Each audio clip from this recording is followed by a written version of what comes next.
You are watching Trending Vlogs with UB.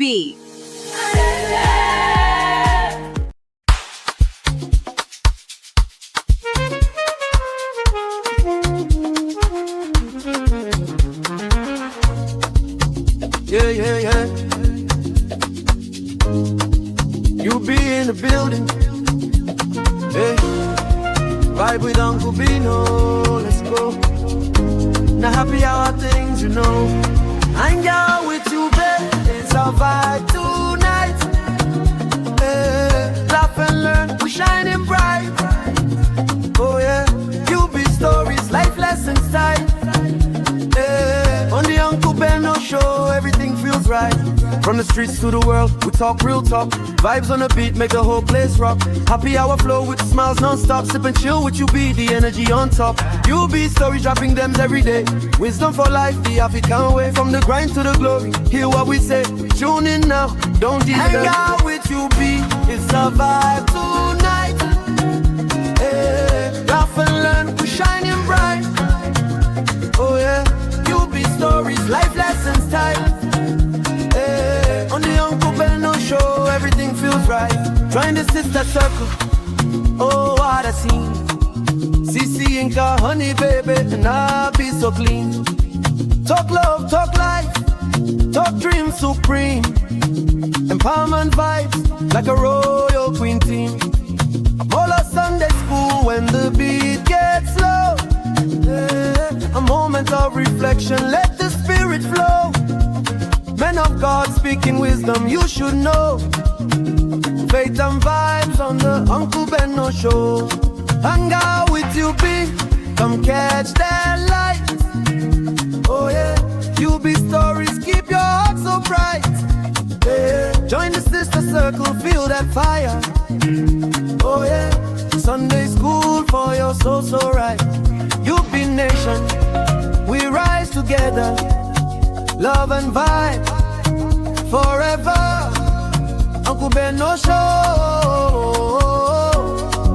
yeah, we outside.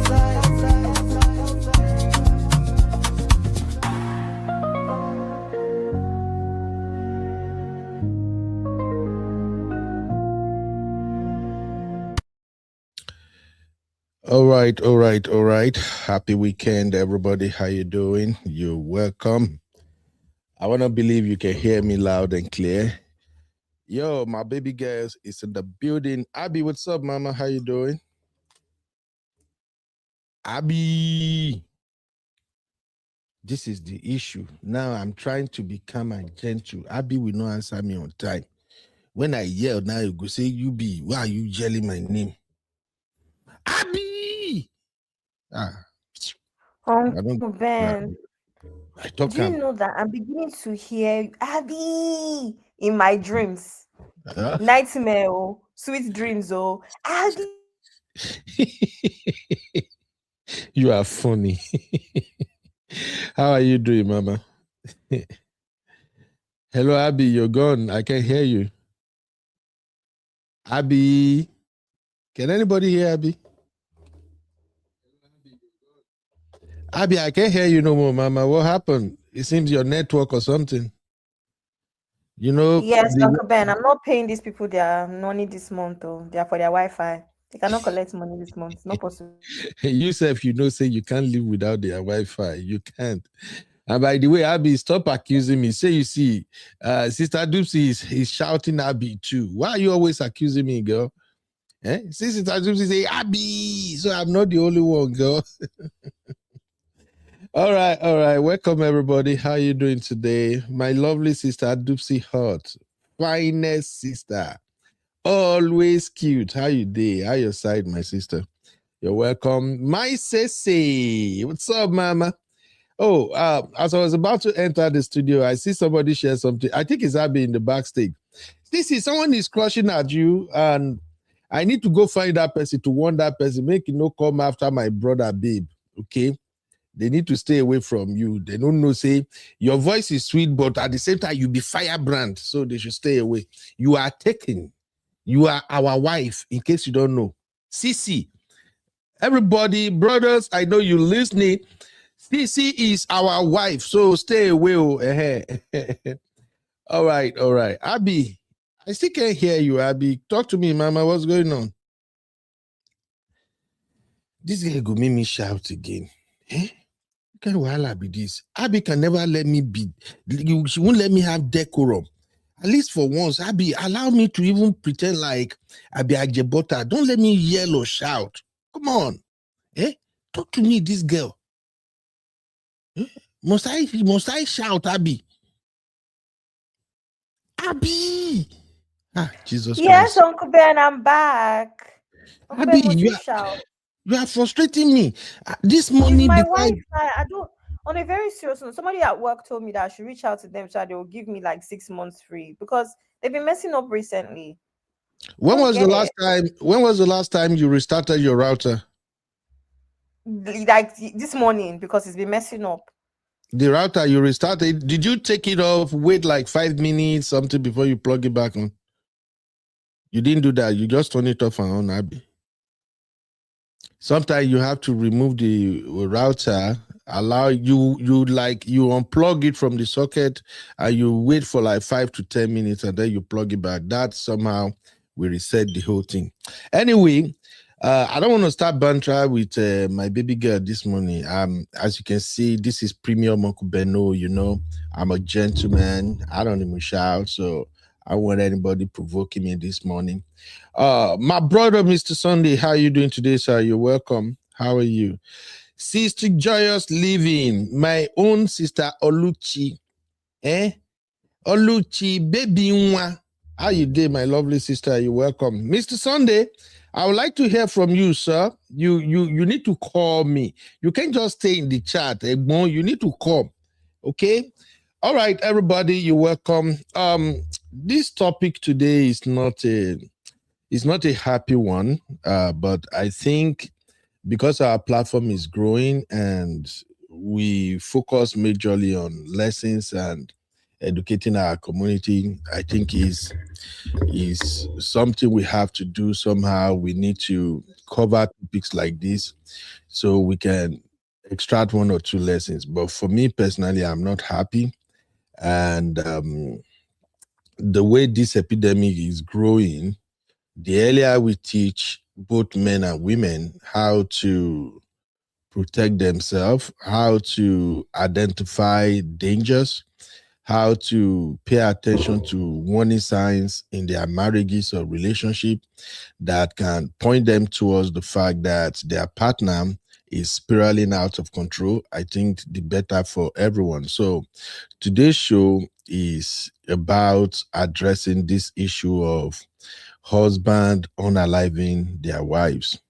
Now, I think before we move on, I have to correct one impression. When I was generating the topic for this show, one thing that kept coming to my mind was, why don't I title it, Why Black Men Buy Their Wives? And then there's this other thought that come up in my mind like, hey, Ben, this is not about race. This is an epidemic that race really don't count. It's happening across colors, across nations, and almost everywhere. So this is not specific to Black men alone. Maybe I should express it again. Unaliving of wives is not unique to Black men alone. White, brown, yellow, everybody does this. So please take note, my people. The reason we are focusing on Black men is because I'm Black and our community here, the vast majority of us are Black. So that's why we just wanted to address the one that has to do with our own people. Okay.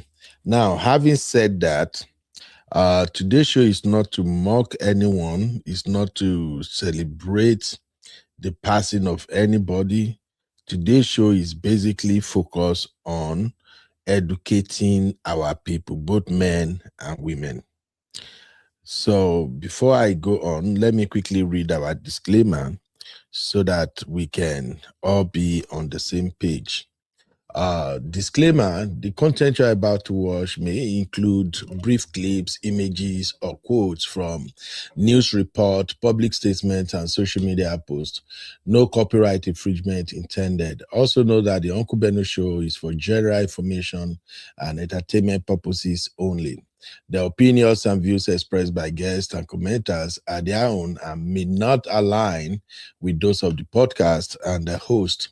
We cannot guarantee the accuracy, completeness, or reliability of the information provided.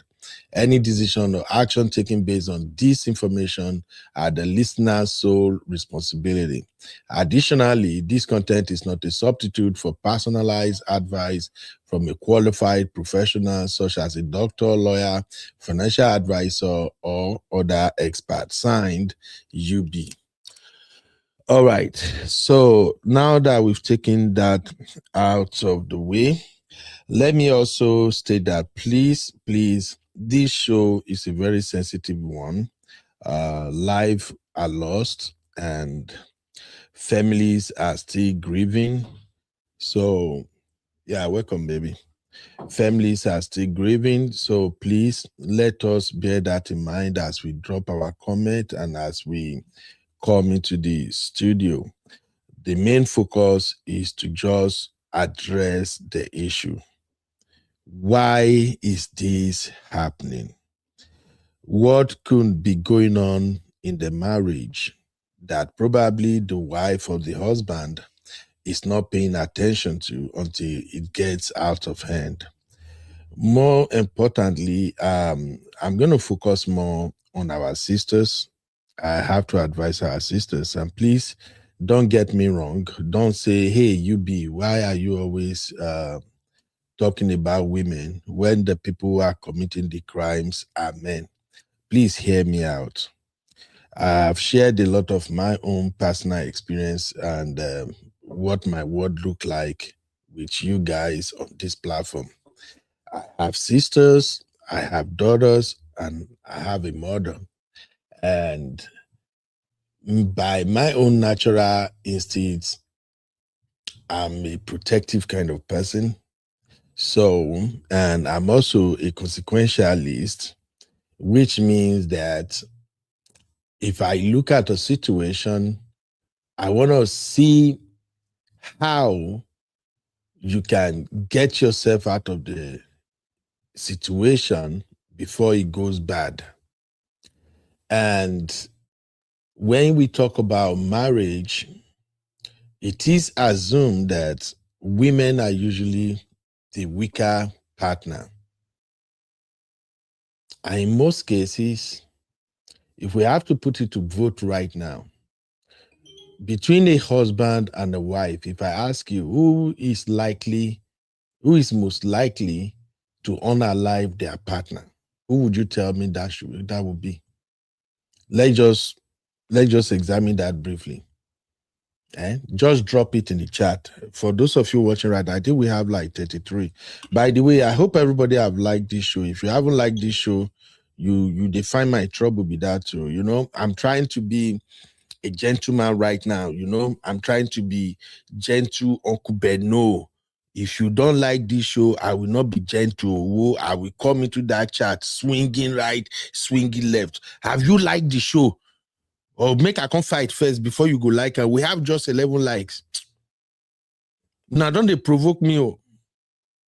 Anyway, I'm just kidding. So please just take like 1 or 2 seconds to like the show and come back in. So let us, I want us to be on the same page. So let's take this poll first.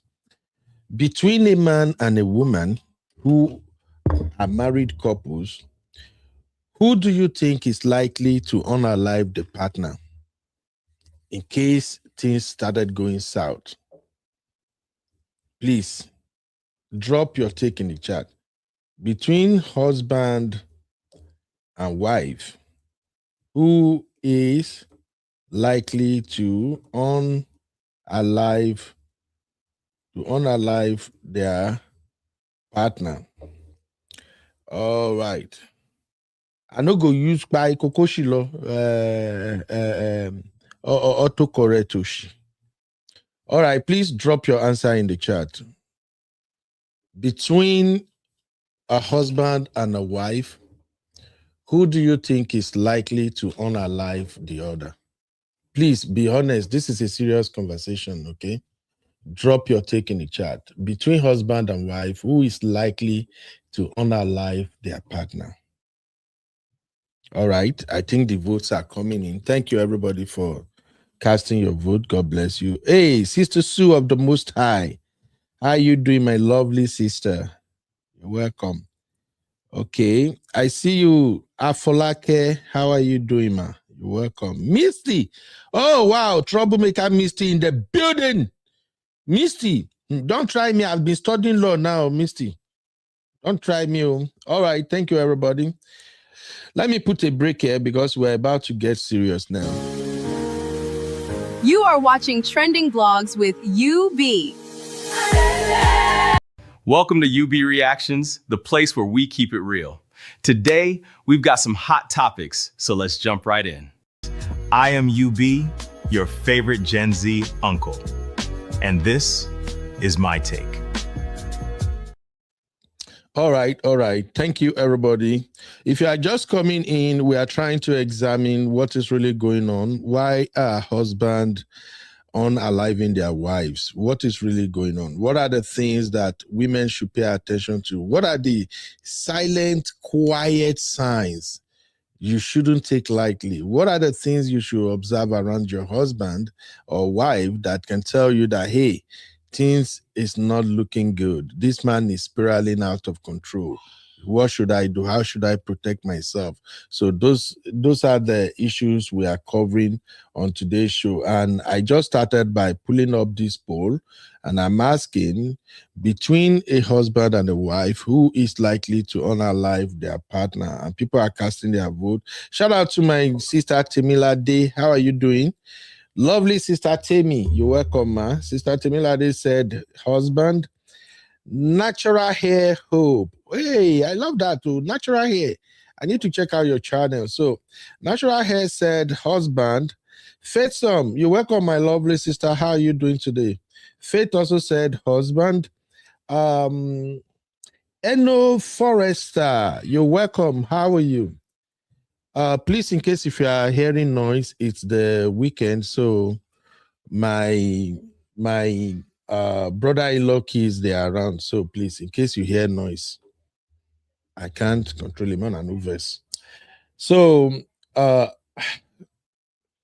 where is Abby? Abby, you might need to come and help me hold this time. I need to go tell these people, may they lower this noise down. The thing they come in real bad. All right, so Eno Forrester said husband most of the time. Thank you, Who else has cast their vote? Arike, me, my lovely sister. Sister Arike, I spoke to Sister Arike today. Her voice is so calm and soothing. I think women these days just have this thing in common. Their voice, the way it sounds, it'll be like music. And yet they will come here and be giving me bass boost. Make me know they do like that. Sister Arike, how are you? So Sister Arike said, the one who is bitter the most. I agree. Auntie Ngozi, you're welcome. How are you doing? Yeah. Okay. So from the vote so far, I believe we can all agree that the husband is likely to be the one to unalive the wife. Now, let's make a couple of things clear here. When we say the husband is likely to be the one to unalive the wife, that does not exonerate women from the fact that they can actually be an enabler. Please, let me put some music here. These children, they are kind of loud. I think almost about 8 of them are around now. Let me just go and chase them to the backyard.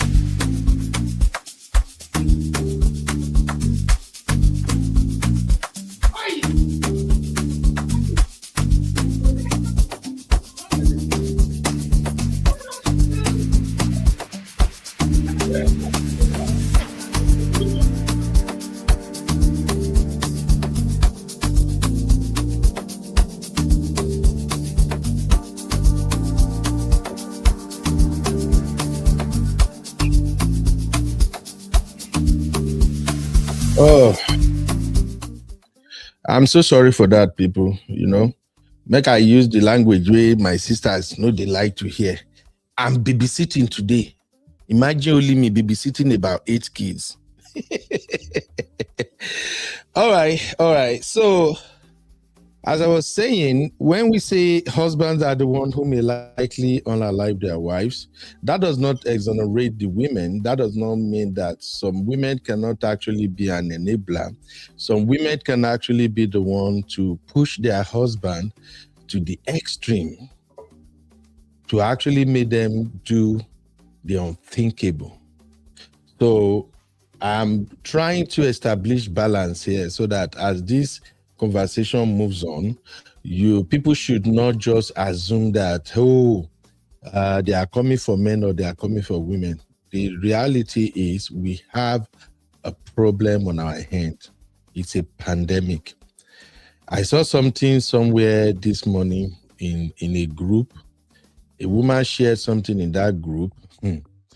And even though I restrained myself from dropping a comment on it, but when I heard what she said, in my mind, I'm already saying, sister, you better start running.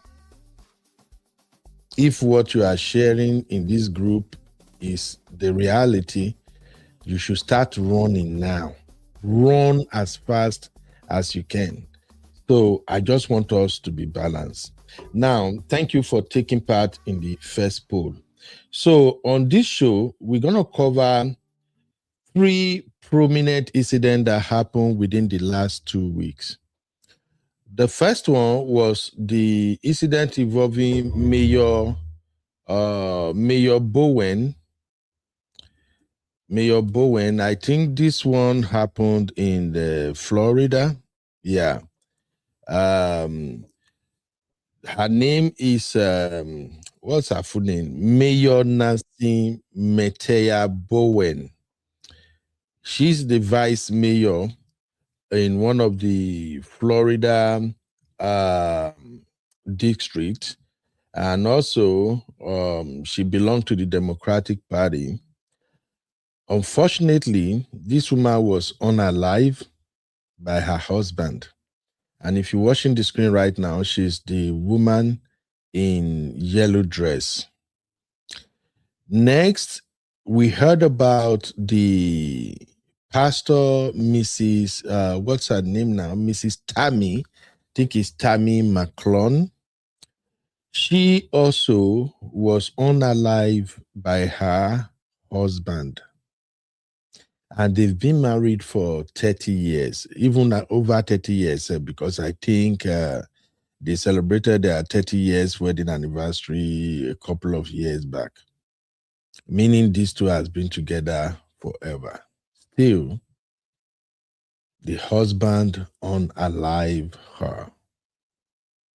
The question again is why? What can be going on that they can't resolve that can lead to the man thinking the best way out is to just switch off her light, knowing fully well that himself is going to spend the rest of his life in jail. So in the case of these 2 women, Mayor Bowen and Pastor Tammy, both husbands are behind bars. But the question is, why? Why? Now, the third one, which is that happens to be the latest one, is the one involving former Lieutenant Governor Fairfax, the one to the lower right corner on my screen. I was just going through all of these cases, and I am sorry, my sister. This is just my take. In each of these cases, I think the women have the opportunity to remove themselves from the situation on multiple occasions. Now, the case of Fairfax, for those who have not read about it, in the case of Fairfax, Him and his wife, they are already separated. And they have been separated for 2 years, according to the report. They were separated for 2 years. But the big deal here is she still lives in the same house with her husband and her children. Again, the question on my mind is, why? Why? How could you be separated from a man and still you are both living under the same roof? Hey, shout out to my Auntie B. Auntie B in the building, ladies and gentlemen. Please let me give a warm welcome to my lovely Auntie B.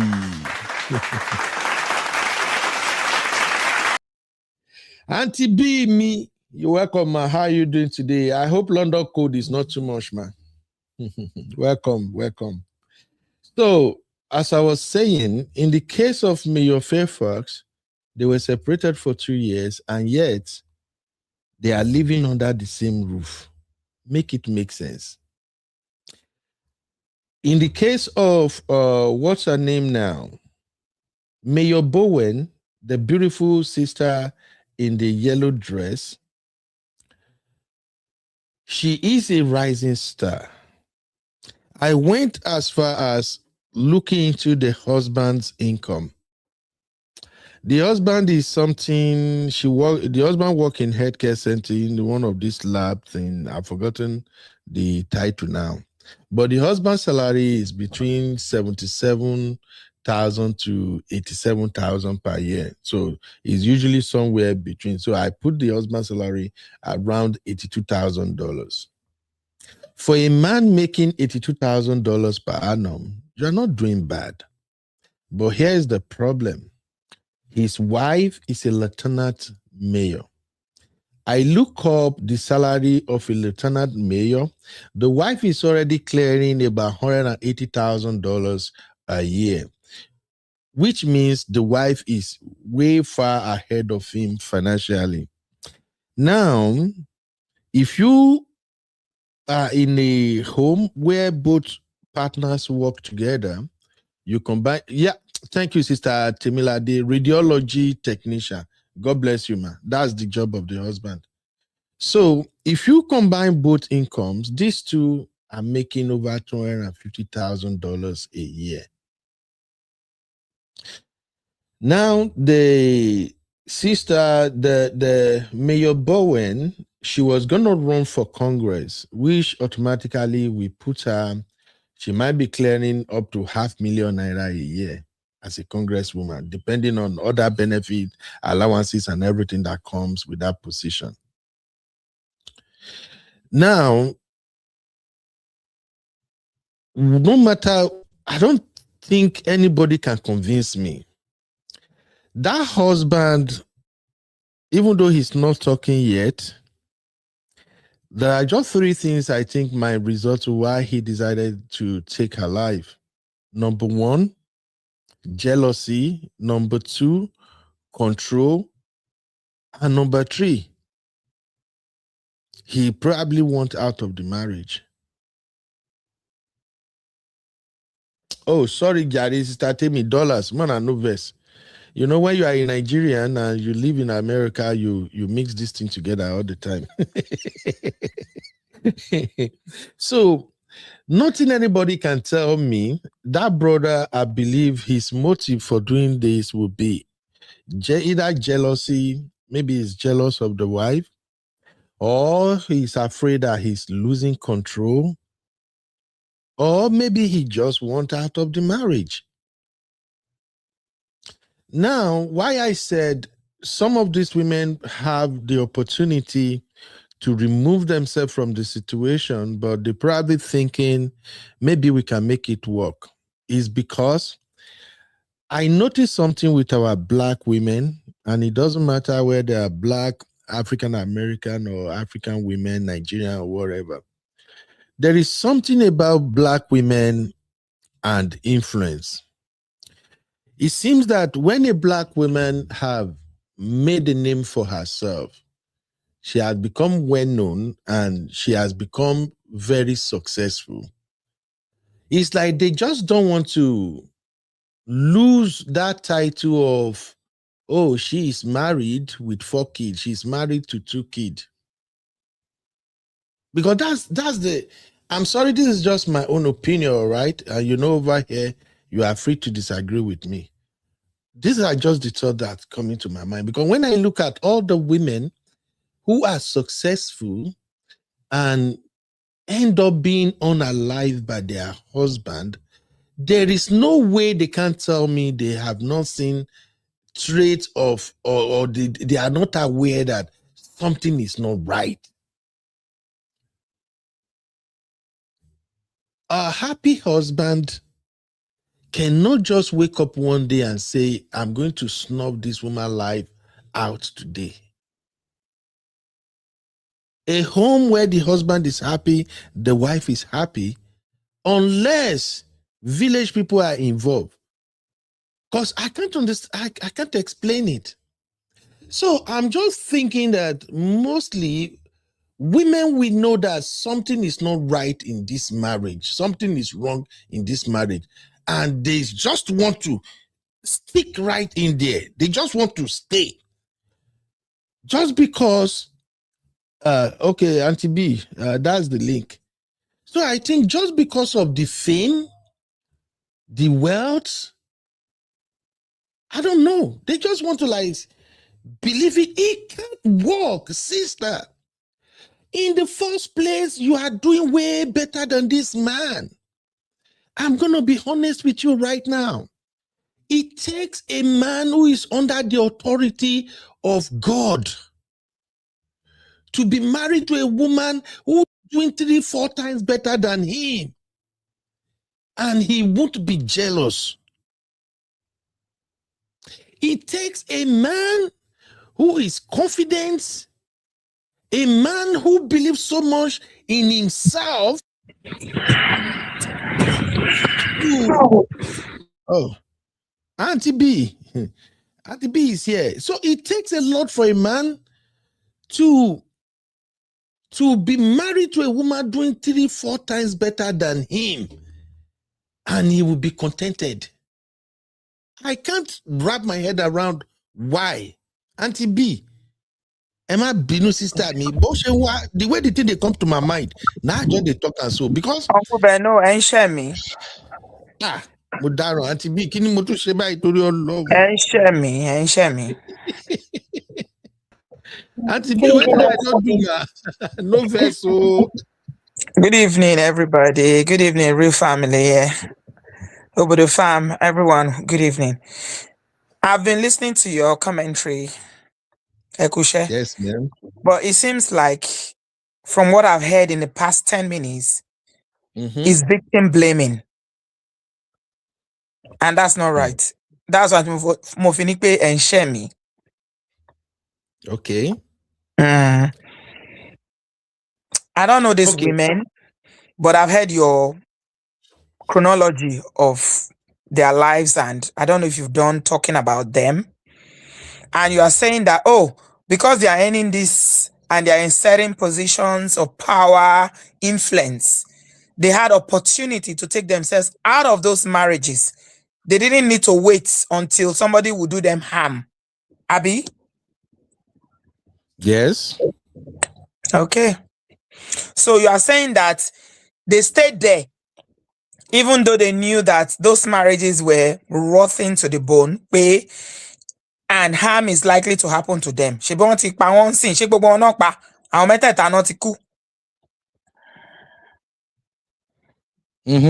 Yes, ma'am. Okay. That's why I said that it seems like victim blaming, because living a marriage, and this is something I can strongly relate to because, as you know, is what has recently happened to me. So I'm speaking from experience. For a certain woman in a certain position, it's not just easy like that. sorry for those who don't understand Yoruba.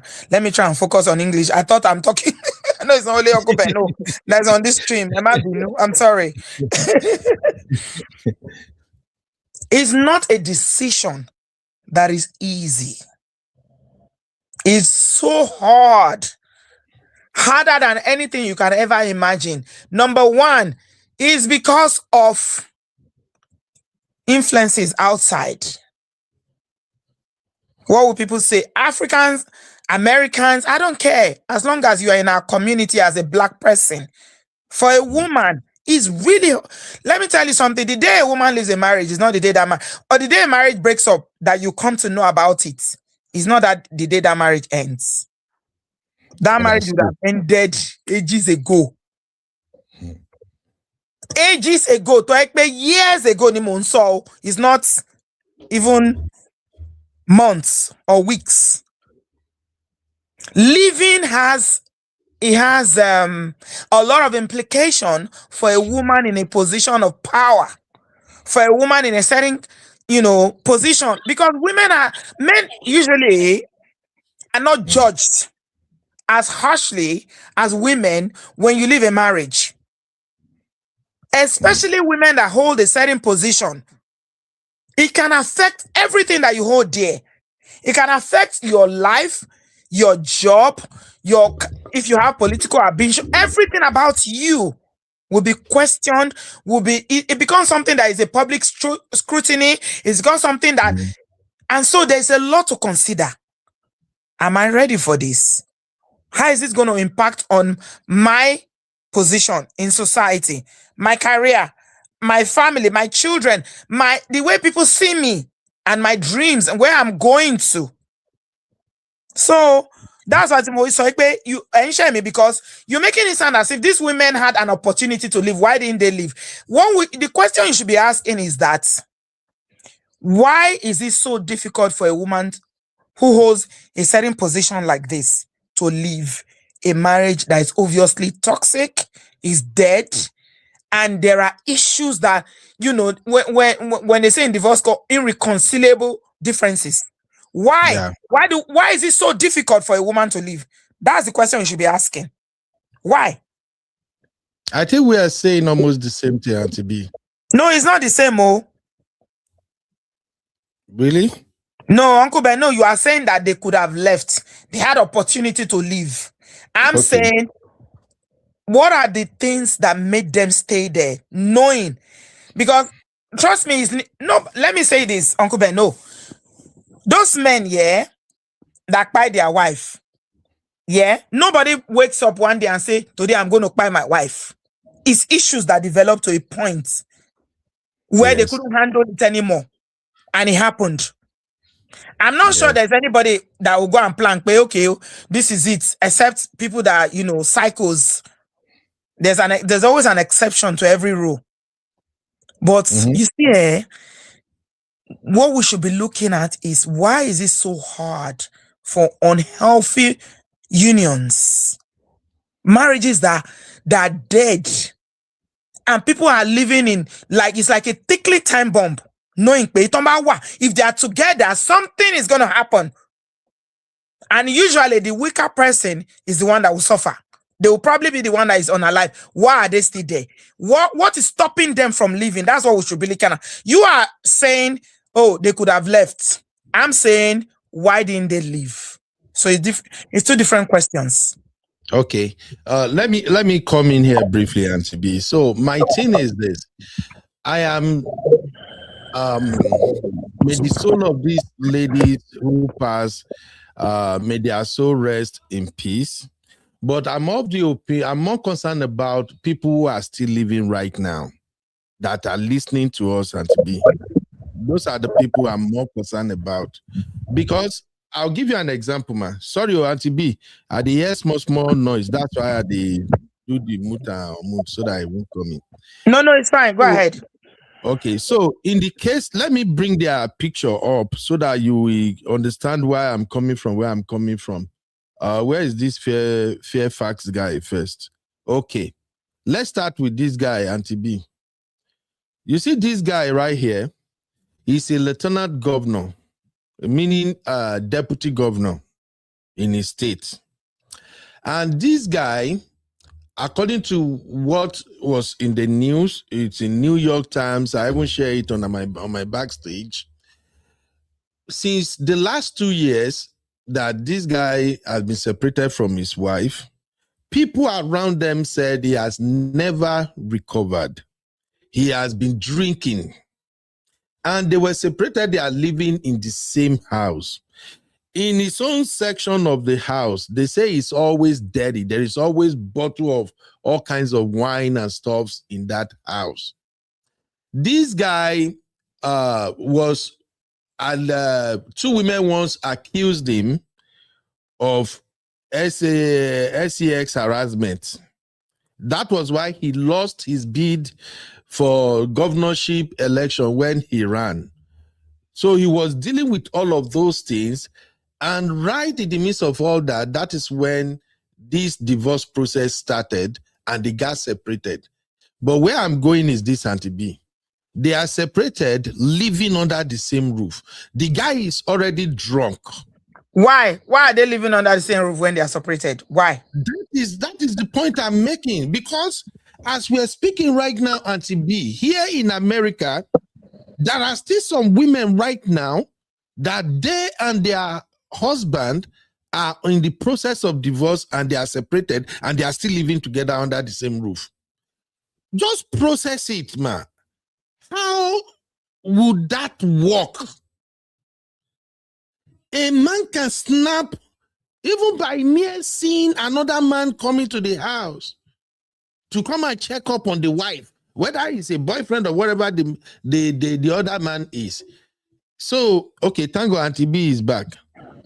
Okay, Auntie B, I don't know if you missed what I was saying. I was saying here in America, it's not new. There are many people that even while they are going through separation, both them and their husband will be living under the same roof. And sometimes the separation process may take longer. Some take as little as 6 months. Some go like almost a year. So why would a woman agree to live in that type of arrangement? So the reason why a lot of people that I know that, I mean, not a lot, the people that live together when they are going through a separation, one of the reasons why they live together is because of financial arrangements. Okay? Maybe they bought a house together. When you know how it is in marriage, when you've been building together, you are linked together financially, you've committed. Now you are tied together. So you have this massive house like you people have in America. It means 6, 7 bedroom, whatever house that you have. That you both own it. Who is going to live for who? That's one of the reasons. When finances are tied together, that's one of the reasons. Now, some wise women will say, you know what? I don't care. If it's one room, I've had women tell me that before. If it's one room that I'm staying, like a 1-bedroom flat, apartment, as you call it in the US, I will go. Because of my safety, my security, and my peace. But some, they will say, no, they are dead, dragging. You know already that this thing is not getting better. You are not talking. The marriage has been dead. You are practically going through a separation, but you are still together because Orowolobadeo is finances. That's the number one reason. Yes, agreed in that part of finances. But is it worth it to stay in that same home with that man? Uncle Beno, is anything worth life? Thank you, Auntie B. So that's is what there I'm anything saying. That is worth our life? This life, there is only one life. Anything at all, is it worth life? But you know, people don't think about it that way. When they are in that zone, they are thinking about what they've contributed in the union, what they brought into the union. Maybe if it's a woman, they should be probably thinking, I've even paid more. When we're buying this house, I contributed more. I paid more. So why should I leave it for you? So they start, it's a tussle. The survival of the fittest. but it's not worth it. Anybody that is listening now, your life is much more important than anything money can buy. Nothing is worth your life. Nothing. Exactly. Thank you for saying that, Auntie Bimi. So I just use that to explain the reason why maybe when you came in, you heard me saying, women, why don't you leave? Because another thing, and thank God you are here, Auntie B, you will help me with this one too. What is this thing about women with influence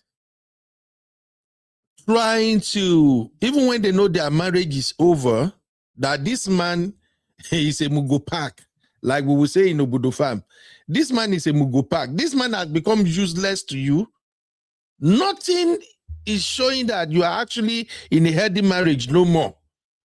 But because this woman has become a very influential woman, very famous, because in the case of this pastor, man, I don't know if you followed the case of this one, Auntie B.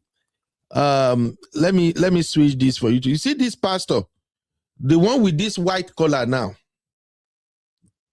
That pastor, she has congregation. She's famous, well known. She's been married to this her husband. They did 30 years wedding anniversary together. And even their child, their daughter was saying that there is no sign that nothing is happening between the two of them, that they have always been peaceful or something. I don't know if the daughter is trying to even cover up or whatever, I don't know. But there is no way these two people can be living peacefully. And then the husband snap after Sunday service or something and carry pew, give her 3 times. Something is wrong. So my concern again is this, Auntie B.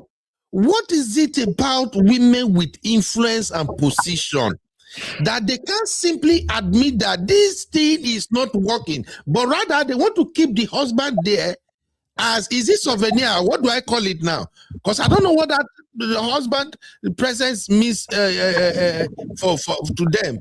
So please, Auntie B, if you can help me make it make sense, what is it about women with wealth, fame, asset, and everything that they just feel, I just need to let people see that this man is there?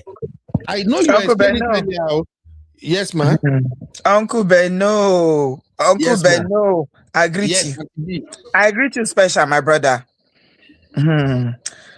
This life life is not fair on black women. Life, let me say it this way, black people generally, we have it very tough, whether man or woman. But for the black woman, it's even harder when it comes to marriage and relationships because she's a pastor. She has a congregation, right? So she's seen in a certain light. She's respected. She's a symbol. She represents something to a lot of people that look up to her. How are you going to go and tell your congregation that your marriage is not working? How are you going to come out publicly to announce to the world that you are divorcing or that you are separated? You see what the child is saying is possibly the child doesn't know, because some people are very good at hiding things. You know, maybe they never argued. There was no disagreement that she witnessed. So she assumed that things were fine with the parents, but things were obviously not fine. Do you understand? Some people, some couples know how to insulate their children from all the drama. Yeah, I agree. So it's all about the ability of our community, our tolerance towards women living, especially if it's you that want. It's difficult. It's so difficult. Especially for a woman of the cloth. Look at her, her pastor thing on her neck. They hold her in a certain esteem.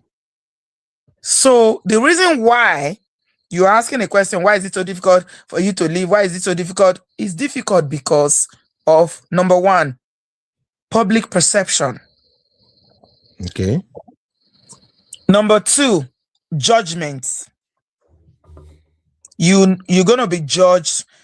I mean, people can disagree with me here, but I believe that when a man leaves a marriage, if a man walks away from a marriage in our African or African American or whatever black community, men are not judged the same way when they walk away from a marriage than like women. Agreed. And 100%. guess what? It's not men that will judge you, it's women that will judge you, your fellow women. So the judgment is so high. So now, as a woman of the cloth, she's thinking about her position. She's thinking about her standing in the community. She's thinking about so many things. It takes a lot of cohesio. It's not something that a lot of people don't have the courage to do it, and that's why they would rather stay there and cry. Hey, God, that's the truth. Because it's like choosing between the devil and the Red Sea. You say, you know what? I will enter this Red Sea anyhow. May God help us. May God help us. That's the answer. So if you want to address it, let's address learning to judge women less harshly. If a woman leaves a marriage, whether she gives the reason, she doesn't give the reason, whatever the circumstances, let's give her some grace. If we learn to give women grace, women in position, in power, then maybe they will have the courage to leave. That is the only way you can solve this problem. But hey, this is still funny to me, honestly, Auntie B. I still can't believe that people will sense danger and they stay, because the same thing applies to men too, Auntie B. There are a couple of men who have been unalived by their wives, and it's the same thing. They will know that this woman is moving mad and they will still stay. I don't get it. I think in a couple of shows that we did here previously, I played the video of a man. I think that man was in the UK. The man, they shared the video where the wife was plumeting the man on top of their bed. The wife was giving the man huge blow. I think they still share it in our backstage. I saw it. Yeah, I saw it. But with all due respect, Uncle Beno, the percentage of the women that are unalive men and men that are unalive women is not proportionate. Men unalive women more. Yeah. Relatively. Women have less power when it comes to DV, when it comes to unaliving. It is higher. Again, because it's a question of, who has more power, more access. If me and you, as we are now, God forbid, we are brothers and sisters, Tabanja, who is going to overpower who? Of course, the man. You overpower my children. A 14-year-old boy will overpower a woman of whatever age, because physically and physiologically, you have more strength. You have more power. So that's why. Yeah, but so the reason I brought the video in is that if Nami dey in position of that man, Auntie B, once I see say this woman, anytime where Kasala boss, she's ready to punch Auntie B Motisalo. I'm gone. Auntie B, I am so gone. The next time the woman will hear from me, I'm in Nigeria. But anyway, these are other things you need to consider. Because I was looking at the video and I was saying to myself, this woman will tie you one day. Yeah. Some women are toxic. Yeah, we can't even lie. Now.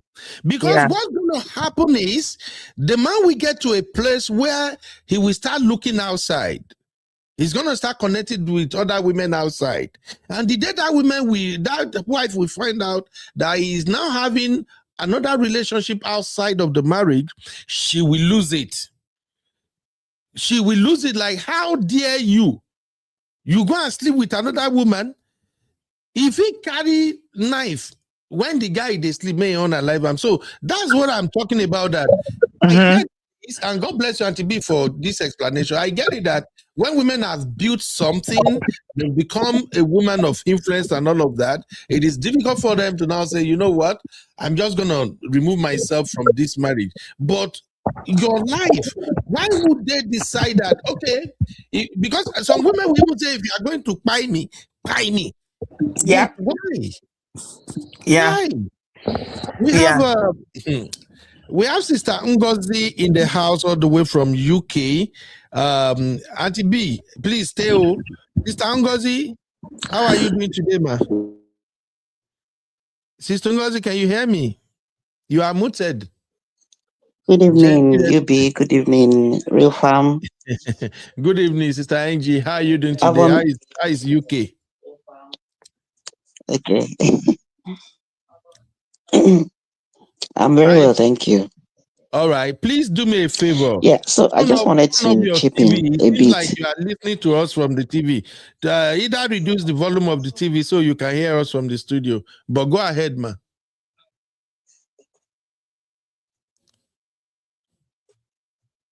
Okay, hello, can you hear me now? Yes, I hear you. Go ahead. Can you hear me? Yes. Yes, go ahead. I can hear you. Yeah. I just want to address, the issue of why they don't leave.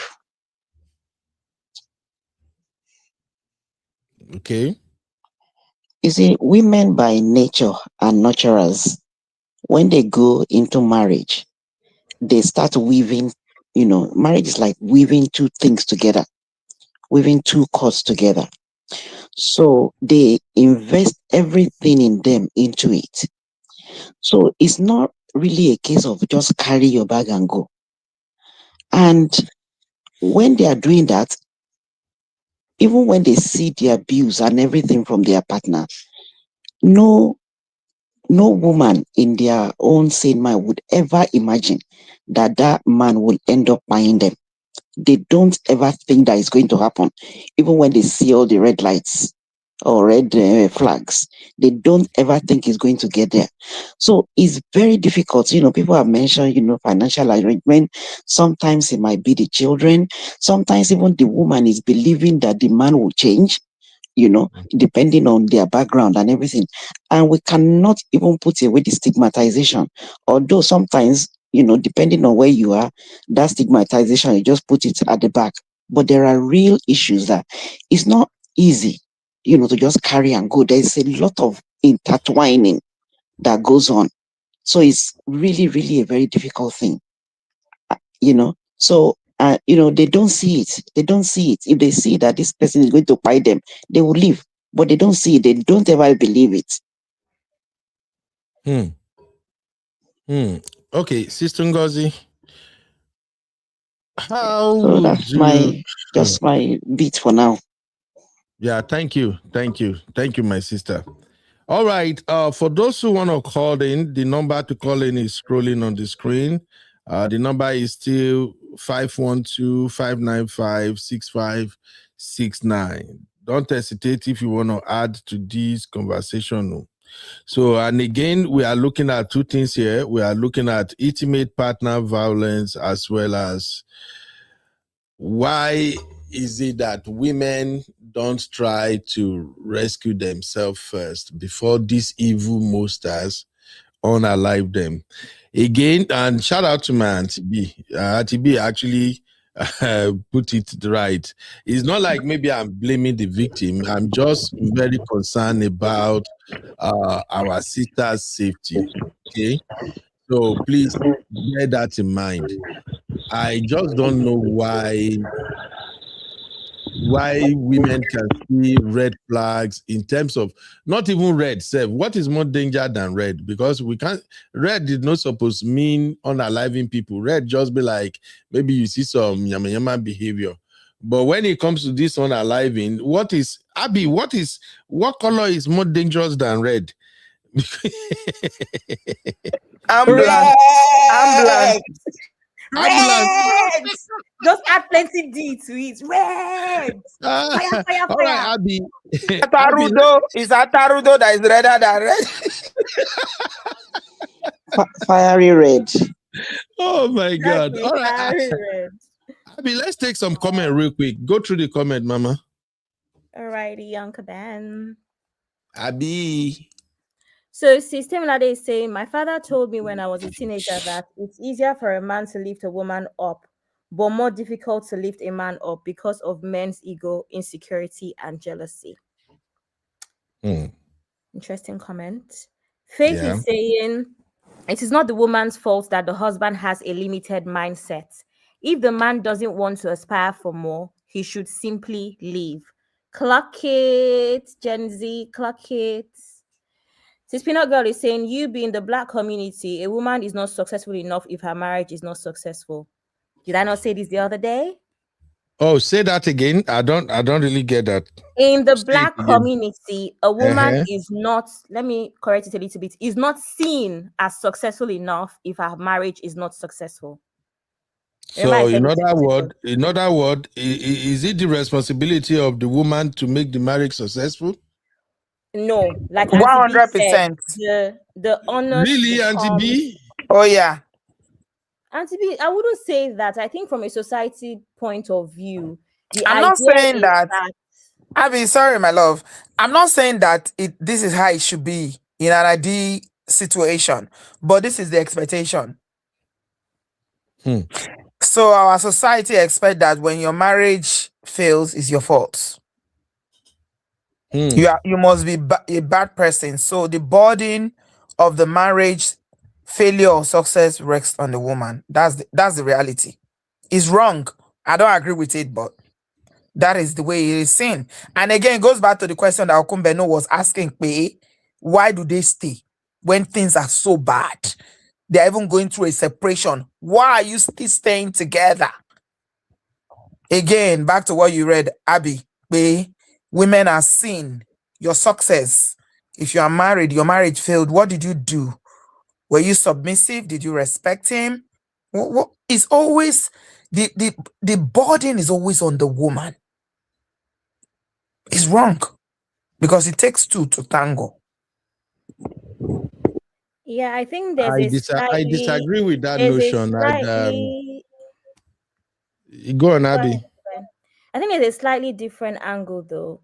The comment says a woman is not successful enough if her marriage is not successful. 2 days ago, I can't remember the topic it was, and I was saying how for a lot of Nigerian women, you're not complete until you're married, in quotes. That is how the society sees you. So you may be the most amazing person, you may have the most amazing career path, you may have gone to Harvard, Oxford, and Cambridge all together, plus Yale, but there's something missing if you're not married. And we said this the other day, where unfortunately the way we're seen in our society, the man is the one that covers you, in quotes. And I've even told you my experiences as well, walking around Lagos, where if you're with a man, you're treated differently. If they perceive you as married, everyone in Nigeria is there like, oh my God, we don't want problems with this person's husband, more than they don't want problems with you. So even outside of the actual marriage, women do not seem complete without a successful marriage, pretty much. So yeah, okay. More comments.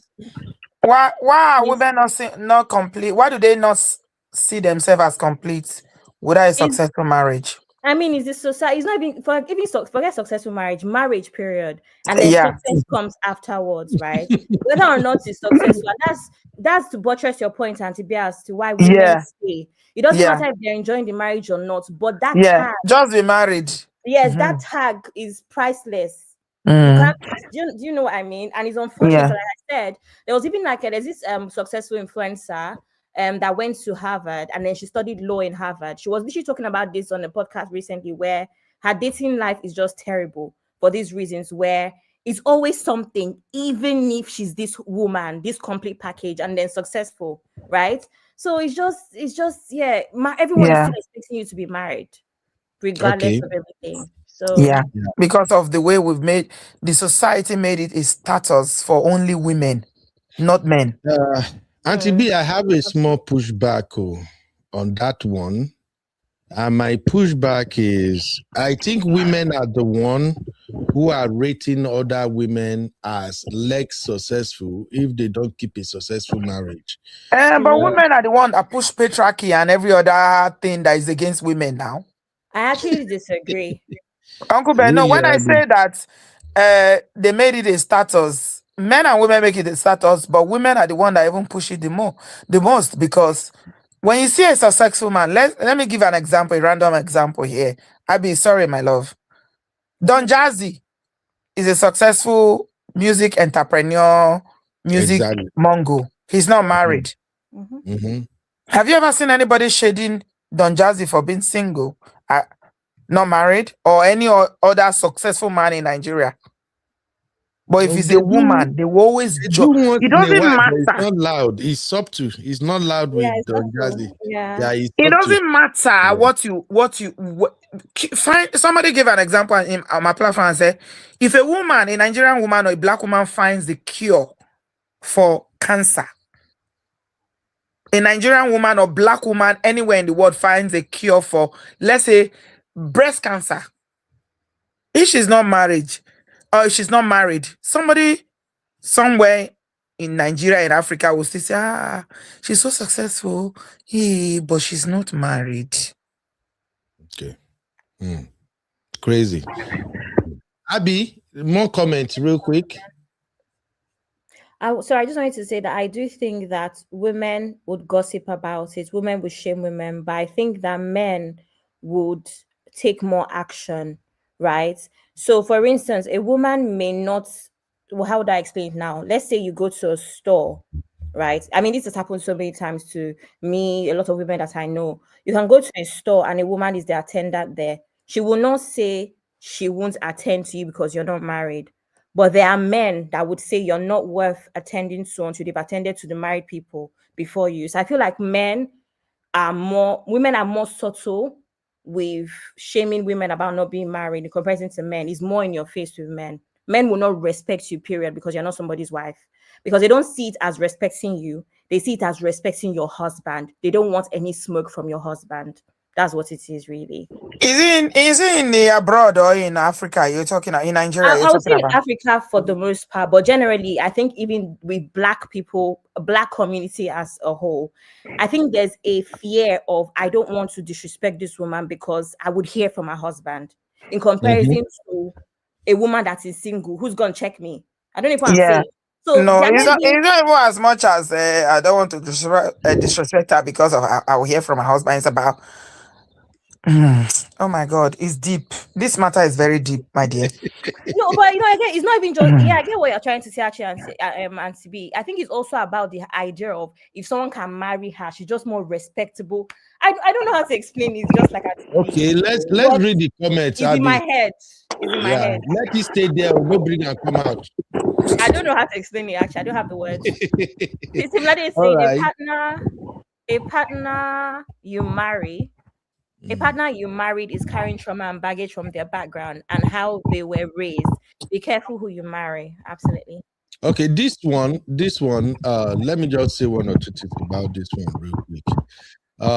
Please, ladies, when you're about to settle down, it's important that you dig into the background of the man you are going to be married to, especially if it's a black man. And it doesn't matter whether he's rich or poor. We all know our history. We know how things are difficult wherever we are coming from as Africans. And as men, our background influences what we do a lot. You know, when I was talking about this thing about a woman being 3-4 times richer than her husband, and it takes the grace of God for a man to be able to be contented and appreciate his wife for being that successful. Most men cannot take that because of this same background. Most black men, Uncle Beno, most black men. Put it in context. Put the context. There's most black men, most African men or African American men. So it's important that as a woman, you really dig into his background. And the reason you are digging into his background is for you to know where his mindset at the moment. At the point when you get to meet him, hasn't been able to overcome the challenges of those poor upbringing, which automatically bring about the trauma Sister Temilade is talking about now. Because trust me, especially Black men, we Nigerian men, for instance, many of us, we are in a constant battle. Many of us are in a constant battle for our lives. Some of us, we are trying to be somebody out of nobody. So if you come across a lot of Black men, Nigerian for instance, you will see that money comes first. The majority of Black men, money comes first, because there is this innate desire to compete, innate desire to demonstrate to other people that we are successful. Now, living in this abroad and knowing how fully well it's difficult for somebody to break through abroad, and you are now married to a woman who perhaps she already have like $300,000 saved up somewhere with other benefit, and her business is still thriving. And as a man who is barely making maybe 70 grand a year with all your black tax and everything, some of these brothers will probably be thinking about, why is it difficult for my wife to see what I'm dealing with? Let's do something with this, your 300K. That is why you see sometimes a lot of Black brothers, especially my Nigerian brothers, they will force their woman to build house with them, or even take their woman's money to build house in Nigeria. So I'm just saying, because of this trauma thing, it might sound like, oh, trauma, we are used to it. You need to understand what trauma looks like for we Black men. If you don't understand what trauma looks like, our own type of African man's trauma is way different from an American man trauma. I don't know if you now understand what I'm saying right now. Like, what traumatizes somebody like me now as a Nigerian young man is not the same thing like what is traumatic to a Black American man. So, as a woman, if you are getting married to this man, you need to understand where they are at the moment mentally. And that's why I kept saying at the beginning, there are so many things that women do ignore in marriages. If your husband is in competition with you, there are some little things he's doing that should tell you this man is competing with me, but you wouldn't know. Our sister will just choose to ignore it until it becomes a bigger issue. So please, I'm saying all of this because, like I've told you over here, my sisters, many of you Uncle are Ben, successful, a lot of you will still be more successful. Yes, Auntie Ngozi. Hello, Sister Ngozi. you see, they say something in Yoruba that only oja okunkun in marriage. Can you hear me? Yes, I can. Go on.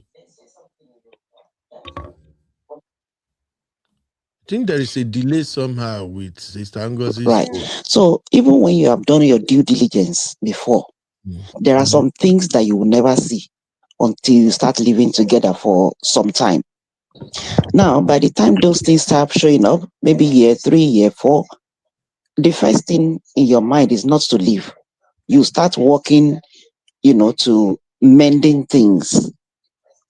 And the last thing that you will see, at that time, or that you think of, is actually quitting.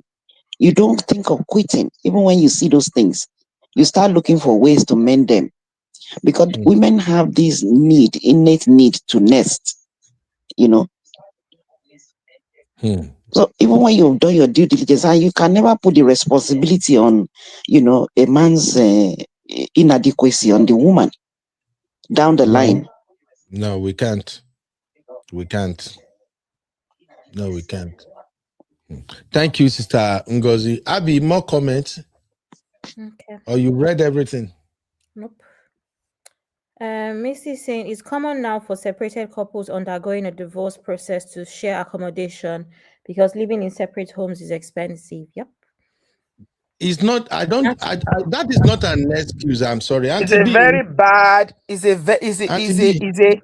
is a terrible thing for you to be separating from someone living in the same household. You see, another problem, Uncle Ben, no, that we need to consider is that people are always thinking about the costs. So you see that comment, somebody is saying, oh, it's normal now for people to live together because of cost of renting apartment. Then you need to ask yourself, what is your life worth? God bless you, man. Now, waiting at the talk, go be that when I started. That's what I'm saying when I started. It makes no. You see, I don't want today now weekend. I don't want my sister don't fight me.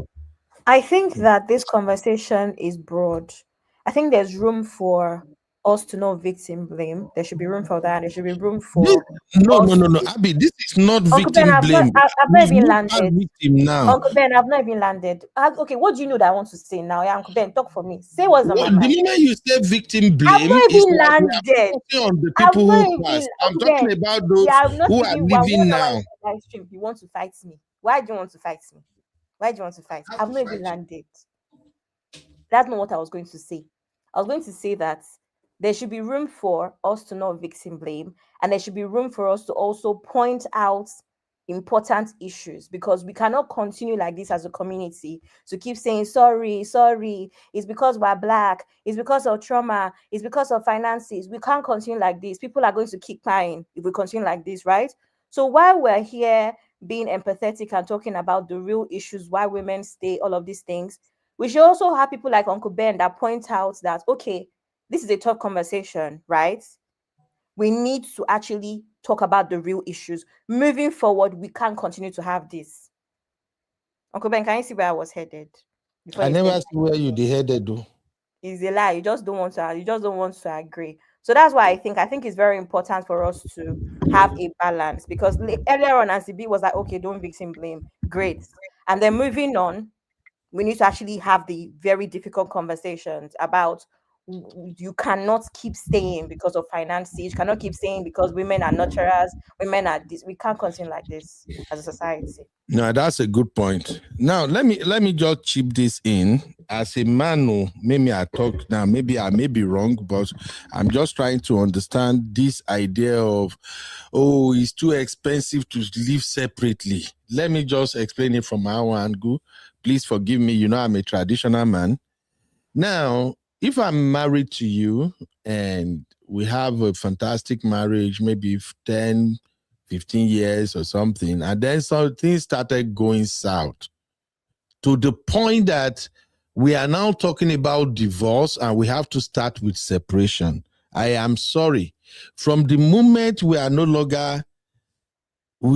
unable to resolve our issue, that we've moved on to the next stage, which is divorce. You and I, we are no longer friends, though.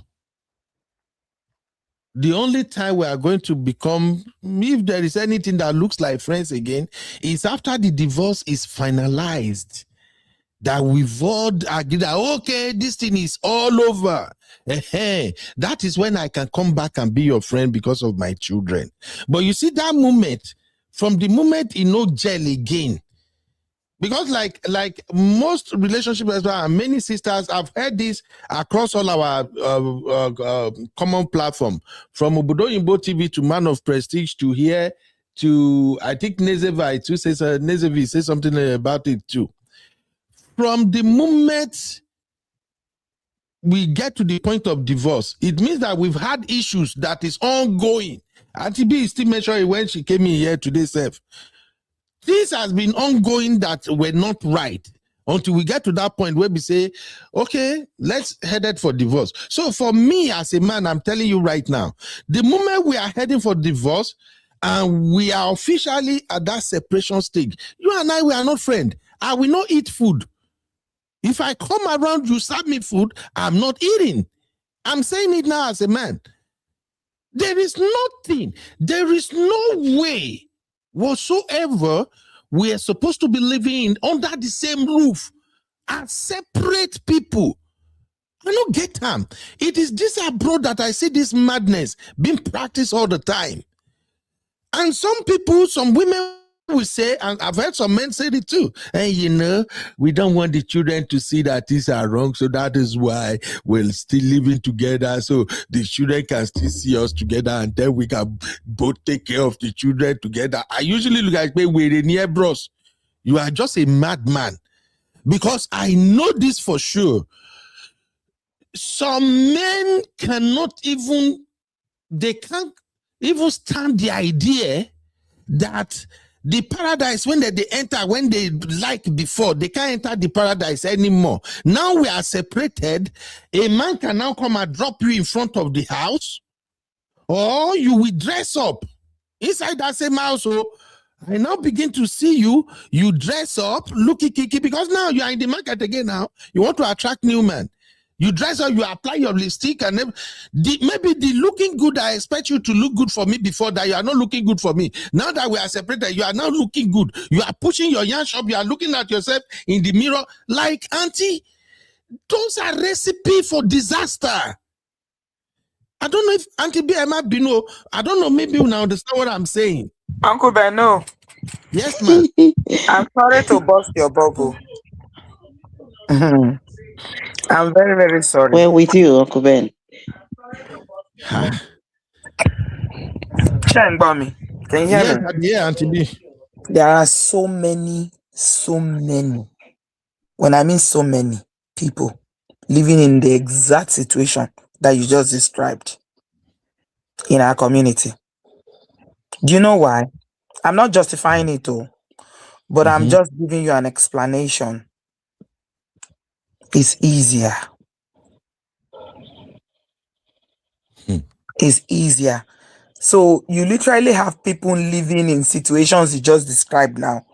There's no intimacy, no physical intimacy, no sharing of a bed, no sharing of vision, no sharing of anything, but they've been together for years.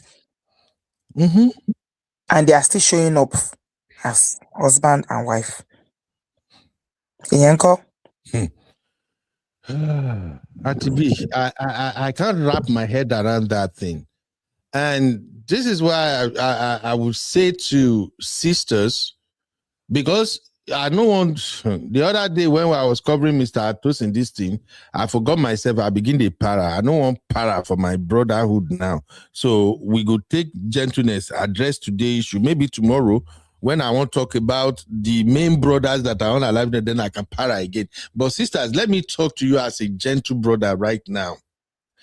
If you are living, even right now, you are married, you are living with your husband, and Kerewa is not happening. Kerewa is not happening. 1 month, 2 months, 3 months.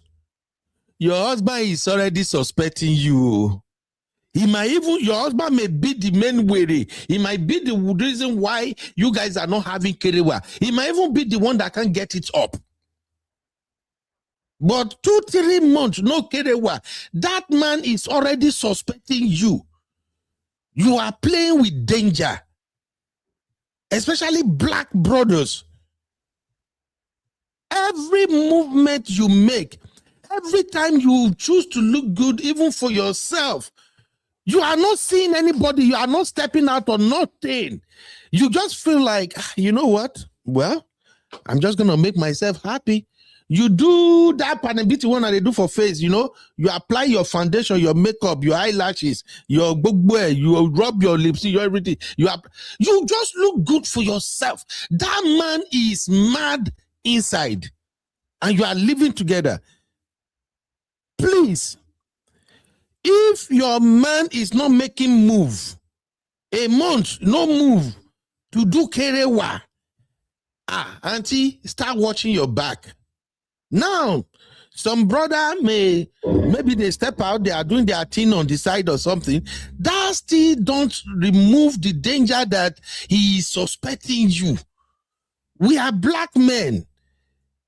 Suspecting a woman and jealousy is a big thing to us. We black men, our wife looking too good is a threat to us at times.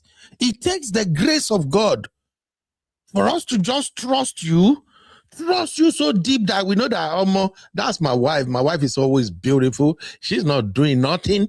But not all brothers are like that. Uncle Beno, God bless you for that point.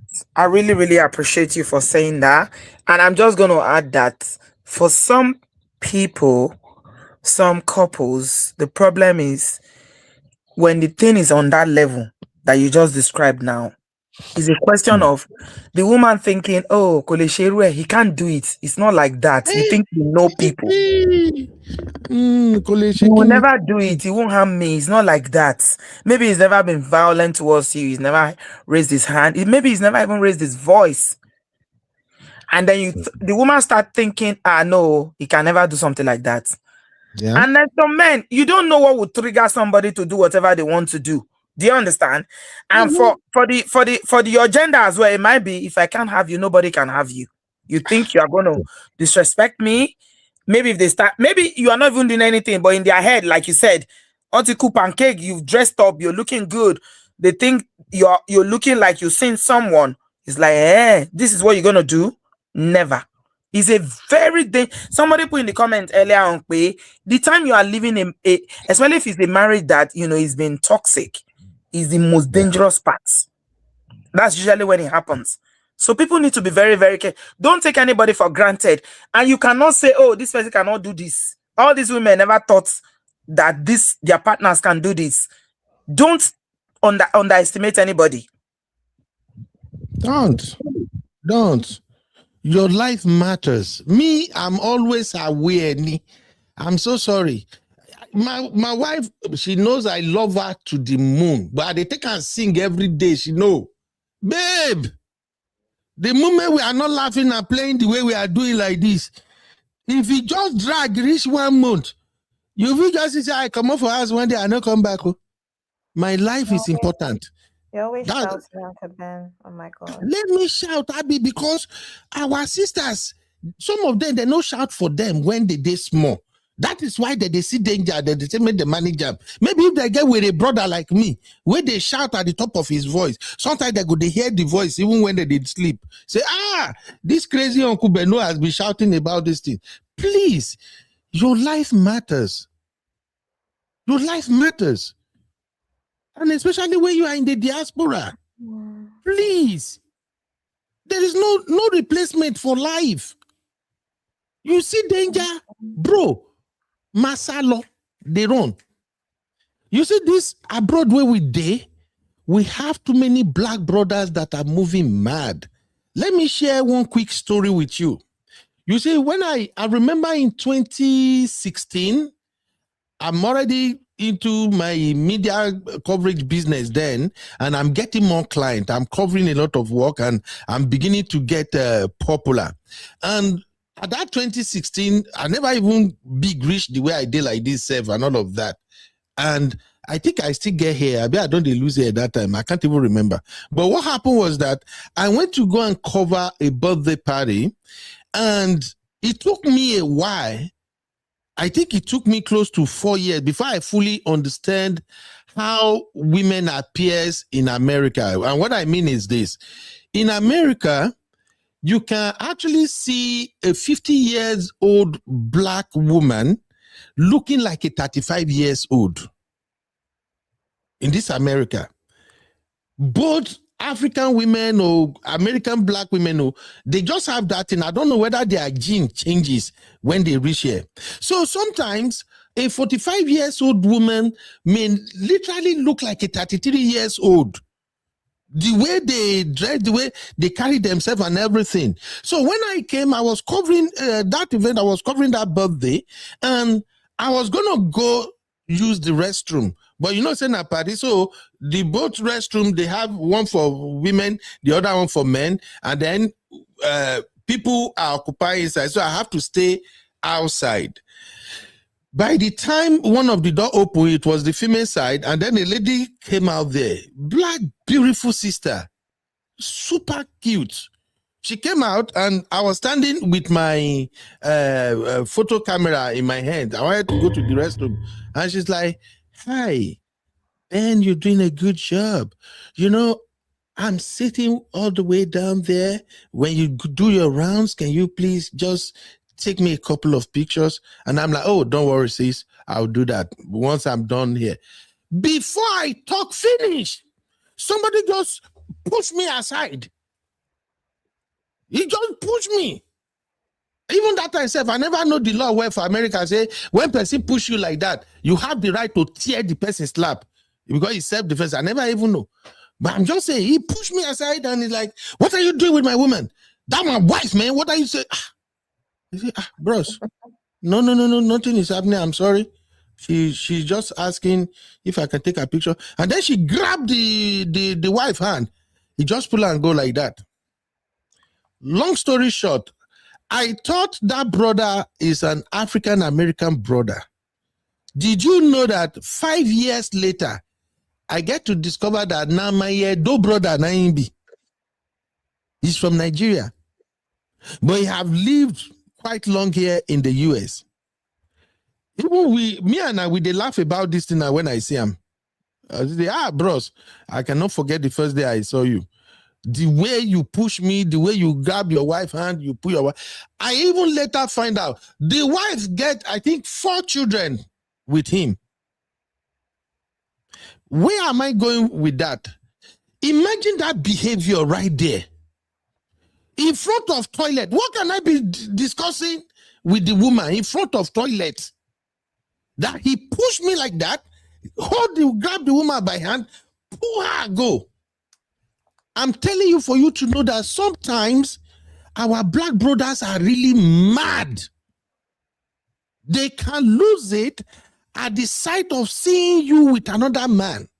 And I'm saying this because I want to introduce something else now. Uncle, I know. Yes, ma. Trust issues, non it's trust issues. You see, experts. That's why I love having my expert around. Thank you, Auntie B. So now look at that. I want to talk about your phone, sisters, your phone. I know I'm not supposed to be saying this, but I will say it because this is becoming insane. A lot of women are undergoing serious problem with their husband now because of their phone.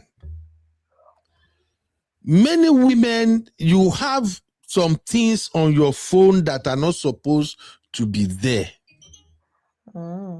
Yes.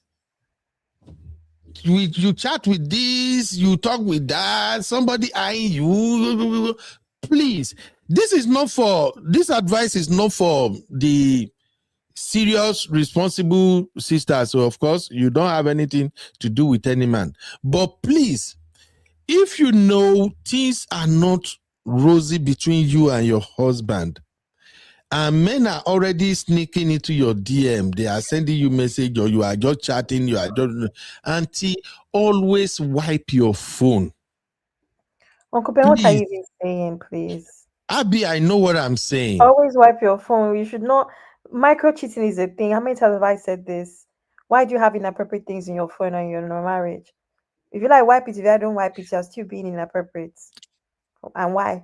Abby, just for safety, because in case some sister don't know, there are applications out there now that people can literally see what's going on in your messaging, both from your WhatsApp to your iMessage. Uncle Ben, no. Yes, ma'am. I don't understand, Koyemi. Are you trying to say that when you are in a marriage or relationship that has gotten so bad to the point that you're speaking to other people, why should you even remain in a place where you are now talking to other people? Let me tell them, Auntie B. So what would you be saying is that if it's come to a point where you feel the need to talk to other people because you've checked out of the marriage or relationship emotionally, then you should leave. Exactly. Not that you should be wiping messages. Don't stay there and be talking to other people. It's not, that's toxic. It's not healthy. Let me tell them, Auntie B. Okay. Now, I don't mention phone now. I don't see the sisters don't begin to fight me now again. Auntie, is for your own safety. If you are in a relationship whereby your husband is now suspecting you, your husband is now behaving somehow, your phone is the first thing that brother is targeting. And I'm telling you, there are ways to look up what a woman is doing in her phone without even not, all they need is your phone number. Uncle Ben, I see what you're doing. If you're Okay. cheating, take precaution, pretty much. That's what you're doing, right? I did say cheating, no, because That's what I that don't say is. cheating. Inappropriate stuff in your phone. Uncle Ben, I've taught you about micro cheating. If you have anything in your phone that you're not, that is not about maybe confidentiality, you see, okay, do you understand? If you're not, it's not a case of, oh, my work, or you see like Auntie B now that has people that reach out to her with confidential information. If it's nothing like that, anything else is inappropriate, and that is micro cheating. So either way, we have a problem. So what are you wiping? Just wipe yourself out of the house. That's what you should be doing. Wipe yourself, not the phone. Go out of the house, pack your things and go. Abby, I see what Uncle Beno is doing. I understand. He's trying to, for him, Uncle Beno is trying to safeguard women.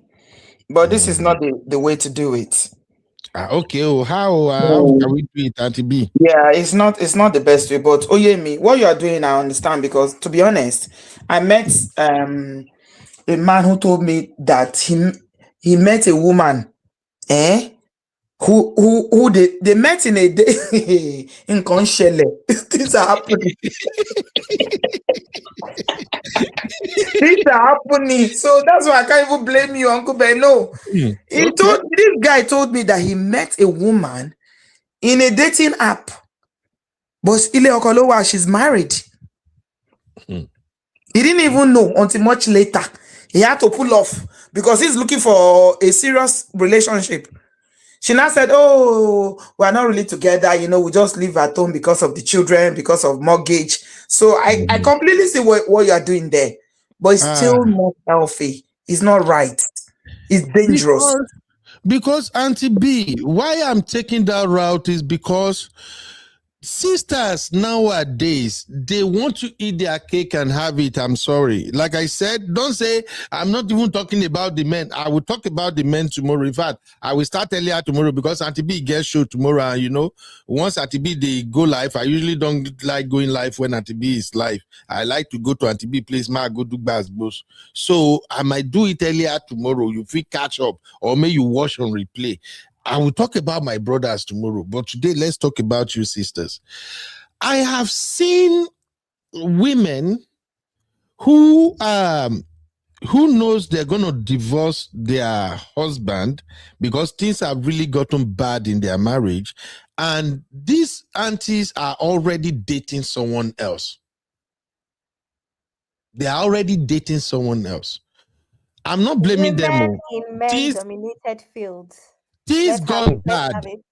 Okay, things really got bad in their marriage to the point that Kerewa is no longer happening. No, so it's not like maybe I'm blaming them, but the fact that you are still married,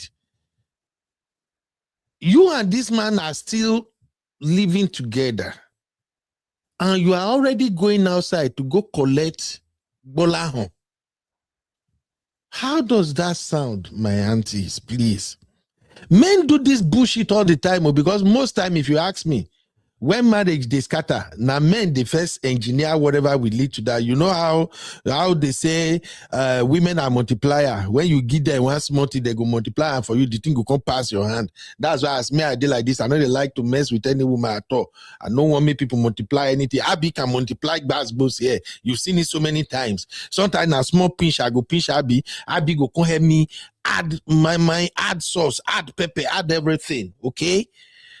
But aunties, please, on a serious note, please, you will notice, if you notice that you are moving somehow and your man is not questioning you, that man is probably in your phone, but you don't know. They are doing it too. Now, I'm not saying you should do it too. Don't get engaged in things like that. But for your own safety, I'm saying all of this within the context of people unaliving their wives, because this is life we're talking about. And I mean, I don't know. I just don't know. Anyway, Abby, let's take some comments real quick because we want to That's what you discuss call women in men-dominated fields. Okay, why should women be in men-dominated field. Abby, don't make me why do not? traditional now. Because how many I know, men I start see what you are doing relationship right before they there. end? How many Abby, men I start see what relationship you before are they end doing. marriage or relation? Okay, Now women are doing this. Everybody's shaking. Why are we shaking? Why are you shaking? Why? okay. Read comment. Don't let me lose my temper. Natural hair is saying the first 18 months after leaving an abusive partner are the most dangerous. CA is saying some women will not leave because of what people will say. Some won't leave because of the children. You have to put an end to that. And Okay. Sienka is saying that is what they say, which is absolute rubbish. That is the expectation. And so he's saying, I agree, women are always blamed for everything. Even after marriage, we're blamed for not having children, even if the issue lies with the man. Also, women need to stop covering men. If the man is the one that has issues, tell his family members that is the one that is his gola is not working. I'm tired of this crap. Auntie Auntie Yuko said marriage is the key to heaven. Are we not aware? No matter how successful you are as a woman without a husband, you are incomplete. Are we surprised? That is crazy society. Shaking my But I head. think that is changing now, though. Yeah, it's changing a little bit. Yeah. That's true. The fault will always fall on the woman one way or another. It's exhausting. As you saying, just be a missus, even if you're buying, be a missus. CA is saying women is not seen complete without a man. Apply only in Nigeria, not abroad. It also applies abroad. Up to 75% of abused women are unalived after they leave their partners. Ask yourself how many of those forms that you have to declare if you're married or not. Why does it matter if I'm married or not in a hospital form? Because it matters. And Ngozi is saying we need to help women understand that it's okay to leave. I know it's beyond us here, but some can be helped. Absolutely. Sister Kemi is saying that was why I said the most bitter and the most triggered is most likely to is most likely the culprit to do it buying. Uncle Phil is saying, in fact, this behavior, like cleaning up such nonsense, engaging in extra marital curricula, is what starts or creates the stage for what the subject is about. Sissy, since they want to live together because of finances, they should use sense. Yep, I get that. She's also saying, but Auntie B, like we already said, a lot of couples are not leaving, so at least they should move codedly. This is not life. Uncle Phil is saying, in fact, this behavior, we've read that already. Uncle Phil also says, always wipe your phone care. How about not engage in that? I disagree, sir. If you want to speak to others or feel the need, just dissolve what you have.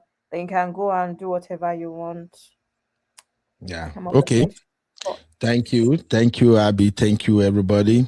Let me put a break here because I want to ask my Auntie B one question. I know say time don't they go for UK now, but make Auntie B let me attend to this question small before she go to bed. You are watching Trending Vlogs with UB. Welcome to UB Reactions, the place where we keep it real. Today, we've got some hot topics, so let's jump right in. I am UB, your favorite Gen Z uncle. And this is my take. All right. Let me quickly speak on this thing, and Auntie B, you let me chime in. In divorce, one other thing that I see that quickly led to Black men unaliving their wives is that sometimes some women want to take it all. Make una never come for me. Let me explain. We all know that in Western world, when divorce happened, the right thing to do is to get a divorce lawyer so they can help both of you divide your finances, assets, and everything. Sometimes some men felt like it's a waste of money to actually pay for lawyers to help them through the divorce process. And I don't blame them that much anyway, but although I advise that everybody get your lawyers, but sometimes lawyers are very expensive. They are too expensive. Thank God we have lawyers here. They are too expensive. Oh, lawyer and me. They will charge you. Auntie B, they laugh. Hey, these lawyers, they will charge you a arm and a leg. So sometimes brothers will end up getting lawyers, you know, the lawyers that the type we call charge and bail in Nigeria, that's what they will end up getting. Why the wife will go ahead and get a sophisticated lawyer? So at the end of the day, by the time they want to share property and everything, they will muzzle almost everything out of that man. Because I saw a comment earlier, one of our sisters dropped a comment where she said, 70, I think it's natural hair that said 75% of women that were being unalive were actually unalive after they leave. That is after the divorce or something. But please, the point I'm making is we all know this country is a country of 50-50. Once you know you are leaving this man, auntie, sisters, please be contented with your own share of that half. Some sisters will go ahead and press some of these brothers' neck that they will wipe them out. Let me tell you, ma, we African brothers, we are used to starting all over again, but not all of us. And Black Americans, I don't think a lot of Black American brothers believed in starting all over again. So please be contented with your half of that split. Because there are some things that you should come to terms with. And I'll give the same advice to my fellow brothers. If you are married right now and you are in the United States of America and you have not come to terms with this, you are a potential killer. What I mean is, if you have not accepted that if your marriage should break today, your wife is entitled to 50% of whatever you people have accumulated over the years. Brother, you are a walking hire killer. Oh. Yes, because that is where some of this unaliving of women comes from. A lot of brothers have not come to terms with that fact that as soon as your marriage is over, every goddamn thing you own, whether now you work or whether now your wife work or whether you both work it together, they are going to split it 50-50. And child support as well, Uncle Beno. Yes, ma. And you also need to know this as a brother. If you own a house in that marriage, either you, so far you bought that house after you have married your wife in some state, like the state where they live. Whether you like, you carry all the money, you buy the house, your wife no get them 1 pin, 1 naira inside that house. As soon as you divorce, your wife will take half. It's marital assets, yeah. Yes. So the problem is, many brothers have not come to terms with that. And that is why you will see them spiral out of control once divorce happens. Me, Ben, I'm telling you right now, I laugh with my wife with many of this in at times. I'll tell my wife, I say, babe, whoa, as I did like this, one of the things where I know they fear for this abroad, my divorce.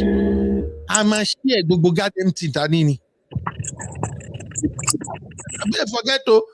We will share every goddamn thing. But the other thing men should know is this. If that woman have children for you and she already have a job, you see the house that you guys are living, now you go leave that house. In most cases, government will not throw your children out of that house for you. Now they go throw out of that house. Then they will now give your wife the option of buying you out of the house. So in case, for those of you in Africa or you are in Nigeria and you hear your brother come and tell you this bullshit story, my wife, he collected the house I suffered for. Oh, she threw me outside. your brother is lying. Oh. Your brother wife bought him out of his own half of the house. Unless the wife bought that house before the marriage, before he married him, and the wife live in a state where everybody owns whatever they have before they come into the marriage. So please, when you hear some of this story, be careful. So, and I'm saying this to my sisters now. You share everything in divorce 50-50. As soon as you are saying, because women, una to the pepper body, some of you don't take divorce lightly. For the fact that the man just say, I am tired of this marriage, I am moving on. Some of you will just be like, whoa, I will finish you. I will make sure you take leg the waka for street. Auntie, just remember, you have to be alive for you to be able to watch him taking leg the waka for street. That is what happened in most cases. So Auntie B, please, should women please take their own 50% and be contented with it? Or should they go and grab everything the brother owns? Please, ma. Uncle Ben, no, but you know, this thing, it depends on the people that are involved. I have a situation at the moment, and it's happening in your area in America, where the marriage is ended because the guy decided to leave the marriage to be with someone else, which is okay. Marriage is not a Yep. However, she was the one that brought him to America. She gave him papers, but he's done very well for himself. He's earning very good. You know, what do they call that? Nursing, the high one, where the money is coming in like you're earning nurse practitioner. Nurse practitioner. And you know what his brother did? He decided that, okay, he's not interested in this family anymore. Got together with another woman and went to marry her in Nigeria and relocated. He actually left the house. The woman left the house for him. He brought the girlfriend into this house, but he didn't pay the mortgage for almost 1 year. He abandoned everything. No child. He didn't want to pay. No question of child support or anything. Before they can finalize the divorce, he's already married somebody else. Relocated to Nigeria. Imagine that. Yeah, it's a real life situation going on now. Simba Daruko any year, some Obodofan will know her. About your worry, Auntie B. So no me tell Daruko. So what I'm trying to say is that yeah, you are completely right. Sometimes it's the man that that will feel like they are losing a lot, especially when the situation is that they brought the woman in. Sometimes it's the woman. I like the way American law works. It's not a respecter of gender. If you earn more, yeah, women are paying child support. So it depends whether you are the one that is earning more, whether you are the one that has the custody of the children. But again, everything cuts. But one thing I want to say is that yes, a lot of African men think or they believe that the court system is lenient towards women, and maybe it's right, maybe it's true in some cases, because the court system understand that women are, they should be taken care of. After all, the weaker sex and all that. The children, women and children are always often considered vulnerable. So the system recognizes that and will say, oh, a man should take care of that. But for some brothers, when they are hurt because of things that have happened and the way they feel they've been treated in the marriage, and the marriage, especially if the woman that ends the marriage and now come and tell them, they should be sharing their hard-earned assets. Hey, all die, my brother. Yeah. All die. They are ready to anything. Auntie B, you go make me laugh now. I remember one uncle like that. The uncle, a wife, they don't divorce, they don't share, but the uncle really gets more change for hand. The next way this uncle go, he go Nigeria, he go marry, and he bring wife home. The first day we see this wife, now all of us don't know, say, now, wahala, this one will go carry come. If you see the natural BBL, the woman, she get presence. And uncle don't they old. Uncle is like, I think at the time, close Uncle to is nearing around 67. Wahala. Uncle get better. I almost lost soja. We the young folks, this happened like around 2016, 17. We the young folks, the moment we see the wife, we're like, who does this? Sir, hey, we did, you know, say, man, when we did beer parlor, we did gossip. Like, Baba, this engine where you go carry come, you can't handle this engine. Auntie B, come on for Ogun. Auntie don't go school, get in license, everything. He don't divorce, he don't follow a split property more. And Baba don't do 70-something plus now. Yeah. You see? So sometimes, my people, one of they take them easy. But anyway, to the point we're making, please, ladies and gentlemen, my sisters, this is very, very important. Take your share of the 50-50 and be contented. Yeah, the what I want to say in summary, Uncle Beno, is that do unto others as you want them to do unto you. Exactly. When it comes to divorce, whether you are a man or a woman, especially women, please be fair, be considerate, and do unto others as you want them to do unto you. Don't say because, oh, the law is on my side, or I have a better lawyer, I have a better paying job, I can employ a better lawyer that I'm going to treat him. You know, we women, there's one thing about us, Uncle Beno. When we are broken, we are hurt, we feel like we will not be treated well, we can be vindictive. Show you. And when a woman is vindictive, it's very dangerous.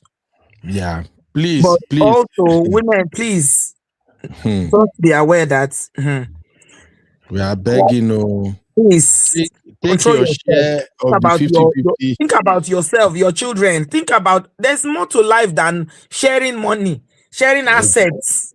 That's why I said when I joined the show, what is your life worth to you? But Uncle Beno, you also know that there are women that will leave everything. They will not take a penny. They won't look back. Auntie B, those are the women like me. Those women, they be like me. As I do like this, I value my life, Auntie B. So I believe you. There are some, you know, I do say this thing, Auntie B, all the time, that if you believe in yourself, if you get skills, you invest right, either as a man or as a woman. When it's time for you to leave bullshit behind, you will walk freely. You go even tell me, I leave everything for you. Just take. Guess what?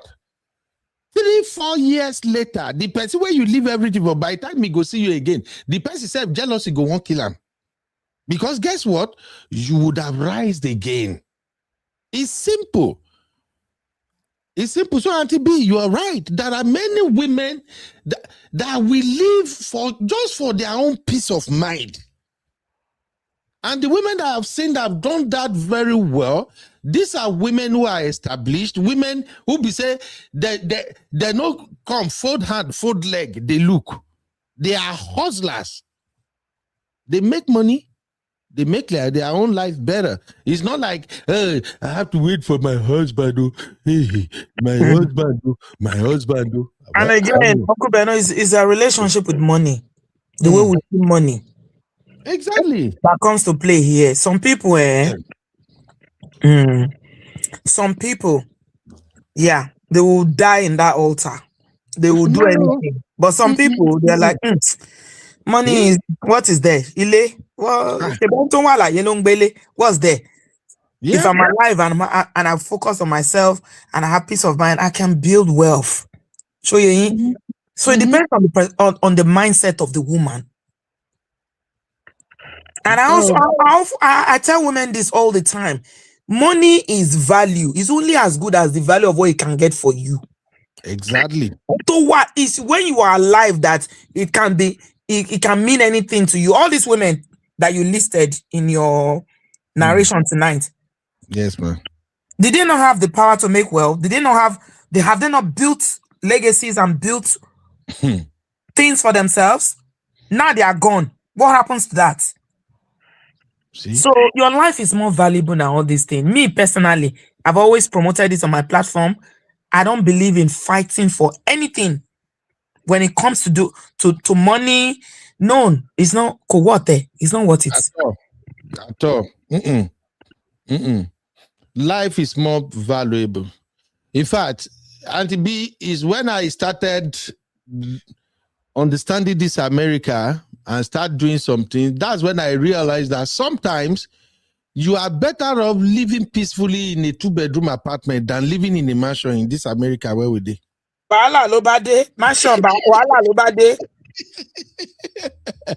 Honestly, did you know how many people that bought big houses now that they don't even enjoy the house because now work that they did 247 to meet up paying for the house.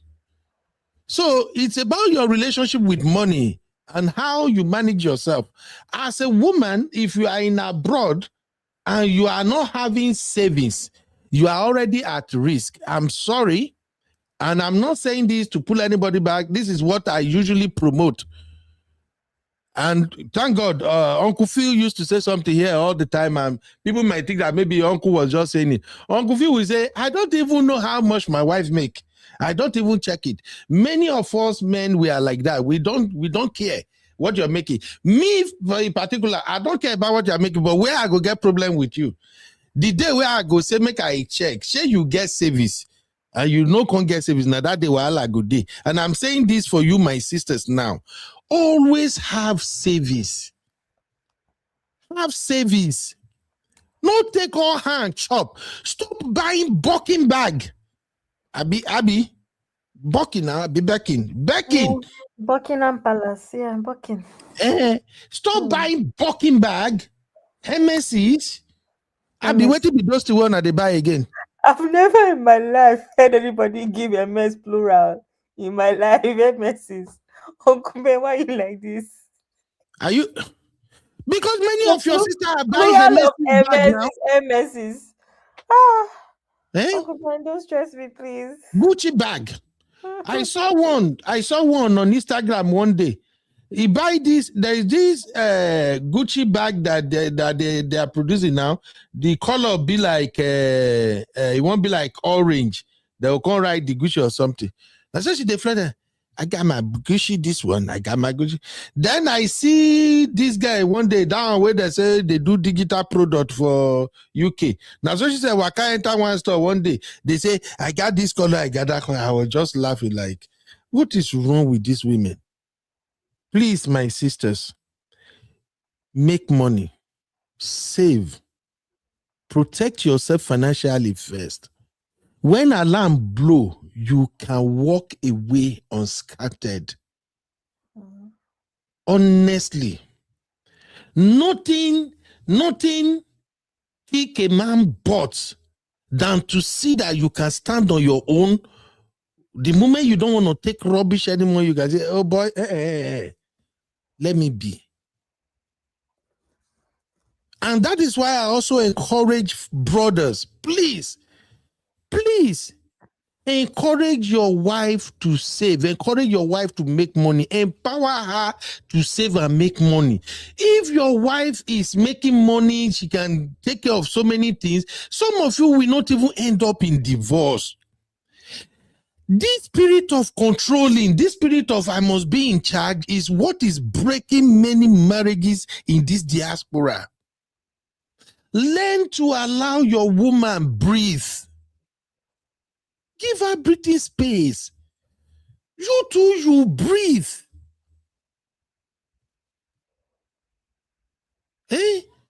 You breathe, you get peace. Don't, if your woman is climbing, bros, your woman don't do one certification. She don't begin the plan to go to yourself. Go just do anything. Just do one thing. Change your status to your alone. Please.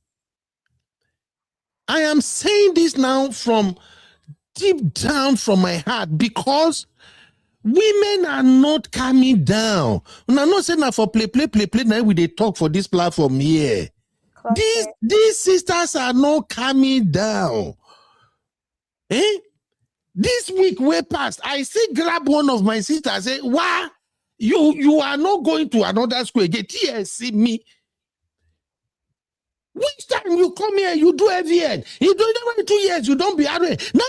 You don't almost they finish your master and you don't already the highness will say, Ben, they say that PhD, that doctoral, DNA. Now, wait, sit your butt down. You even me when not be your husband. I'm already intimidated.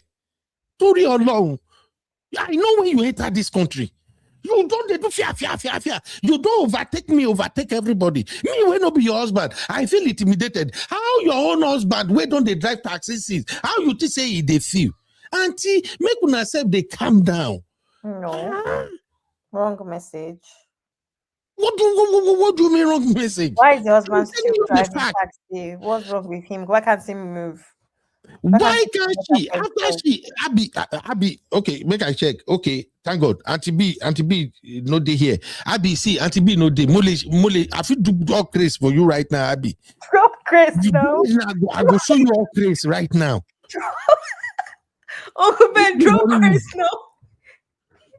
Uncle Ben, actually speak like that I was. Drop grace. What's the problem? Why are you telling me? Understand, Abby? This your sister. They are too fast. Encouragement to do better, Uncle Ben. What do you Abby, mean? no. Sometimes they are too fast. These sisters, they are too fast. It's scary.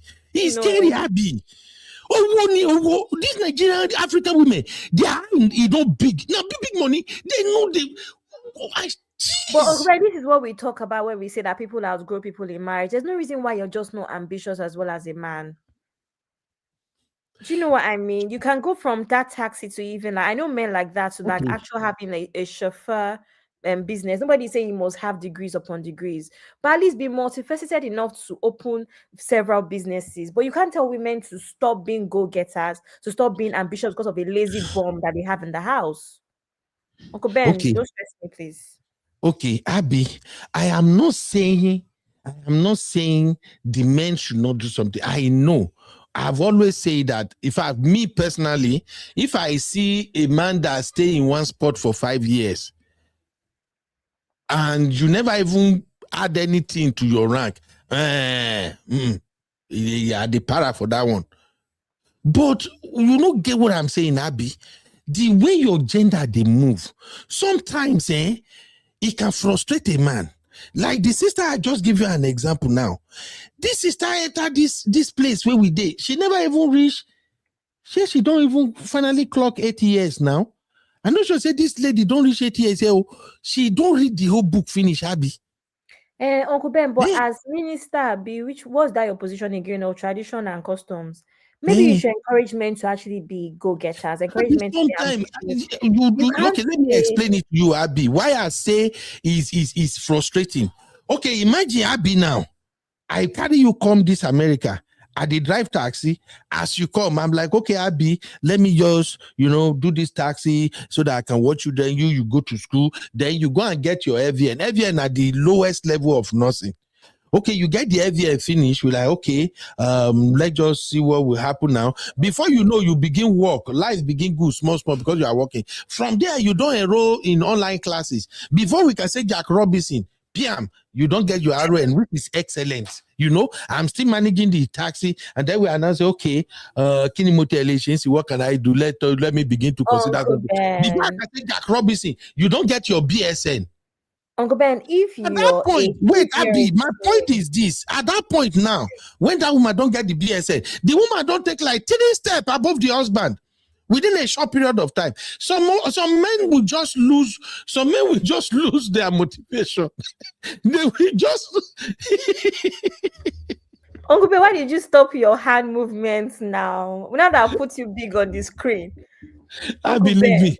I see what you want to do, bad picking. So what I'm saying is, some men will just lost their motivation, Abby. Pastor. TV. Under 5 years, a woman don't get 3 ranks above her husband. Uncle Ben, here's the thing. It's not easy. See what I would recommend. Abi, see what I would recommend. As a woman, when you finish one certificate, encourage your husband now to take at least one certification. Then you go for the next one. You encourage him. You people should not be too fast. We preach partnership here, right? Yes. And I don't think everything is education, because you already said this. Not everyone might be built for degrees upon degrees. But like I said, even this taxi that I used as an example, you could start like I said, I know a man that started from like just normal taxi. Now he has like a whole chauffeur business where he now has people working under him. Do you understand? If really is teamwork, it's a no-brainer that is push and pull. Push and pull. Push and pull. But you cannot now put the onus on a woman to not do well because you want to be a lazy bum. Abby, I'm not saying the woman should not do it. I'm just saying you people should slow down. You people are so intimidating. You have to slow down. Men, move faster. Abby, you don't understand. Let me tell you how I this understand and I refuse. Anytime we refuse, you tell us we don't understand. We understand. We just don't agree. You don't understand, Abby. Let me explain something to you, Abby. No. Maybe you know how worse this thing can be, Abby. Make I explain to you. If you go Dallas, we have this hall in Dallas. Those who live in Dallas, who are Nigerian, they will know this hall. The hall is at Garland Convention Center. Abby, that hall can literally take, I think, 300 people for event. If women enter that hall, Abby, if you see 200 women inside that hall, out of that 200 women, I can tell you now, about 150 of them, they're like this, higher, now in their position. It's so intimidating, Abby. You shouldn't be intimidated as a man. Uncle Ben, you're Minister of Custom and Tradition. You should encourage men to be bold and confident. We are trying, but make una slow down. You know they get them. Make we allow Uncle Dayo. Abby, you don't get it. No people are too fast. Hey, Joko Kale. Hey, too fast, Uncle Ben, your BP, your BP. Consider your BP. No, you see, you won't corner me be that. Uncle Dayo is here, Uncle Phil is here. You are welcome, my brothers. I beg, Mona, help me educate this Abby girl. Uncle Dayo, thank you. Stop shouting. Thank you, Uncle Ben. Yes, sir. Abby, how are you? I'm fine, sir. Tell Uncle Ben. Make una no verse. No, sir. Make una no verse. Make I quick make one example here. Mona no verse. You see, Sister Adana. You see, when I talk, say, when I tell her to be, say, nurse practitioner, and then they claim money. Sister Donna, they watch this show, see, so she no talk. He reached that and then she show. He said, no, he's anesthesiologist that are making the money. You know, all of them, including Sister Donna, they are clearing money. The money they are making, you as a man, you will begin to ask yourself, Lord, I have to work like 3 years before I can make what this woman is making in 1 year. Make una they slow down, please. Uncle Ben, would you tell your daughter to slow down? Actually, Uncle Ben can tell us. Uncle Ben can tell Blessing. I go carry water. I believe me. I go take water. I go to listen. Yes, Uncle Dayo. Good evening, sir. Thank you very much, Jariabi. See, you are quite correct. The thing is this, okay? When a woman, allegedly, the man was the one that brought her to the US or maybe to the UK. And I want to believe one thing. If the man is the one that brought you to the US, or maybe somehow both of you jackpot together to come to the US, how come the woman is able to be going to school to be a master's certificate upon certificate, and you as a man, you are not doing the same thing? Oh. I don't get it. I don't get it, because any real man, it should be a challenge to you. If your wife is progressing, it will be a kind of a stimulation for you too, to put your acts together and get something doing. If at all, because somebody has to wait to carry the weight of the family. I can really understand, because both of you cannot focus on your education alone and you still be carrying the weight of the family. It's not possible. Absolutely. One have to give for the other, but even though if one is giving for the other, it must be an arranged plan. You should not just sit back and be driving taxis while your wife alone is going for the so-called certification and all. At least after every certification, there is a space of some months before you can go for the next stage. When that space comes, as you as a man, you can go for your own. While the wife is relaxing, you go for your own, you make your own. By the time you finish your own, your wife is ready for our next one, and then both of you can be growing together. instead of the man just sitting comfortably and say, okay, let my wife get all satisfaction. Because at the end of the day, once that woman reach that level, you that you are the man, most times you become despiteful in her eyes because she will not see herself. Now, I'm not saying this to bring down any woman. It's a natural thing. She may not see herself to be far better and far above you. Even though you are the one that pay almost all the price for her to get to where she is, it is not something that she planned, but it happens. Let's be realistic here. All of a sudden, the woman is now in a very top position, making good money, and you're still a taxi driver. In fact, she'll be feeling irritated that how will my colleague be seeing that I'm still marrying a taxi driver? Meanwhile, that's why I said, men, you need to borrow yourself sense. Have a plan with your wife. Babe, you are going to get this certification. While you are doing it, I want to get this certification so that both of us can be rising together. You must rise together, not one rising while the one is dormant. Not, and then again, not only the man rising while the wife is just dormant. It's not right. Both of you must have equal plan. Okay, let's do it like this. Let's plan like this. You go for it this year. I go for it next year. Plan it together, and then both of you can raise and they rise all at the same time. But don't be dormant as a man, please. And I want to say this also. As for the men that are getting jealous about their wife making money, I was telling my dear sister Arikemi that no, any man that is feeling jealous or maybe that is feeling intimidated because the woman is making money on the side, that woman is a chauvinistic pig. That man is a chauvinistic pig because no real man will be sad when the wife is doing well. It's supposed to be a thing of joy for you that your wife in your house can be making money and be saving. It's supposed to give you joy as a man.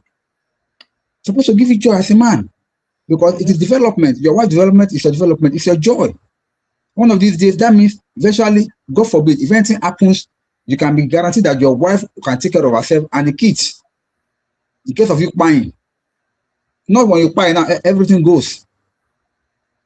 So men, anyway, I believe that real men don't even reason the way my sister Arikemi was talking about. Of course, there are men like that, but they are not real men. Any man that is feeling intimidated by the wife making money, then that man is not real.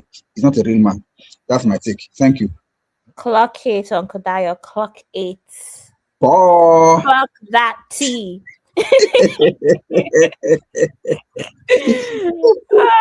Thank you, Uncle Dio. Uncle Phil. Good evening, sir. Good evening, my people. Good evening, everyone. Good evening. Welcome, Uncle Phil. Sorry, I joined a little bit late. Uncle Phil, good evening, sir. How are you, my uncle Dio? I'm fine, sir. Wife's family, sir. How's my sister and the children? How are they doing? Thank God. Oh, I'm here with them, and we are sitting together. Babysitting. Happy weekend, though. Happy weekend, though, to every one of them. Happy weekend. Together. We are sitting together. I'm sitting together with the babies. Oh my God. It is well. This topic is just and scenarios that's leading to this topic is just very, very sad. And I agree with what my uncle Dio said and what my older sister said. But I look at a problem usually, my usual self, I go to the roots, right? So naturally, let's say the jackpot or anything that brings man to the side of the world, a man and his family, if you trace it to the roots, most of the heavy lifting on how that happened, in most cases, not all, in most cases, the heavy lifting for that to materialize, and we all know, like, if we are coming from our own side of the world, you will almost give your soul. When I say your soul, you will go to an extreme length where, because of the exchange in naira to where you are coming and what you have to pay and whatever you have to give up, right? You almost give a arm and a leg to make that happen, especially when you are coming to this space of the world with your family. And to a large extent, not in all cases, Men do the heavy lifting. So let's begin to look at the commitment from that area.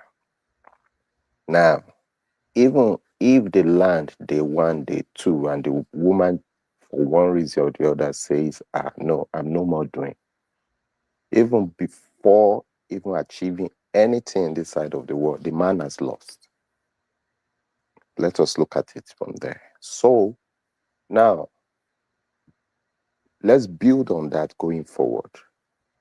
If the woman did not say she's not doing at that point for one reason or the other, hitting the ground running, for the most part, the man will always be the engine, while the woman can now leverage on that and, achieve some stuff. Going to school, starting a career, starting a business, while the man is at the back end. Like making all those things possible for the woman. And I will put another layer, another decking here. If the woman within this space, within this other segment of their life, after landing in this part of the world, now turns around and say, no, that's it for us. Go your way, I go my way. The man has lost. Has lost because he puts his life on pause and the woman is going ahead. So let's begin to trace it. Let's begin to trace it from the root, right? And maybe at this point they don't have houses, they don't have but at least they have some structure, some system going on that is bringing something to the home for them, right? For the most part, the man is always behind the scene. Either driving taxis, either jumping from one job, 2, 3, 4 jobs together. Like now, how can you quantify that when a woman turns around and says she's not doing anymore? Like the man is just going to be left like high and dry. And you can understand how emotions can run up and lead to this subject we are discussing about. Not that I'm supporting it, but I'm just helping us to see how, unfortunately, situations can lead to this. Now, that's another level. Now, let's move on to the level of like acquiring properties and all that. And my uncle Dayo says something which is very, very crucial. Agree with your spouse. Okay, me, I'm going to be on pause. Why are you going to be on play? Mhm. You do your own thing up until this level, then you're going to be on pause and let me catch up. For the most part, that is how it should work. But it's on trust basis. The person you discuss with today can change their mind tomorrow. And how can that happen? Now, let's assume the husband is now driving taxi all over the city and doing all of that. And the woman has achieved to a point, graduated and all that. Having been ahead like that, she will begin to find herself in some circles where she begins to view her husband as inferior or not qualified to be in that circle. It's only natural. Just like my uncle Dayo said, it's only natural. You begin to feel that inferior. And as a man, I don't know if you can feel it when your person is moving like that.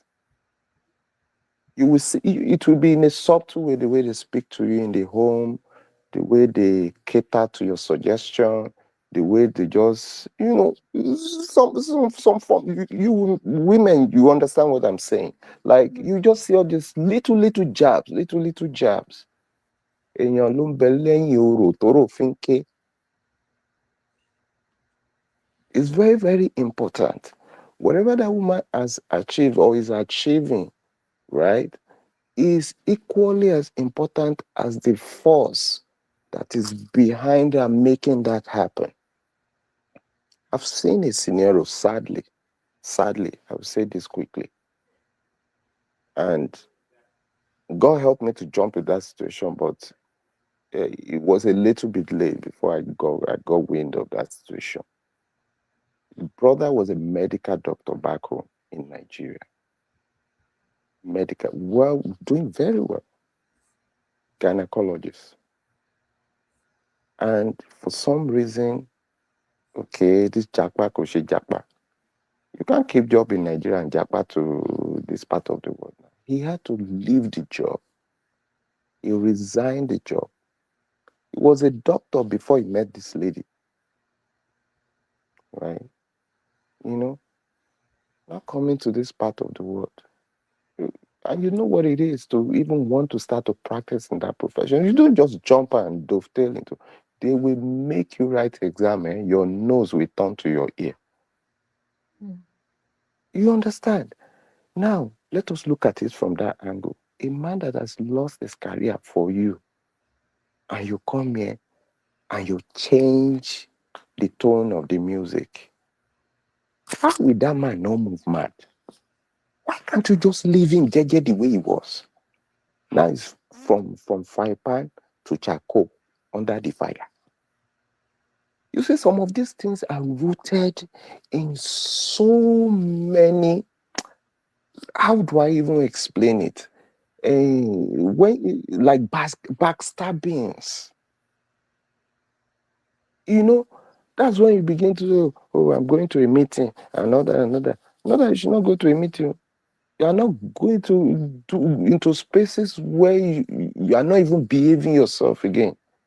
You now begin to attention that your husband never gave you naturally because he's tired from jumping from one job to the other. He's just coming home to sleep, bath and go and repeat again. Now suddenly your husband doesn't have attention for you, but you've forgotten that attention he's not having for you is in exchange for your success. He will be tired. It's not. That's why I keep using one word. A man that wants to be Alpha and Omega provider in this part of the world, you just kill yourself.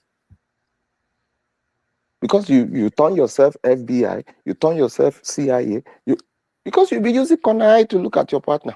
All these things I'm doing now, I hope now. And our men too, we also move mad. You know, when we find our sisters in that circle, you know definitely that she's married.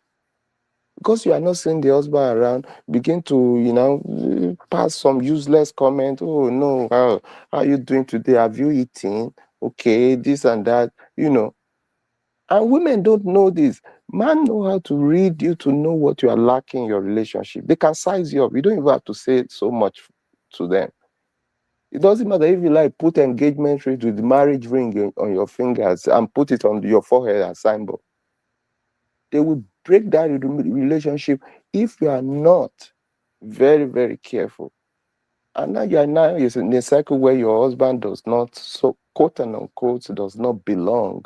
And now you're seeing another person in that type of cycle, maybe a little bit ahead of you, or even a colleague in that cycle, that your husband has done the heavy lifting at the back of the scene to get you to that cycle.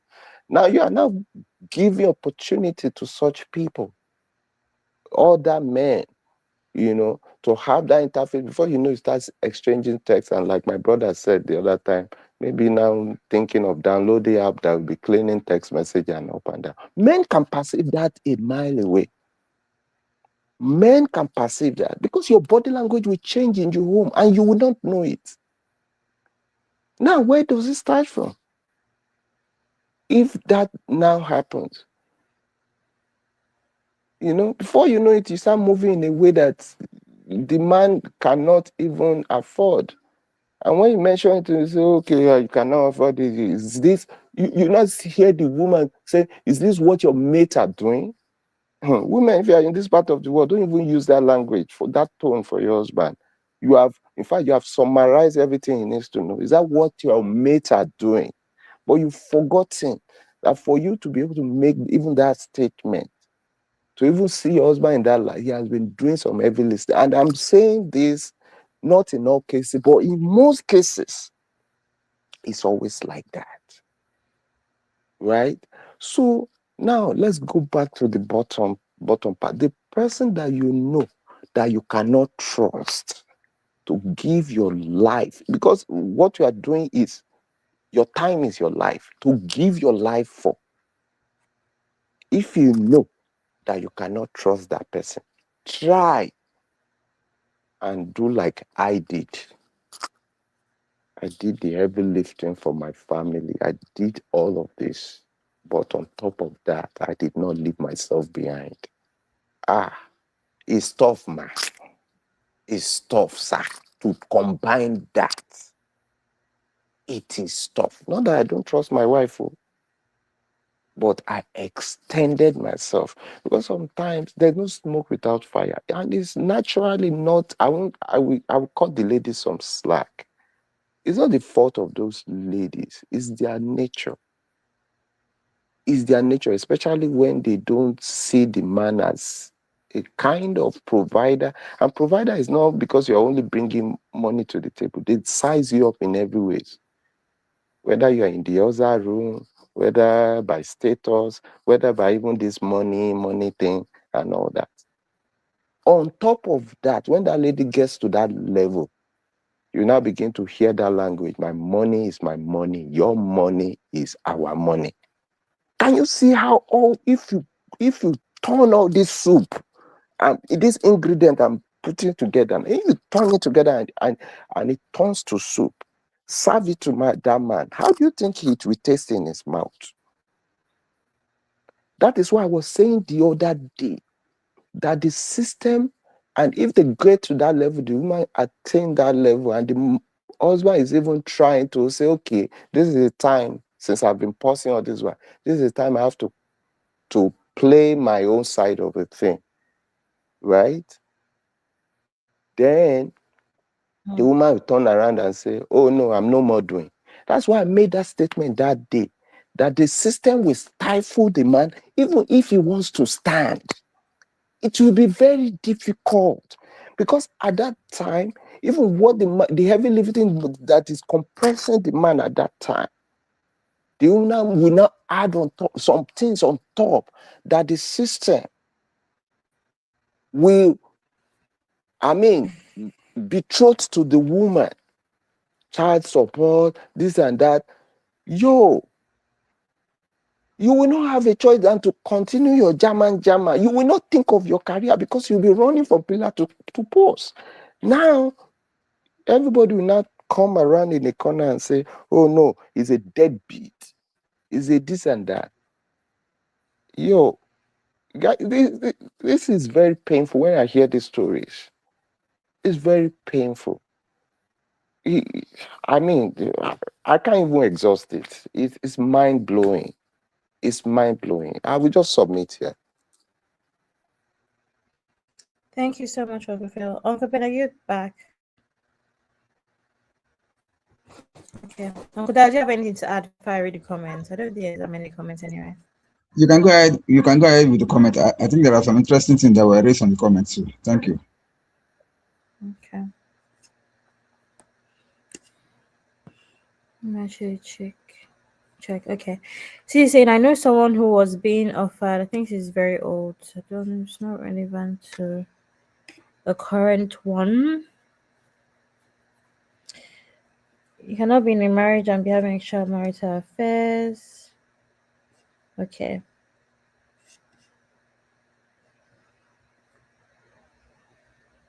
So I'm trying to sort the comment, because I have really old comments from like beginning of the show here as well. Okay. Fact, so all this marriage is based on trust. It will be evil for one of them to run the other straight.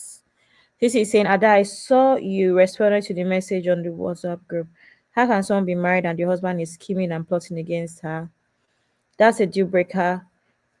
A breaker statement to be used on a man. Let me see if yes, if I can say something on that, Abby. I made that comment when Uncle Phil said that when a woman says to the man, is this what your mates are doing? There are some statements from women that can break a man completely. That is one of them. That's an example of one of them. Never you see, there are some words that you use them on a man. You can break him mentally, physically, and psychologically. That is one of them. Because the moment a wife starts using such statements with her own husband, then the deal is off. So men don't recover from that. So we must be we must be watchful and be mindful of what we say sometimes to men, because men are so sensitive to what their wife says to them. No matter their facade, no matter what they are putting up appearance, no matter what the faith that they are putting out, words from their wife cut deep like a razor blade into their souls. So when you make a statement like that to a man, it can kill him mentally, physically, and emotionally. So please, let's be careful.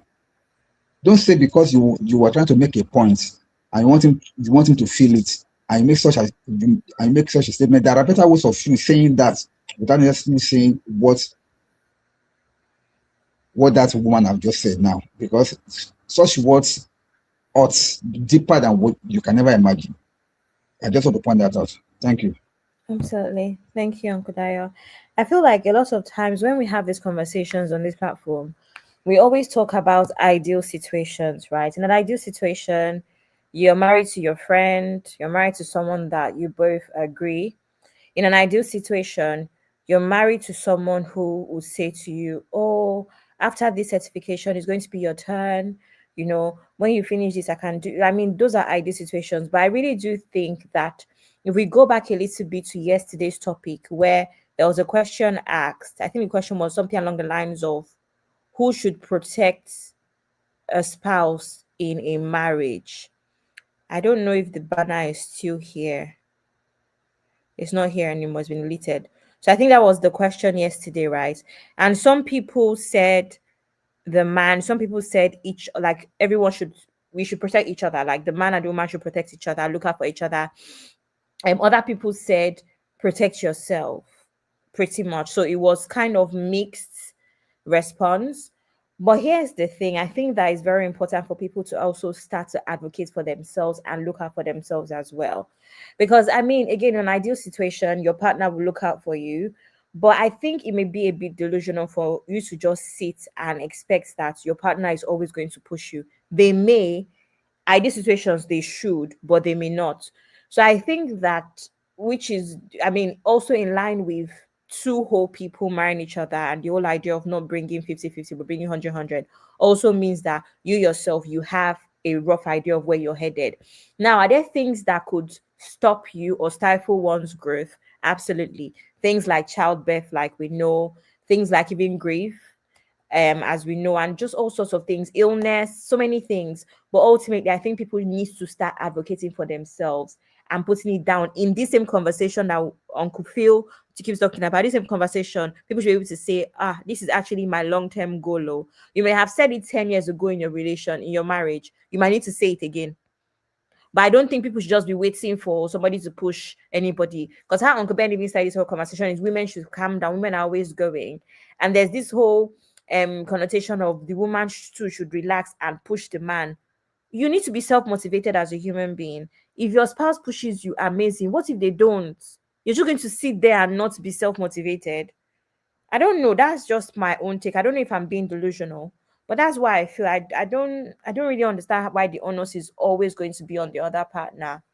Some things should just be what's the word? Innate in us, in my opinion. But oh well, what do I even know? And so you're saying this goes back to what do people talk about before marriage? A lot of folks marry for the wrong reasons. They do not have plans. They marry and plan as they go, which is a bad idea. Absolutely. And seeing because plans may change, right? You may, for instance, you can decide that okay, I was this very ambitious woman that wanted this, I mean, 9 to 5, and now I want, and then you could change, okay, maybe it's easier as a woman to own my own business or whatever, so that I can also be present in the home front. I mean, plans can change, but that's the point of even communicating along the way. But in the same breath of being equally yoked, I say this all the time. I have no business marrying a man that is not ambitious. Me, Abby, personally. I cannot be equally yoked to someone that's not ambitious. So that there's also equal push and pull where even maybe I feel a bit tired or I feel a bit Abby. Remember, this is actually our long-term goal. Me too, I can tell you, remember, because we're already aligned in that way where we know what we want out of life. And I've given an example before about a guy that I dated briefly that was very simple-minded in his own words. He wants the simple things out of life. Who doesn't want simple things out of life? But if you're saying, if your definition of simple is not pushing yourself and not wanting more, then I don't know if I don't like that kind of simple, right? Because we don't have to confuse simple with materialistic. It's not the same thing, but simple cannot just be being unnecessarily comfortable to the point where we're managing when we can actually have more. I don't have time for things like that. So I think that also goes down to Uncle Ben, we know you are here. Thank you for announcing your presence. But I think it goes down to also being equally yoked to a very large extent as well. And then it's easy to push and pull because we know there are women that are married, there are ambitious women that are married to men that are not self-motivated. No matter how much you push them, nothing. There are men that are married to women that are not self-motivated. No matter how much you push them, no matter how much money you invest in a business for them, there's nothing you can do about it. So where do we Be go? slow down. I'll be slowed down. Slow down. Ben, you're back. You're back to the story. What did I do now? I said I should slow down. So I don't know. I think everybody should be self-motivated to a very large extent, and then your Thank spouse you. doesn't have that much to do. It will be easier for your spouse to encourage you and push you, in my opinion. Thank you. Now, no. We don't enter almost 3 hours. Now, wow, this platform. Okay. Thank you, Uncle Phil and Uncle Dio. I want to highlight something else again that women are doing presently, and I can see. God. No, Uncle Ben. Before you and no, please wait. Let Uncle Phil and Uncle Dio say talk on what I just spoke about. You want to change the topic? Women did what again? Uncle Phil and Uncle Dio. Abi, you don't they poke me. I tell you, you don't they poke me. No verse, Uncle Phil and Uncle Dio. Over to you, sir. Okay, you may say something on what Abi just said. Abi is making quite a credible point here because we are talking about what Uncle Phil said earlier on, that there should be an agreement that, and now Abi is saying that they should be couple should be self-motivated. Now, let us be practical about this issue. Abi, if you are alone as a young girl or as a young man struggling to survive, fine. But the moment you are married, now, if it's in Nigeria here, it is easier. But in diaspora there, the expenses are way too high. Okay? You can hardly manage to be paying for your apartments, to be paying for your electricity, to be paying for everything, and be paying for your school fees all by yourself on a single job. You and I know that it's not possible. So now when you are both married together, definitely one has to carry the heavier weight for the other one to be able to save. That was what Uncle Phil took time to really explain. And that's the way it's supposed to go. But now when you're talking about self-motivation, motivation comes in the area that before any one of these things starts, both of you must have sat down together, planned your life. As a couple, maybe during courtship or maybe before marriage or whatever, you must have had that discussion. This is how we're going to do it. Or maybe by the time you jackpot to the so-called diaspora, you now sit down. Uncle Ben always emphasizes something. For couples that jackpot, sit down, take a plan. Now we are here. Forget about where we are coming from. This is how we are going to run things from here. Because you must adapt to deciding wherever you find yourself. That's very, very crucial. That discussion, that plan is very, very crucial between a man and a woman. Once you have sat down and have that discussion, okay, this is what we are going to do. For the first 1 or 2 years, you can take this course while I will be doing the heavy lifting. Okay?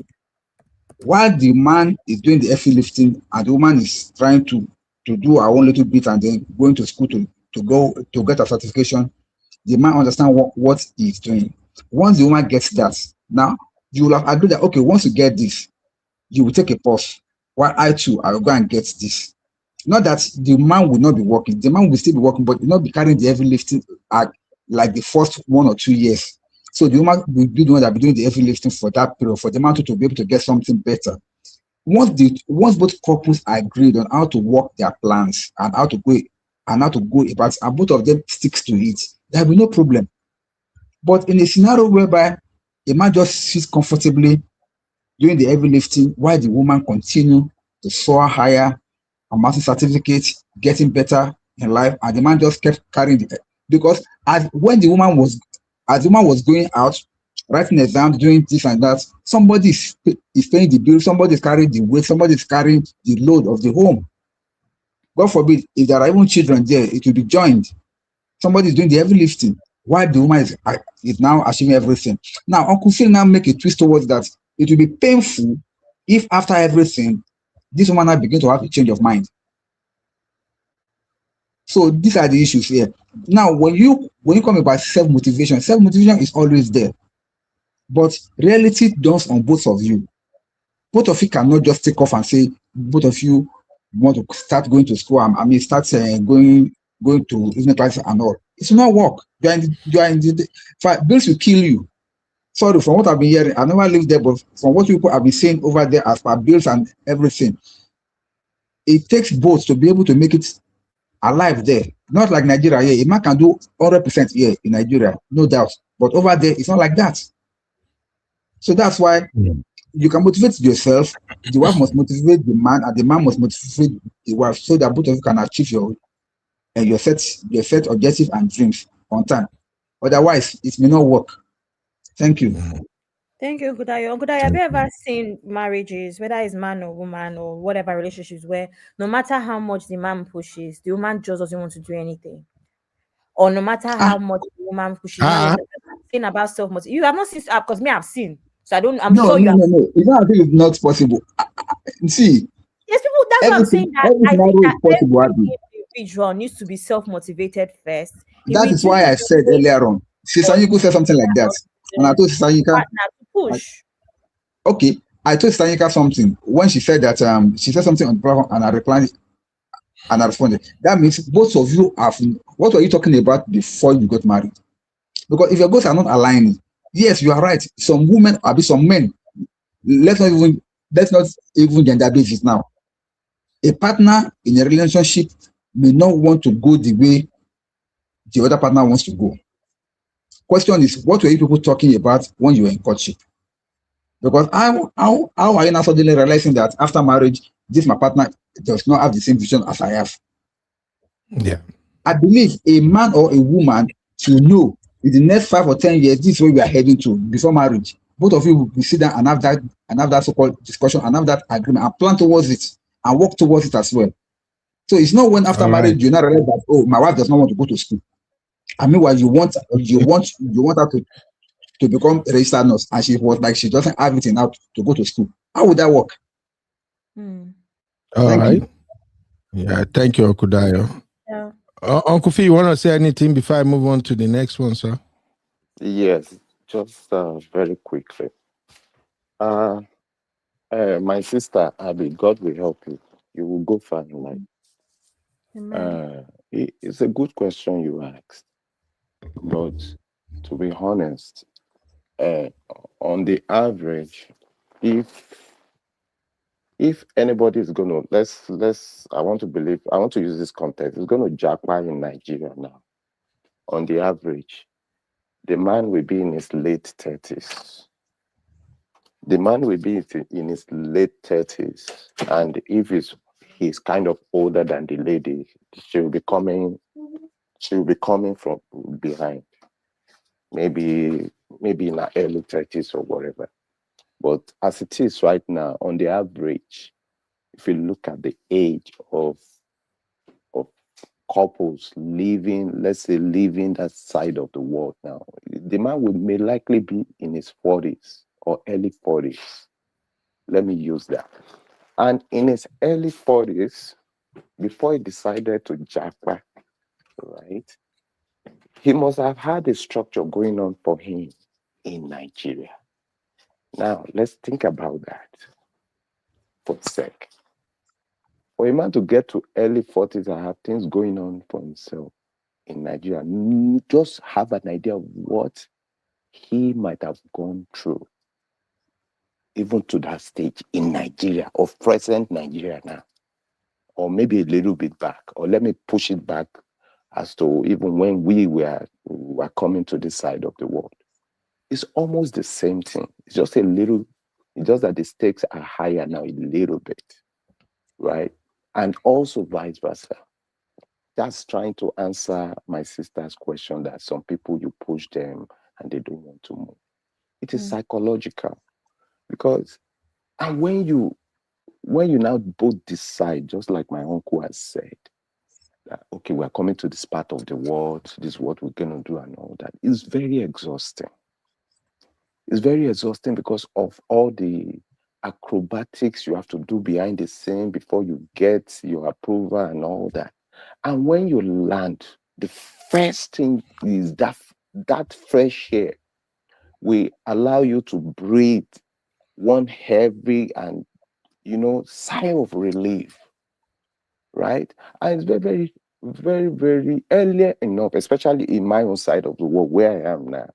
There are so many give and give and give, take and take and take that the government is doing for you that may want you to think twice and say, after all, I mean, like, this is good, and let me just relax a little bit. That relax a little bit will make you repete. But it's always good quickly to take your eyes away from all those things quickly, and you hit the ground running. I can remember when I took my wife to go write her nursing license exam. She was like telling me, oh, she was studying and encouraging her, sometimes, yeah, don't doubt yourself. Just tell me whatever I have to do and all that, I did everything, to cover her, to get her to do all of those things. The day she write the exam, I drove her to the place. I stayed in the parking lot so that when she's done, because it's a little bit far from where we live, when she's done, I'm going to, take her back, and all that. I encourage her and all that. Not unbeknown to her, I was also studying for my own license. She didn't know. But I didn't bring it to fall. I didn't bring it to her face like, oh, she's carrying textbook. Me too, I'm carrying textbook. She's carrying material. Me too, I'm carrying material. Because sometimes our spouses feel it like, don't let me bother this man. And now she will begin to go under some level of stress because she's out of consideration, But my own style, I will not bring what I feel like I deserve. I will not bring it to your face to the extent that you will now begin to reconsider the help I may want to render to you at some point. She wrote the exam and she passed. The next day, I drove myself to the center where I wrote my own exam, my licensing exam, right? And it was when I came back home, it was like, where are you coming from? I went to write my exam. You didn't tell me now. I said, I didn't want to bother you. And look at that. And we both passed. And now we're in our profession. Both of us flourishing. How was my template like that? I was doing all the heavy lifting behind. She was doing also her own heavy lifting. Let me give kudos to women too. She was bearing. She was, we had our babies. That's something. That's some heavy lifting for her. I have to cover her. She will go on maternity and all that. I have to double task up. You get what I mean? So, like I said, most men, you have to understand this concept. It's going to be very hard. I think I shared on my platform one time, maybe I sent a text or whatever. There was a time in the process of doing this heavy lifting, I slumped in a bus. It was my friend Latif. That's even another story that I used to go to mosque together with because I didn't have food. Just so it was during the fasting period. That's where we used to go and find food to eat. My friend Latif, I followed him to the mosque. And that's how I knew a little bit about the Islam faith and all that. That's another topic for another day. It's part of the work I have to do behind the scene. Whatever you're doing, think about us. Think about us. And don't leave yourself behind. Let me address that second statement. Don't leave yourself behind. We help you to close doors to things that your wife may likely tap into in the nearest future to use against your marriage. Deliver us from is it temptation and something? It's in the Lord's prayer. Temptation is real. If you put your wife in a position where she can look down on you, it, I won't say it's not her fault, but it's just the arrangement, and by their nature, they begin to use words like, "Is that what your mate are doing?" But when you don't leave yourself behind, while you're still doing the heavy lifting, oh my Leo, it's going to be hard. But she will not have cause to say that because as she's stepping up, you too also you are stepping up, even though she's riding more on your strength. But by and large, you should see your situation as not you versus me. It is us. It is us. It's very hard for a lot of people to see it exemplary that it is us. But when you put them on certain pedestal, they begin to think about themselves as me. That is the truth. And from the get-go, I told my wife, we're going to have one account. It doesn't matter you're bringing $1 and you are bringing $0. We're going to have one account. There are several times within our own stages that she was not working, but we still have household income. Someone has to cover. Sometimes within those periods, she got pregnant. We had our kids, our babies. I will not leave her behind. You have to cover her, and vice versa. So, don't leave the back door open. Our men, let me use, because I want to believe this subject now. Man, based on this sad situation, man, don't leave yourself behind. So that when push comes to shove and you come to that last straw, you will not even be thinking in that direction because you're looking at yourself. You're looking at herself. She has achieved, I have achieved. If it has come to that, but you should not be seeing yourself as individuals. You should see yourself as one. So All right. I hope I cover all the bases. God help us. Yes, sir. Amen. Thank you, sir. Abby. Look for trouble. Yes, Uncle Ben. Okay, we're gonna speed this up. There's still two angles I want us to examine, but before we do that, can you read all the highlighted comments so that we can close this section and move on to another key thing I think husband and wife should try to avoid in order not to end up unaliving themselves? Let's just take the comments real quick. The one you highlighted. That's a breaker statement to be used on a man. Uncle Dai already explained that. I think because you do not develop from zero. The real has always been there. It just evolved. And think is also saying then they say the person changed. No, they didn't change. You just didn't know them that well. You don't talk about the deep stuff. It's mostly surface level. Just marry because you want to settle down. And Chikis also says it is while they are in marriage they find out that their goals and visions do not even align. Yeah. This goes back to what do people talk about before marriage? A lot of folks marry for the wrong reasons. They do not have plans. They marry and plan as they go, which is a bad idea. And you as a woman, you know your man is good with the bare minimum. He doesn't like school for him. You know, but you decided to marry. It's okay to marry him because you just want a husband. Then you dump him. Simple life. As you can say, because now you are way above and you can't deal with his kind anymore. That is wickedness. You knew his limitations. Why did you say yes? Was it to escape Niger poverty? It is well. Don't act like you didn't know and act all naive and blame him for not being what you now were able to achieve. Just as there are some wicked husbands, we also have wicked wives who just take and take for their own benefit, and then suddenly they reach the top, and the man is no longer good in their eyes. So if we're talking about the men, let's put the ills on women also. They are the hard. These are the hard truths we do not talk about. I have seen cases where these men were very transparent and let their wives know their limitations, helped her through school by handling the children, thinking the dream is for both of them. But then when it's his turn, the woman begins to complain and will not support him while the plan was once she was done, they'll focus on the other plan. It is well. Oh.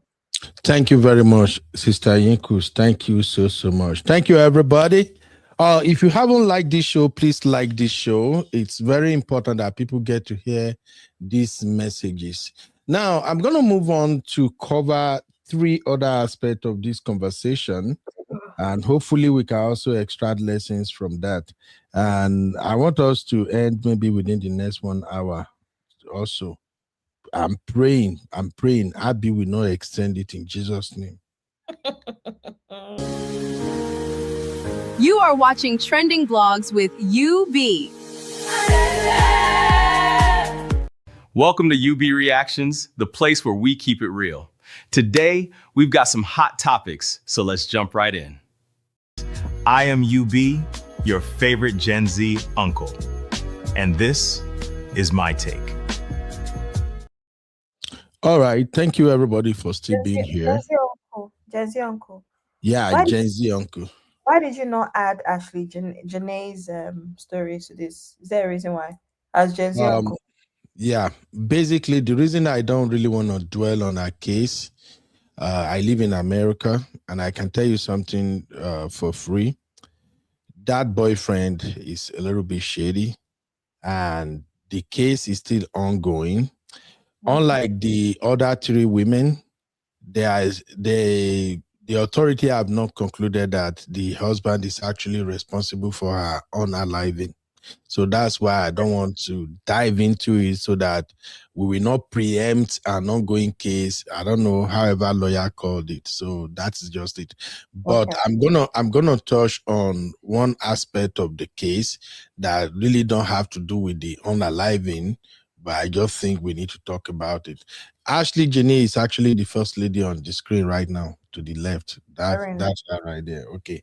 So now I want us to cover a couple of things. First, when Auntie B was here, Auntie B helped me walk through this one.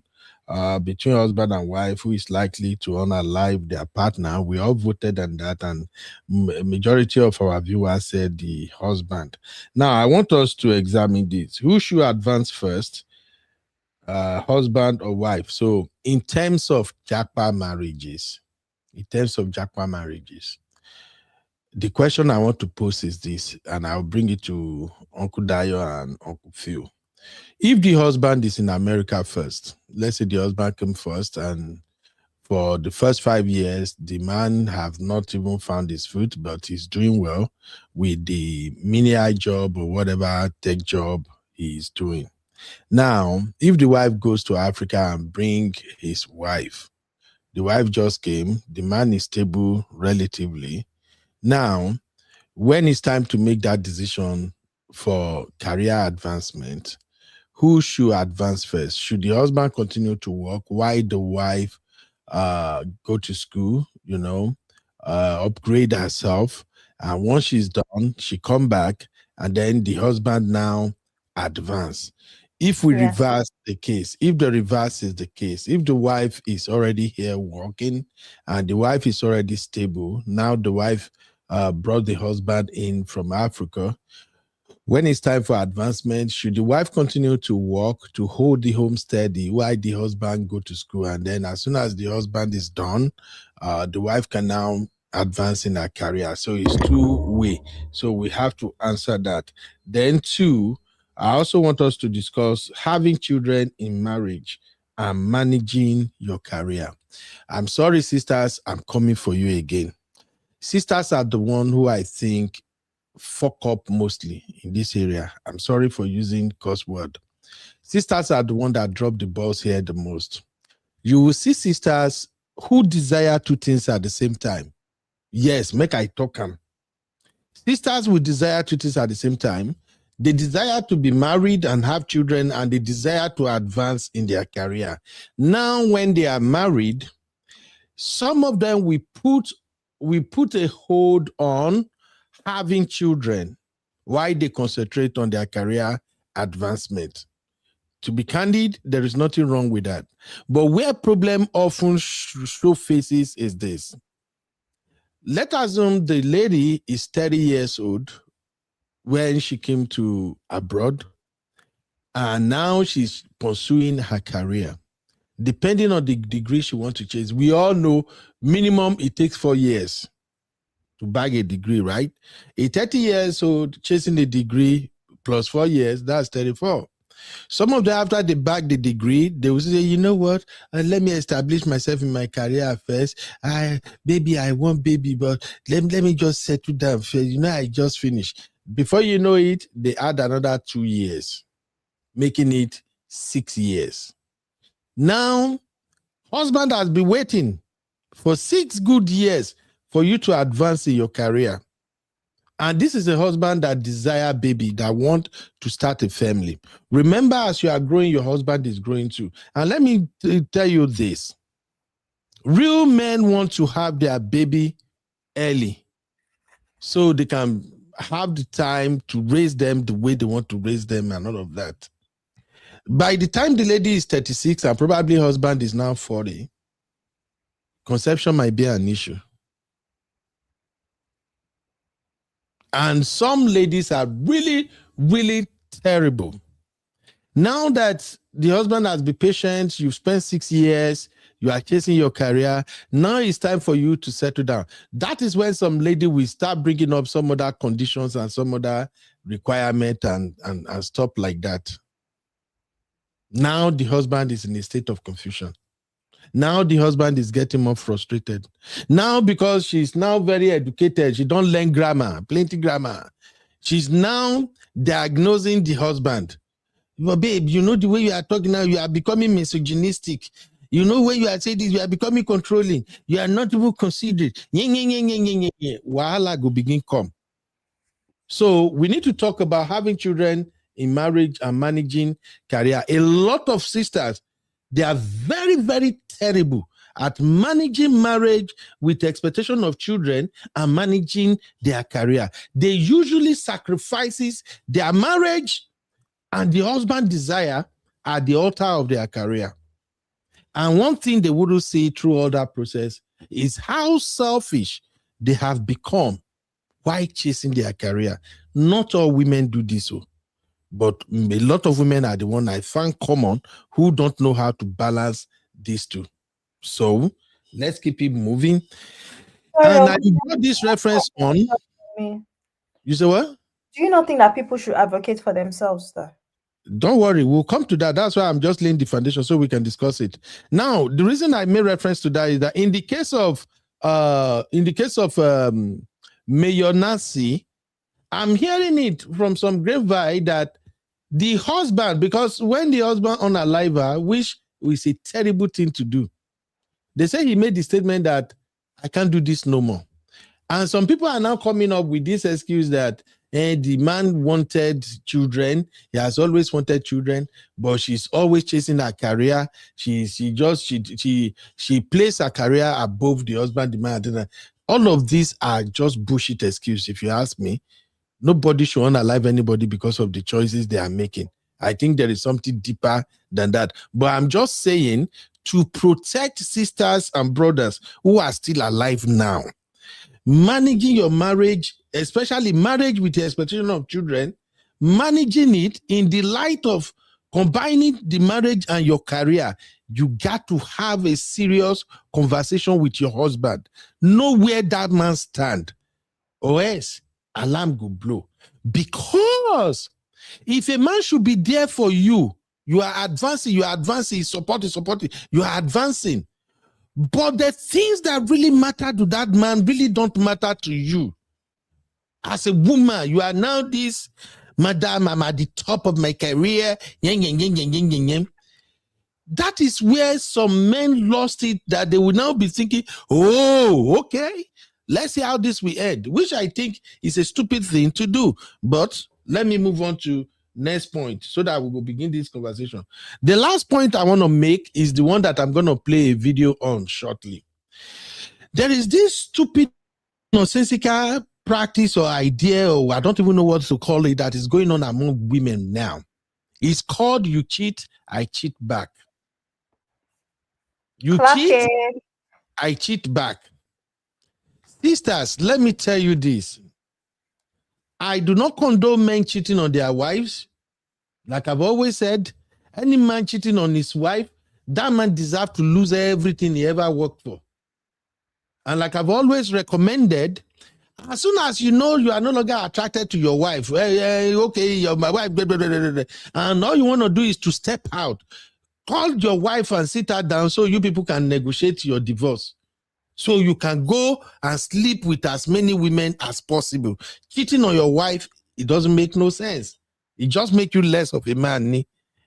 Now, on the part of women, you cheat, I cheat back. To auntie, you are playing with your life.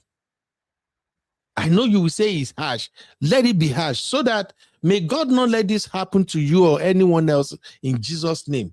If you ever catch your husband cheating and you can't take it, auntie, call your lawyer. You know how many times I don't they preach here now say marriage and divorce, they go hand in hand, especially in this modern day. Instead of risking your life, get the hell out of that marriage. So if your husband cheats on you, the solution is not to cheat back. Cheating back will just give us a situation whereby two wrongs can never make a right. That's the point I'm also raising. And on that note, I want to play this video. You know, we have this ongoing, what do we call it now? Hangout with Ife. So I want to play this video for everyone. Just take a listen. So recently, this is our favorite guy, our favorite Nigerian actor. I know a lot of Nigerian women, they are crushing on him so bad. So he got featured on Ife, on Ife's platform, and somebody wrote in, a lady wrote in, and that lady asked Ife, what can she do? But listen to what went down. Take a listen. What did happen? A big mistake. I read my husband's phone and saw that he has been sending money to a woman from church without telling me. They have also met up and I wasn't aware. My husband is a pastor, but he cheated on me when we dated in the first year. When he cheated on me that year, I told him that I'm from Akwa Ibom and my revenge for cheating is that I will cheat back. So he can't repeat such. So when I saw that he was having an affair with that woman, I didn't say anything to him. I told my best friend what I wanted to do. And she said, this is the best revenge. So I just went and did my own back. And even though I wasn't ready to let him know, he found out. Only for my husband to show me the message on his iMessage between him and the lady and the message with our senior pastor. The lady I thought he had an affair with, he was giving her money because her husband left her, took the children to Canada and never returned. And he stopped sending her money. The reason my husband didn't tell me was that the woman begged him to cover her shame. That was why my husband and the senior pastor have been sending her money and paying for her to learn tailoring. I felt so stupid. I only checked his WhatsApp. I didn't know there was anything in his iMessage and all the conversation was there. I have shamed myself and I told my husband that I'm willing to do anything to make him forgive me. I have begged, I have cried, I have reported myself to his friends and parents. He said I have not done enough. That if I want the marriage back, I know what to do and he won't be the one to tell me. Please, I need help. First of all, don't go and be checking your husband's phone. Let's start from there. Let's start from there. It's so unnecessary. I think the whole concept of saying that you are this kind of person from this kind of place, and if they do it to you, you do your own back. Yeah. That's so cringe. Like, I was wondering, what do you mean I'm from Akwa Ibom, I'll cheat back? Is that a thing? I'm telling you, like, you cannot destroy yourself because someone is destroying himself. Like, it doesn't make any sense. All right. Yeah. All right. So that is the story right there. Sister Natu is in the building. Sister Natu, I know you are coming to start Bass Boost, but just remember we have 3 issues to iron out, my sister. You cheat, I cheat back. Managing marriage with children and managing your career, and who should advance first, husband or wife? Sister Natu. Let's start from the beginning. Okay. So you talked about women. First of all, Sister Natu, how my boy is first, because I don't say you won't fight. Your boy is there. Let me tell you, I'm sending Isaac to you. Yesterday, Isaac wake up yesterday. Let me say they cry, as if they just go sleep, but they send them back to you. Go and meet Big Senior time. Isaac. I'm ready. I'm ready. Bring my Go and boss. meet Senior Isaac. Uncle Ben. Welcome, Natu. Yes, ma'am. Thank you, sir. Abby, how are you, my darling?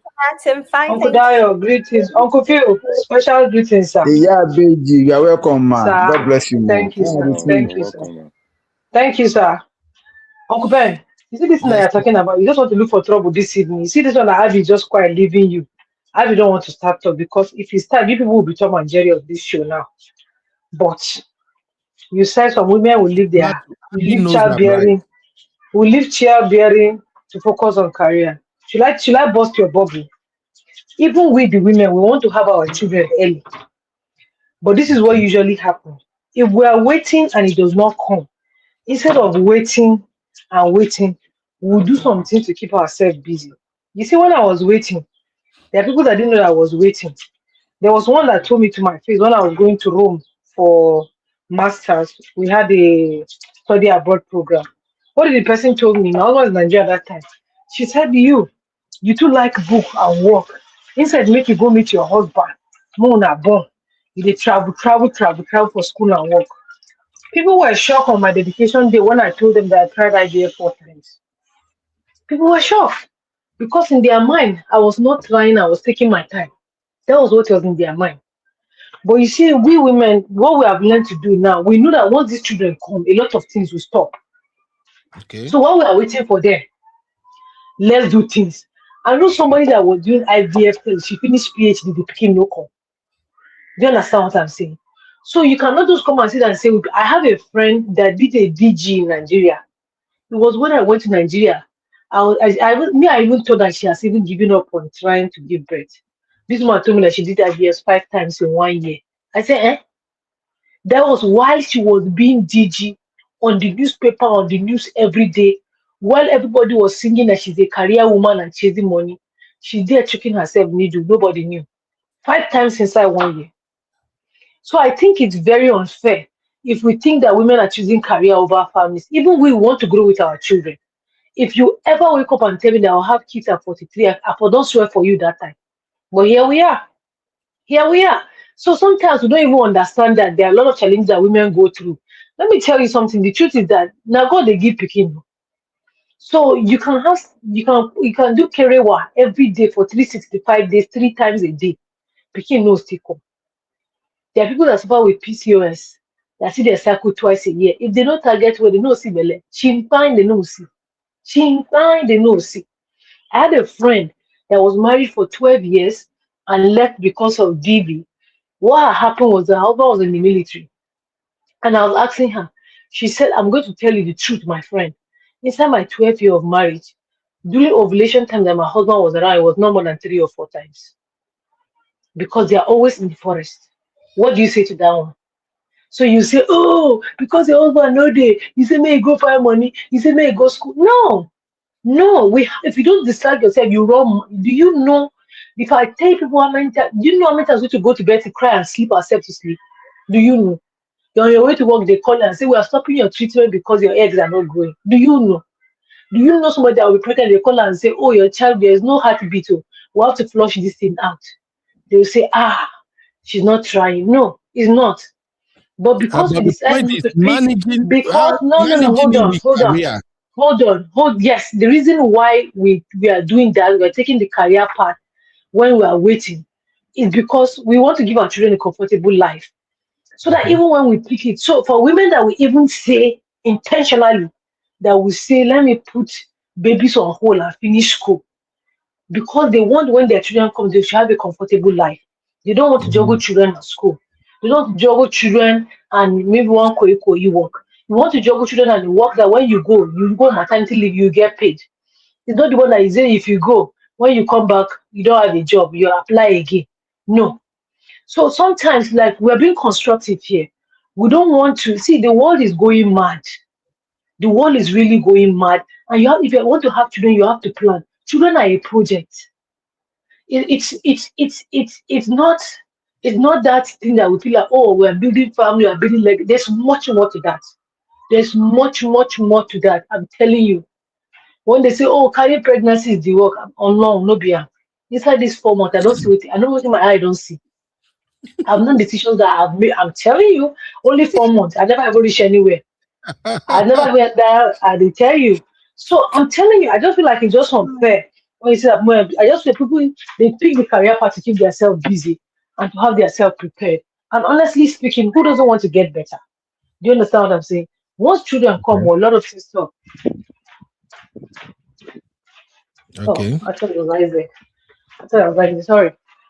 So, but that is what I'm trying to tell you. So I just feel like your point that you're making, I don't think it's 100% clear. It's not even 50% or 40%.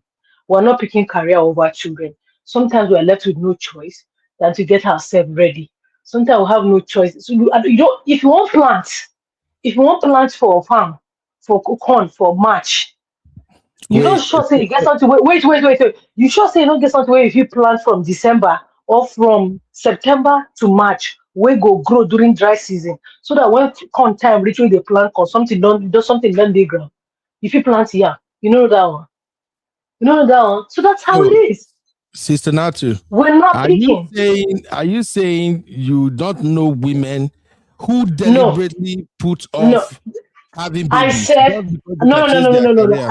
I didn't say they are not. Even if they are, it's a little. It's the fraction. The fraction is 0.00. There are not much of them. No, People are Sister just Natu, there are some of plenty. the people that you are assuming that they are There are doing that, they're not plenty, doing oh, that. Sister Natu. No, There are they're not many. plenty. Mm-mm, They mm-mm. are. I Okay. disagree. Uncle Ben, no, Okay, it's your no, point. no. Let's keep it moving. Even Okay. this lady that you're talking about, that maybe let's say the one in Florida that the husband and because maybe she will pick her career, everything her career. Among her, how many of them be? This person, vice president wife, no be how they inside White House get belle. So it's not a lot of them. I'm telling you, we want to have our kids young. Having kids in your 40s, not it. I'm struggling to go back to work next month. I'm supposed to go back on Tuesday. They had to move it. I'm struggling. So if Hey, I had Sister my kids Natu, at you can 25, only it's not the speak for same thing. yourself. Oh.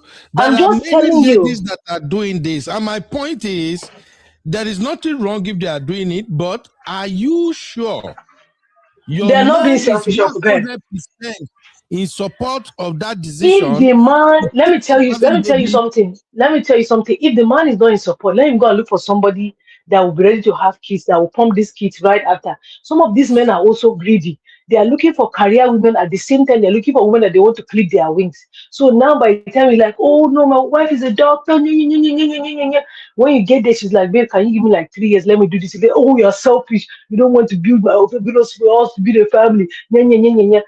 If they can he put his career on hold? Can he put his career on hold? Sister You people Natu, are let not me being just, honest. because we have more people in the studio now, I'll just put one more context for those who are just joining to get it. The reason we're having this conversation about managing career, marriage, and children is because of the people who might end up being unalive by their man. Why they can avoid that situation if they make sure both of them are on the same page. That's why we're It's not the having this woman's problem that conversation. the man has inferiority complex. If you have complex, go and marry somebody that is below your own class. If you have complex This issue, is not inferiority it is complex. complex. It's complex. It's mostly Youth is coming complex. from women being selfish and not It's being don't considerate no. enough I will no about no no no. their Let me tell you spouse's what I would desire. not agree with. What I would not agree with is you sitting now calling women selfish. It is not selfish. If I Those decide to who are choose doing myself, it it's not are selfish, selfish. Sister No, no, Natu. no. It is not selfish. Do you know what Okay. it means to bring a life? Do you know what it means to bring a life? Have you ever carried pregnancy? It is not selfish. If I feel that I'm not in the right state of mind to bring a life and I want to prepare myself, please allow me to prepare. If you live How in a do you one bedroom, prepare yourself? if you live in By a one bedroom, wait, if you Natu, live in a wait, one oh, bedroom Sister and you work as Natu. security guard, go and pack five family members from Nigeria and bring and sponsor them. Please do it in That a is one not. bedroom. Sister Natu is not. I know Abby no talk now because Abby know exactly what I'm talking about here. Abby does not want to There talk. are When she's ready, she will women, talk. Sister No, Natu, I Abby will not not talk. Sister agree. Natu. Abby is eating. That's why Abby has not spoken up. I Go will Okay. not agree, and I will not let you call the woman selfish for her picking herself. No, No, no, because Sister women have been stupid for a where long. It's not selfish. It is it's not. not selfish, you be. It's not. This is where we No, muddled everything up, my it's sister. not selfish. It's not Let me be selfish. honest now. It's I not think selfish. women have overused that phrase. I am choosing myself. I think women have overused it. That phrase alone, if it is used in the wrong context or in the wrong situation, it can lead to trouble, Sister Natu. What kind of trouble? What kind of trouble? I did myself in this. Okay, the example we have on board now, Sister Natu. Two people got married. Husband is 35, wife is 30. And wife is almost rounding up her study when they got married. Now, as they got married, after a year, the wife finished with school. The husband is now 36. Husband is expecting that, I think it's about time my kids are coming. Husband is fine. Not be saying they struggle. But wife is like, oh, I just want to quickly do my master, babe. And let me do my master is just like 18 months. And I don't want to be pregnant when I'm doing my masters. It's a lot to study. Now, I feel like, okay, but I also want us to start our family. I desire to be carrying my children now. But wife is what if God say una no get children? What if God say una no get children? What if God say una no get children? Wait now, just wait, Natu. Wow. Wife now insisted it's just 18 months, 18 to 24 months. I'll be done with my masters. Husband agree. Add 2 more years to husband age. Husband is now 38. Wife is now 33. Now, having completed your masters, you now start work. I'm telling you real life situation. I don't want to mention name or paint anybody or bring anybody business out, but people know these things are happening. Now, after your masters is not happening. After everything has been done now, she now wants to establish herself in her career. Started a job and want to climb and believe that this job is demanding, and I know that you work from home. Many sisters here work in offices too. You know how your job can be stressful at times. Now she started playing hanky-panky every month. Period, they come. Every month, period, they show. For another 2 years. How long do you want to tell me now that, Sister Natu, that lady is choosing herself first? Is she not choosing herself first at the detriment of the husband? Okay. So let me explain something to you first, UB. Let me explain something to you. Sometimes when you see some women acting this way, you want to check very well. And when I say check very well, this is what I mean. Sometimes, right, we have had traumas. That's number one. Number two, maybe even that partner that is wanting child, there is something that you are doing to your wife that is not good. And your wife thinks that she is being on the receiving side. And if she doesn't look out for herself, if anything happens, she's going to be on her own. So she's going to be like, you know what, this family that you want, I will give you. But let me do for myself, just in case. Just in case, because there are many women that have sacrificed their lives for their career, for family, and they end up receiving nothing. There are a lot of them. Okay. And so let me tell you, our women have decided to be wise and say, I will not be like my mom. I will not be like my auntie. There's a lady that we worked with my former job. Her mom gave birth to their twins. Her dad was married. Her dad did not tell her mom. Her dad stated that didn't her mom. Her mom was going to school. He pressured this woman that he wanted children. They were boyfriend and girlfriend. She was pregnant with twins. Stopped working. He was sending her money. She was in her house, and then his wife, the man's wife now, showed up in her house and said, are you so and so? She said, yes. She said, I am so and so's wife. That woman froze. She said, okay. I just found your messages. I just found the messages on my husband's phone. And I want to tell you that my husband is not going to take care of you and your bastards. Anything that you want to go and do and feed your children, go and do. But he will not send money to you again. That was how that man cut off from that lady. I am not kidding you. He passed away 3 years ago. Some of the man's kids begged her to go for the funeral. Not a man. No. Hold on a second. That is not a man. Hold on. Because of that lady has sworn to herself. She said, I will move myself to a level career-wise before I would think of having kids, so that even if anything will happen tomorrow, I know what to do. That's number one. Number two, the reason why Sister Adana and Sisi were saying something earlier in the WhatsApp group is because somebody came to one of our groups and said that she needs help because she went and saw in her husband's documents that his brother is his beneficiary. And she asked the husband why. He wanted her to sign off the document for her brother. But she asked the husband why. The husband, she said, what if something happens to you? What will happen to the children? He said that his brother knows what to do with the children. If that woman now does not have any career in her hand, she saw that thing. She's upset and said, this man don't have my interest. I want to leave. She's doing security job. How does she want to move? Is that not? I think you are missing the point here. I think you are missing the point. Or if she say, oh, is that what you do to me? After I put my career on hold, I gave you 3 children. Your brother is beneficiary. Eh? This is the thing that's opening our eyes as women. I just want you to know that. So a lot of women have seen a lot of shit, and they said, you know what? Before, Hassan used to say something. If you see your brother's beer on fire, rub water on your own. So because we have seen a lot of our mothers go through stuff, a lot of our aunties go through stuff, we say, you know what, before it comes to me. And some people, it might not be, even that partner that is crying that she doesn't want to give him children, go and check him. Maybe he has done some BS to his wife and she has sneezed. Say, let me arrange it myself. If I arrange myself, I'll give you what you want. Because you see, Shege Baza, you are not going to show me. And then lastly, these children that you are saying that you want to start planning family, are you God? Are you God? Because I know somebody right now, they got married before us. Doctor, everybody have cleared them, they are good. But let's see, never enter. Even to miss half period, she never miss. Will be God? Let me boil my yam and eat Jerry. All right. Okay. Thank you, Sister Natu. I'm still here. I'm still here. Cheat and cheat back. Just in one word, Sister Natu. You cheat, I cheat back. No, that one is stupid. Okay.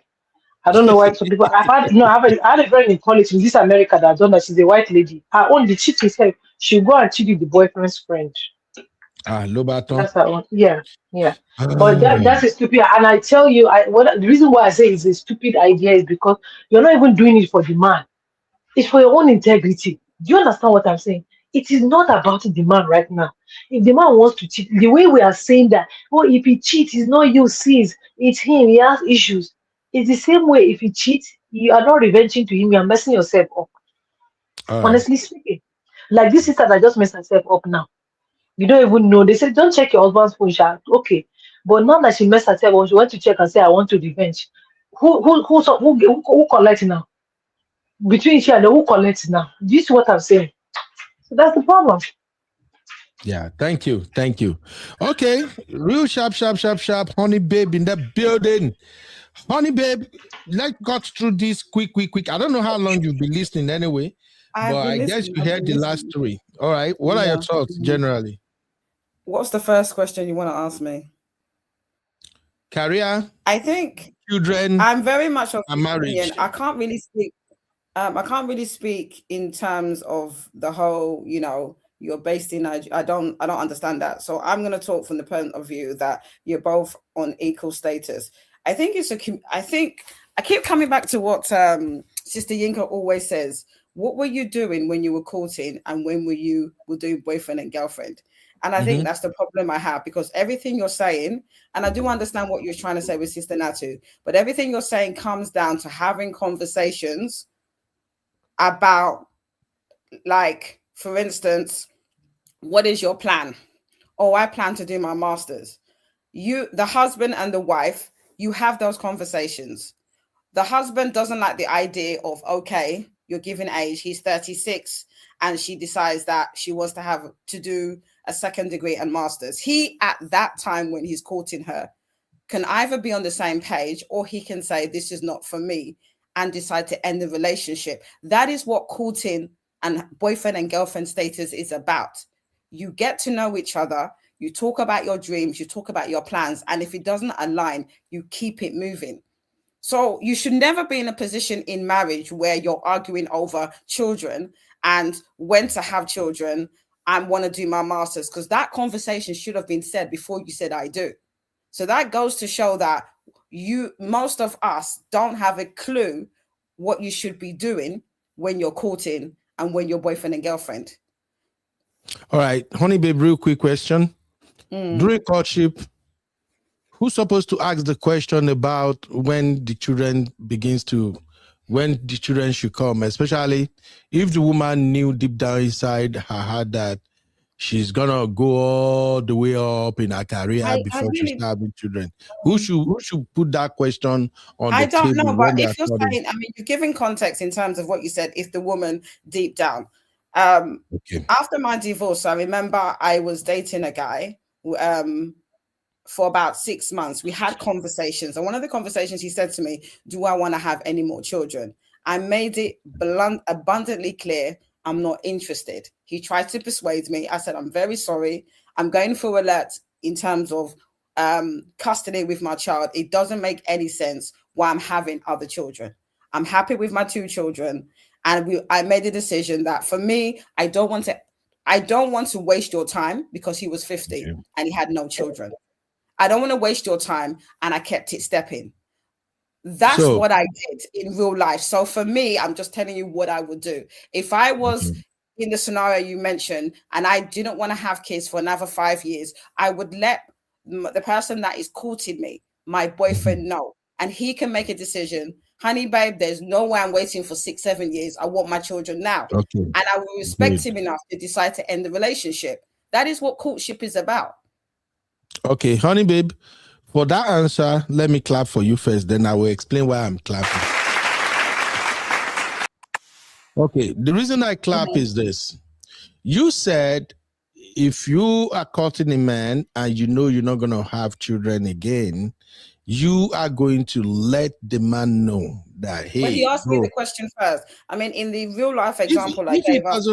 Are you going to tell him or not? Yes, I would. I think it would. That's the point I want to know. I already knew from my divorce, and maybe like 2 or 3 years after my divorce, I knew that I'm not it wasn't for me to have any. 2 was enough. As you know, already I'm fighting a custody agreement with my second. I'll be very silly to not. It wasn't for me. 2 is enough for me. Okay, so good. I already knew that any relationship I had, I would eventually have to tell him. So the point is you talk. So now, for those sisters who will be like, oh, why don't he ask me if I want to have baby? You heard it now. If you are chasing your career, please, there's a disclaimer. No. Thank God we still have Uncle Fia and Uncle Dayo and others here too. Let's begin to make it make sense for people. I hate deception. I'm a man. I ain't gonna lie to you. If I'm getting married to a woman, that means I am ready. I am ready to start a family. Any man who is proposing to a lady for marriage and say deep down he's not ready to start a family, he's a boy. He's a stupid, dumb-ass man. As a man, you have no reason. I'm coming. It never even got to the stage of engagement. Within 6 months, because he asked me certain things, and children came along, and he asked. I said no. He asked me several times. We went back and forth for weeks, and I was like, I don't have time for this. There's no point. You're never going to change my mind. And I said, you know what? The best thing for us to do is let's just go our separate ways. And and that was the end of it. So the point I'm making is this. Every woman should know this. Real men proposes when they are ready to start a family. Okay. These are the things you have to put into consideration. There are a lot of stupid young men nowadays that are just hopping into marriage up and down for the fun of it. You see them, 23, 24. We're getting married. And I'll be looking at asking, like, do these people really understand what they are walking into? So as a man, before you propose, you must know you are ready. That is why anytime we bring this conversation up about parents sponsoring their children's wedding, I always ask, fine, as a parent, you have to contribute to their wedding, right? Do they depend on you to have that wedding? Or you know they are ready financially to have that wedding, and then you are supporting them. One of the reasons why I usually come from that angle is this. When two people who are not financially stable are getting married, in the hope that, okay, after we get married, we're going to pursue our career, it's going to be a disaster. It's a disaster. So please, as a sister, when a brother proposes to you, especially a black brother, an African brother, just know that that man is ready to start a family.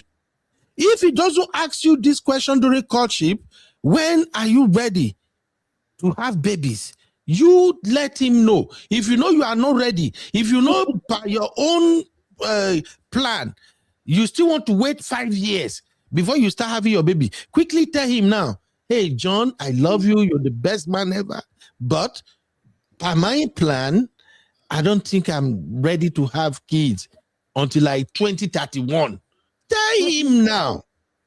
What I found many of our sisters doing, what many of our sisters usually do is, if they know that man is a catch, and I be go know this one now, Gen Z language.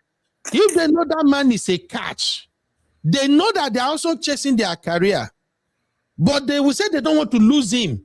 So he proposed, they accept. Now, after wedding, don't they? You know, people usually husband don't get bothered until like 6 months. Wife is still in period. 1 year, she's still in period.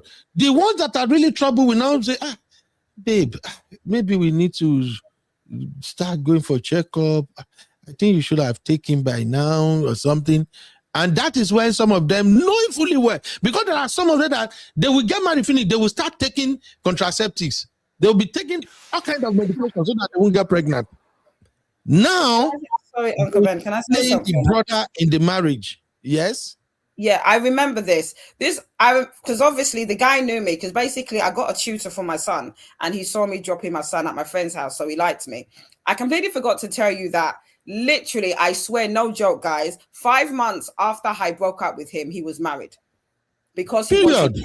So as much as I was like, really, that's a bit of a cheek, but I respect his hustle because he was intentional. So yes, I'm so glad that I put my foot down and said that I wasn't interested. So I don't waste his time. Thank you for being sincere. Can I just mention about having children in marriage? No, let's move on. I have other things to cover, honey babe. No verse. We still have other topic, no verse. Honey babe. Okay.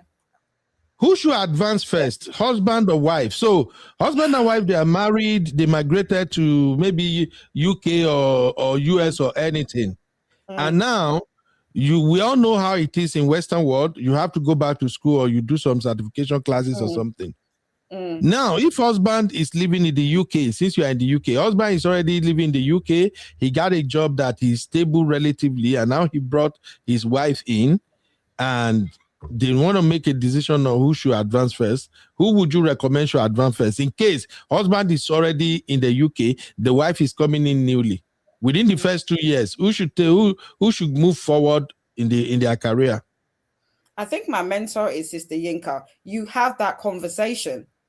It could be the wife, even though the husband is established. You have that conversation. You cannot, to me, it comes back to the foundation. You sit down, you have a conversation. They can now agree that even though the husband is based there, the wife should go to school first. It's on a case-by-case basis. What I'm saying now doesn't apply to everybody. You have that conversation with your spouse and you make a decision.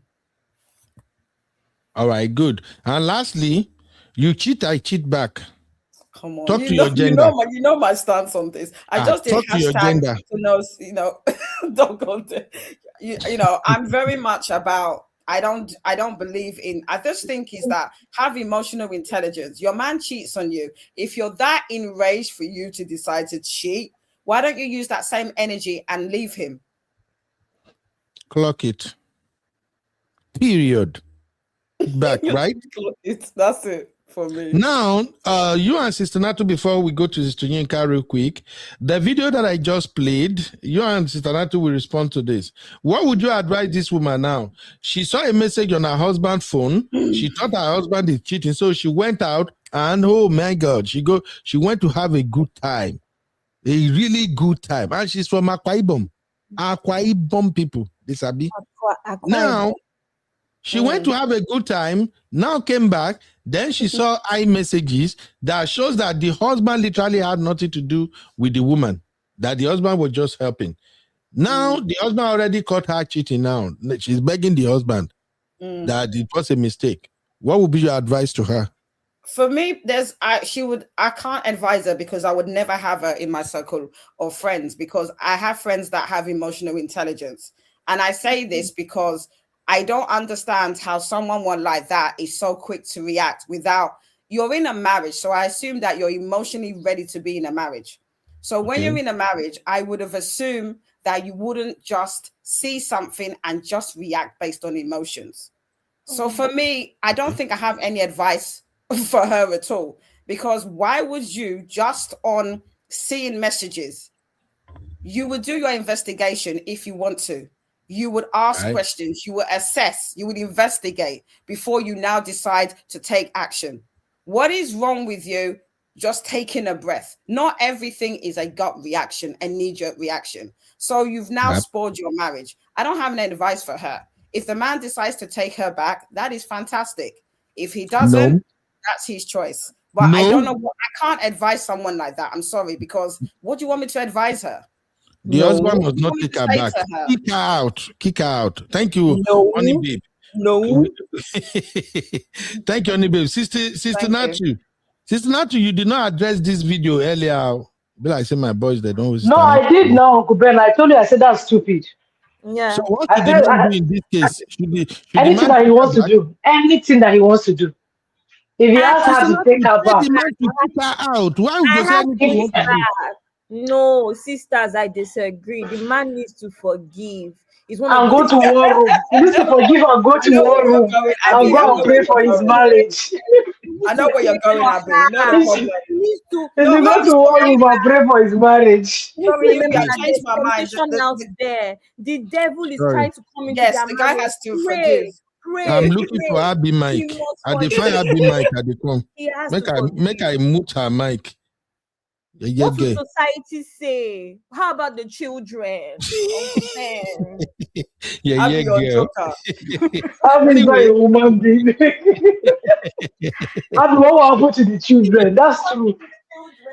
You should forgive her because of her children. You see how Abby is throwing shade at brotherhood now. Now they laugh at he should go to war room. He should go to war room. It's the work of the devil. Don't let the devil win.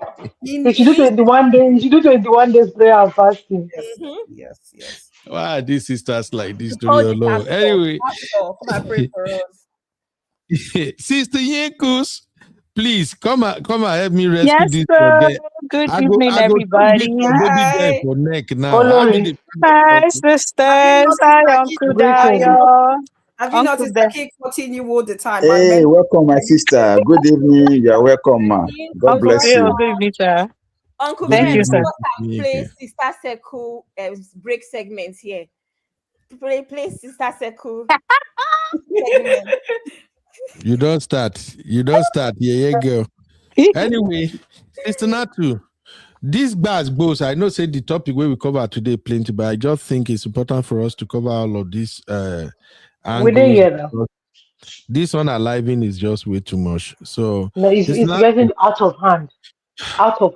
It's a pandemic.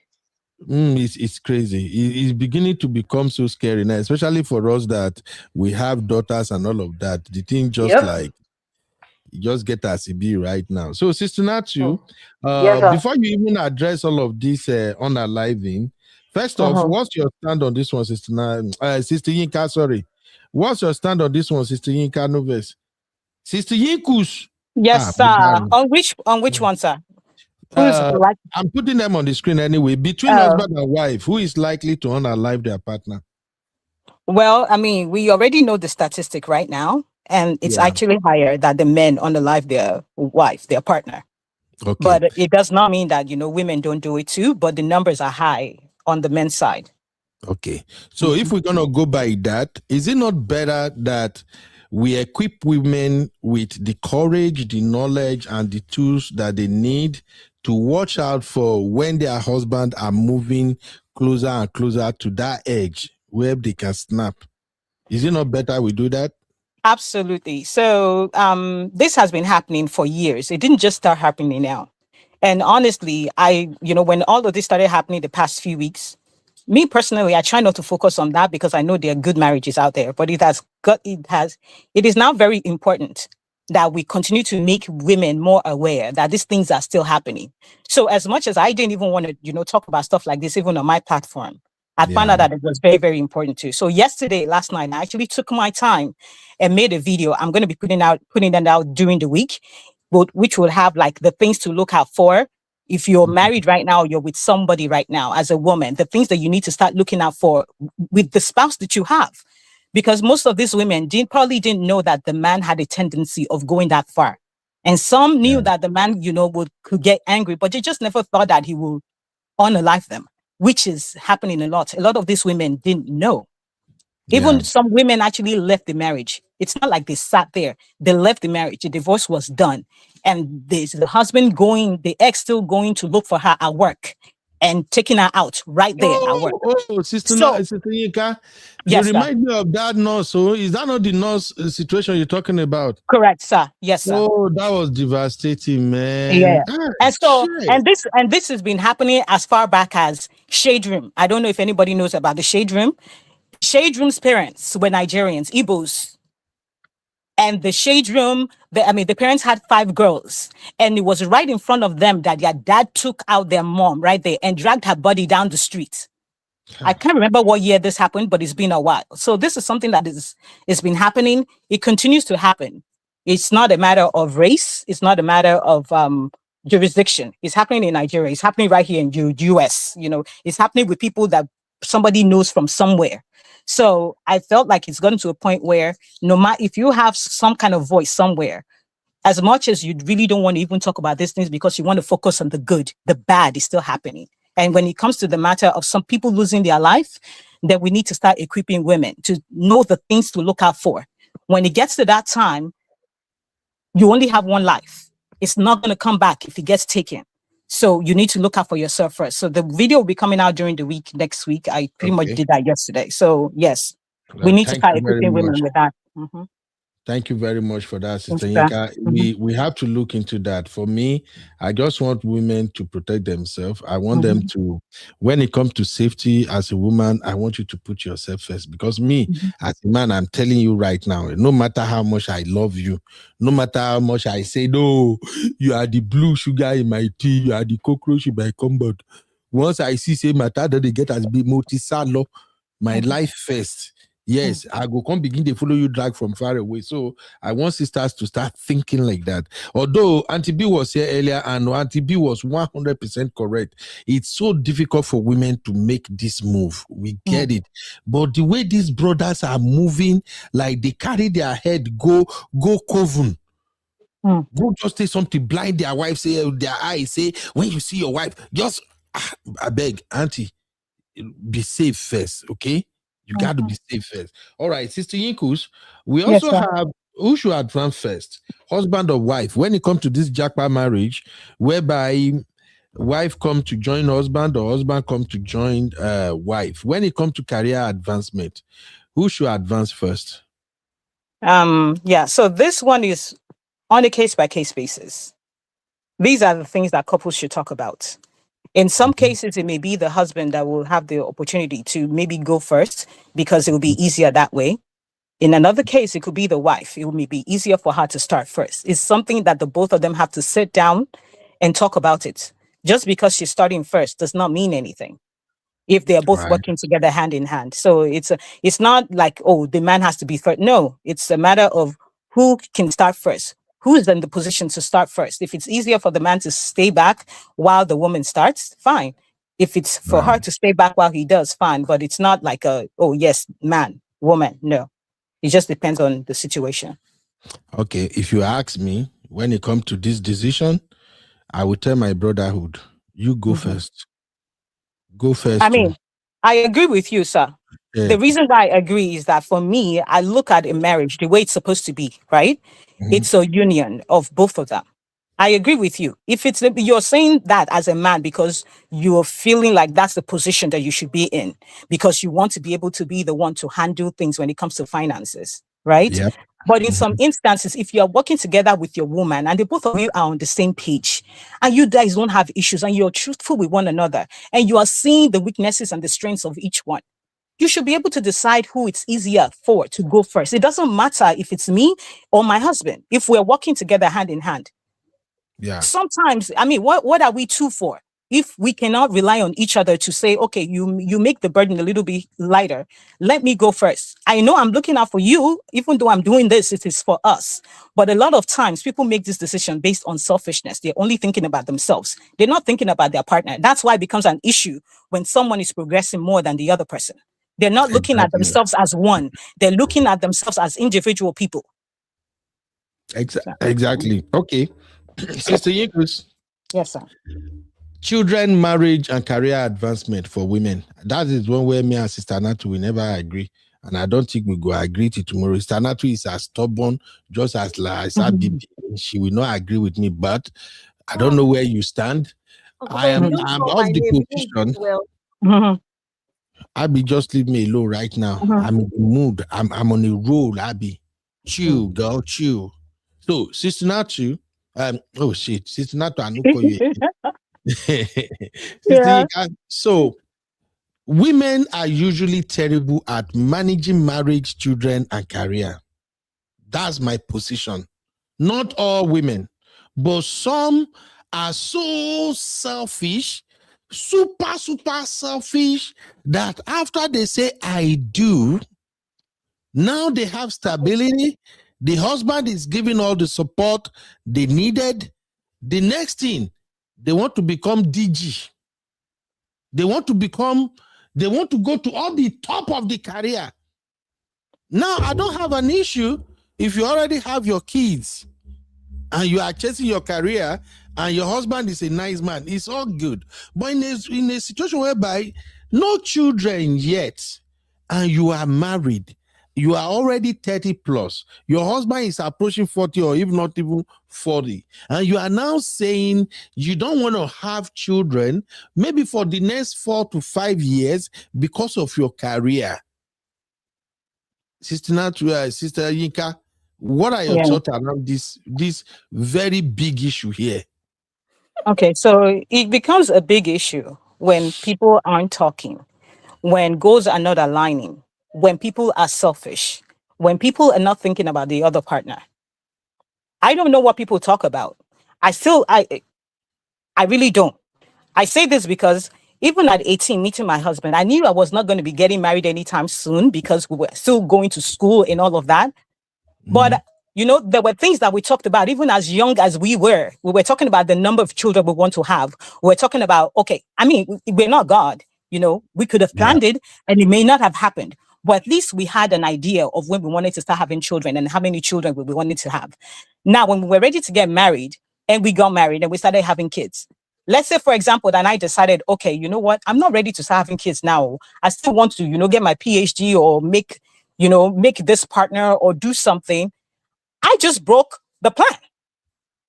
I'm not working according to the plan that we had. Is he in agreement with me to wait 5 years before we start having kids?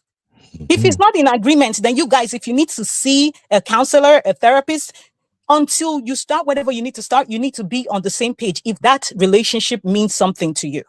Because the thing is, if you had already planned to start having children when you get married, let's say you decide, okay, maybe 1 year, because I know a lot of couples that will actually wait a year before they start having kids because they want to really enjoy that first year alone by themselves. But if you know that you have already spoken, you've already talked about having children, you already know your ages, and then all of a sudden you're the one switching. I mean, I'm saying this because I've heard about a lot of women, right? A lot of women that don't tell their husbands this thing. They had the plan in their head all along, but then they just want to answer that missus. And they know that the man, he's not going to go ahead with the marriage because he's ready to start having kids. But you know that once you get there, he won't be able to change his mind. That's what you think. So they go into the marriage, and then when they get in there, they're switching up on him. That right there is not right. Let's just call it what it is. It doesn't matter if something happened to your auntie or your mother and one man did her bad or whatever. This is not your mother's relationship or your auntie's relationship or that woman that you know. This is your relationship. So whatever it is that you guys talked about, it should be what you stand on.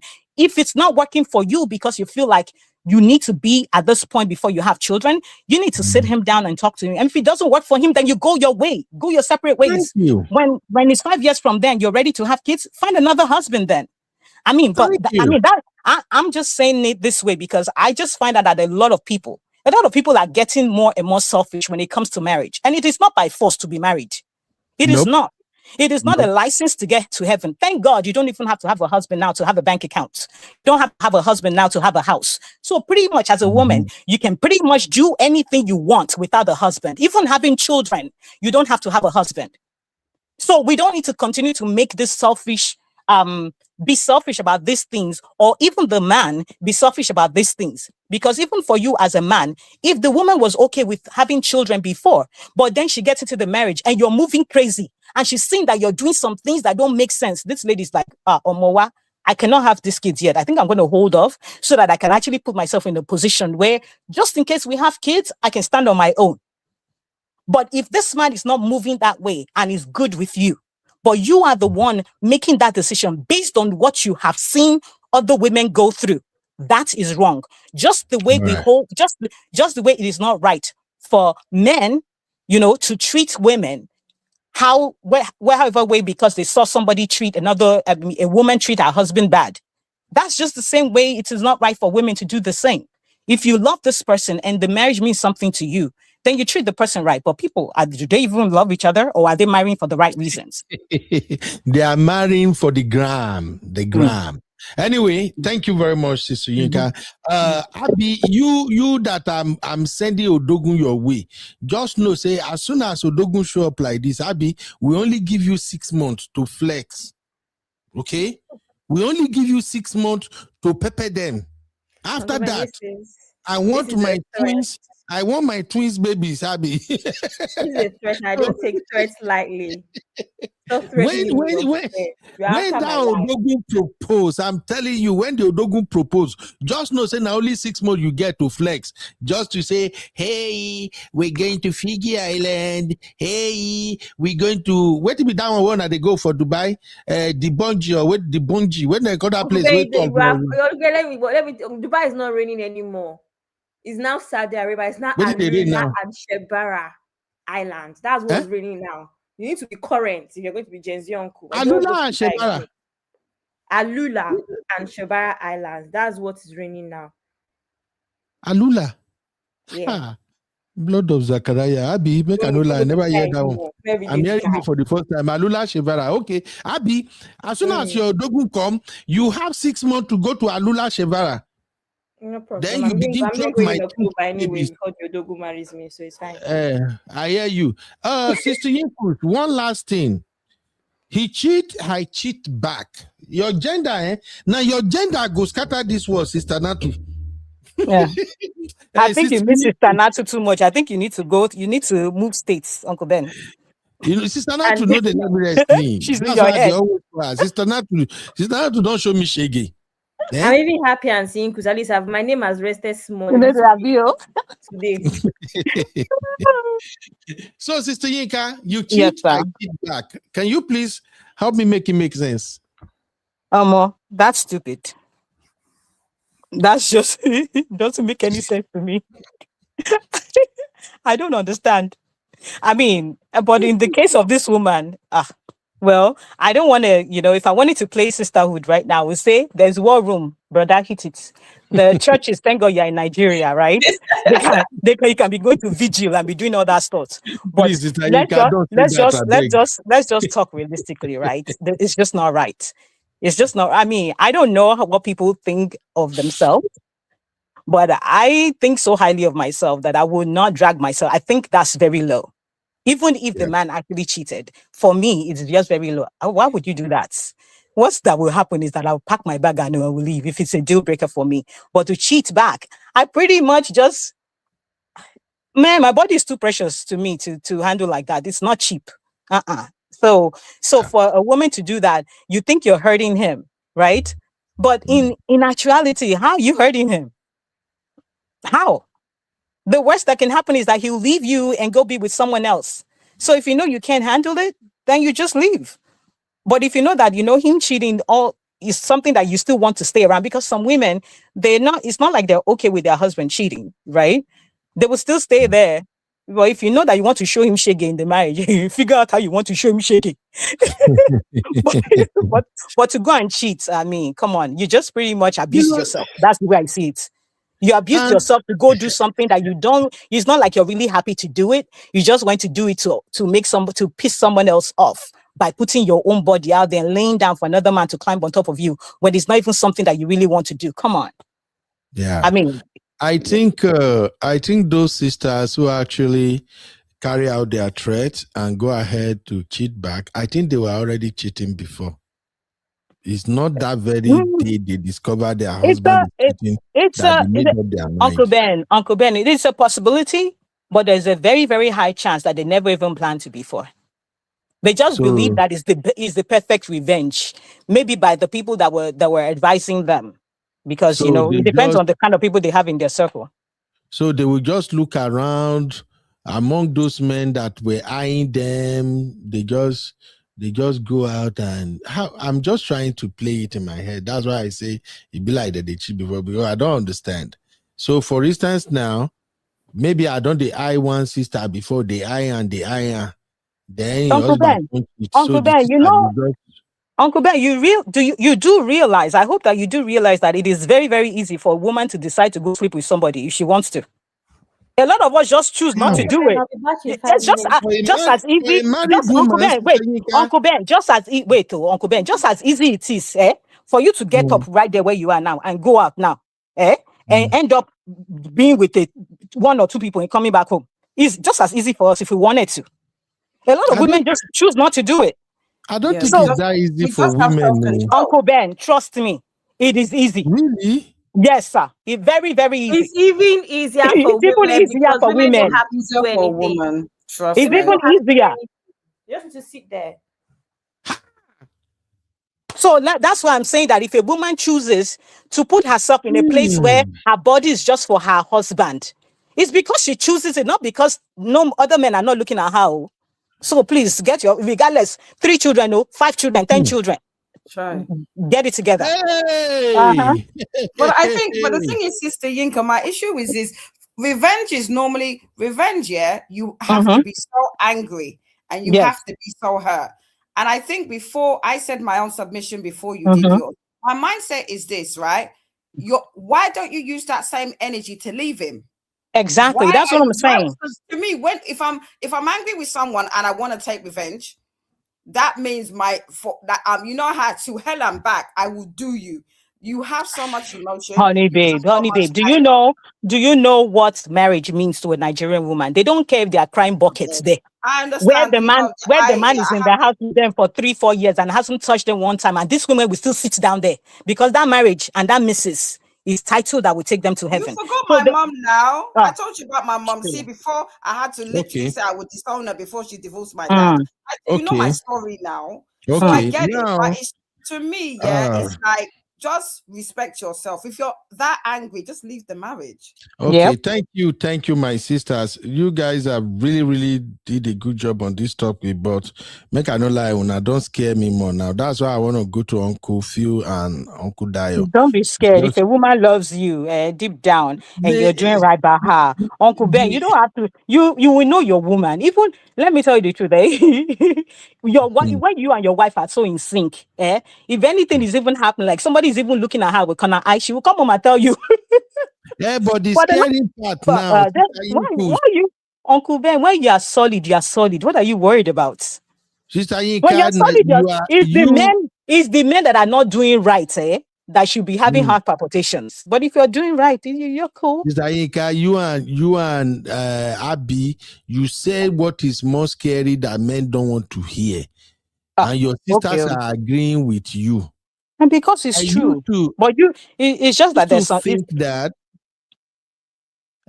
Sister Yinka, I used to think that it's so difficult for women, especially married women, all these incredible women, I used to think it's so difficult for them to just open their body for another man to come in while they are married. No, But now, I'm not saying that. No, wait. I think you got something wrong. I'm not saying it's easy for a woman to just lay and do it. I'm saying that if she wants to, it's very easy for her to, because there are men that are waiting for her, is what I'm saying. There's a difference. But it used to be difficult. It used to be difficult for women to, because Uncle Phil, you're not. I think you're not getting it, Uncle Ben. We're saying two different things, Uncle Ben. You're not getting it. Can I come in for a sec? Uncle Ben, it's always been like that. Men need to work. Men are the ones that approach women most of the time. You may have to buy her a drink. You may have to even pretend date her. Women are just there ready to be chased. So if a woman really wants you, you wouldn't have to put that much work in. So it is easier for women to cheat because it is men that put the work in to woo women anyway. So if I'm ready to cheat, all you need to do is buy me one drink or not at all, and I will go and cheat with you. But a man has to do a lot of work to get a woman there most of the time. You will chase her, you will buy drinks, you will do this. That is why it is easier for women to cheat, because all women need to do is sit at a bar, and there has to be one man that is horny enough to want to be with her. That's what irrespective of whether the man is affected with anything or not. Okay, but forget all those optics. So I'm just telling you that on average, women just need to sit there and be pretty, and there's a man that's always ready. Okay, may I say something real quick, Uncle Ben? Yeah, I wanted to say something real quick. I get what Abby's saying, but it's different from what I was saying. What I'm saying is that you were talking about, you thought you didn't know that it was easy for a woman to just decide to lay down and have another man be on her, right? But that's not what I'm saying. That's not what I'm saying. What I'm saying is that it's not easy because we don't generally like it, right? But it is easy for us to get the men to do it, is what I'm saying. So even though we don't want it, but because we want to do something to hurt somebody, we will allow it to happen. Okay. Do you understand? It's different. Is it because you don't really want it, but you want to do it because you want to spite someone. So you will allow somebody to get to you that way. Not that, oh, this one will come, you allow it. No, it doesn't work that way. Okay. All right. Let me just move on to the last part of this show, and then I can yield because I know sisters have a lot to say. Abby, you highlighted about 50 comments. Abby, I don't think it's possible because 50 comments because you didn't stop. I need to propose that we need to start reading comments in between speakers. That's the only way to go about this thing. This comments thing. Jesus, 50 comments, Abby. Each speaker takes. Let's just move. We cannot survive these 50 comments. So real quick, I want to touch up on one more thing, and then we can. Okay, I think I have it here already. And then I will yield to you, Abby, and sisters to do justice to this. All right. All right. Man, this one. I don't have anything to say, Uncle Ben. Okay, let's see. You are watching Trending Blogs with UB. Welcome to UB Reactions, the place where we keep it real. Today, we've got some hot topics, so let's jump right in. I am UB, your favorite Gen Z uncle. And this is my take. All right, you're welcome back, ladies and gentlemen. I want to touch up on this Ashley Janae's situation real quick. Now, please, when we want to address this issue, let's not conclude that the husband or the boyfriend unalive her. That's why I was staying away from her topic, because I guess a lot of people might not understand the difference between a conviction and an ongoing investigation. They can just conclude that he did it. So please, right now, the authorities are investigating. They have not concluded that the man actually did it or not. Now, people are just going by the antecedents, knowing what has been happening over the years. So they were just drawing that conclusion, and I don't want to draw that conclusion. However, what I want to focus on is since we're talking about all these unaliving of Black sisters, I just think it's important for us to address something about the latest trends that we see going on right now. Women, I think Sisi is the one that said this, and I'm agreeing more. Sisi said women compete with each other. I think Sister Yinka, Sister Natu have mentioned that thing too, that women always compete with each other. And it's like, you guys just use every damn thing for competition. Your hair, na competition. Eyelashes, competition. Finger, nails, competition. Bag, shoe, everything about a woman is competition. House, competition. Car, competition. Are you guys not tired? Now, the worst part of this competition is the latest trend, which I found troubling, that Black sisters are deliberately chasing white men. Don't get me wrong, go. There are some Black sisters that got married to white men because the white men see them, chase after them, toast them, did everything right, married them, care and cherish them. I've seen sisters, even presently now, that are married to white men, that they are still saying that in their wildest dream, they never thought their husband is going to be white. And when I asked one of my sisters that, because at least I have like 4 of them that I know, when I asked one, like, how is it like being married to a white guy? She said, Uncle Ben, there is nothing different there. She said the only thing is just the culture. That, okay, his culture is different from yours. But when it comes to husband and wife situation, it's almost the same thing. Just as you are having loving, caring husband from Black community, you also have loving, caring husband from white. And then just like you are having both in Black people's marriages, you are also having it in white people marriages. That is in interracial marriages. She told me everything and I'm like, oh, wow. So the one that bothers me is, why that competition? Why that flaunting? I don't get it. When Black sisters get married or they have white boyfriend, it's like they want to flaunt it. I have a sister, she used to be here in US before, and then she went to Canada, and now I think she's in the UK or something. This sister usually don't do a lot of Facebook posting or something like that. Very once in a while, maybe during his birthday, that's when she will just post one picture. That's it. Since this sister got to UK and got married to a white guy, we know the rest again. Instagram or Facebook or pia. Me and every time they call the husband, we're doing this now. Then I started getting worried, like, what's the point of doing this? Must you flaunt it? So please, let's have that conversation around Black sisters dating white men. And then, is it class? I don't know. But what is it that is going on with this our Black sisters?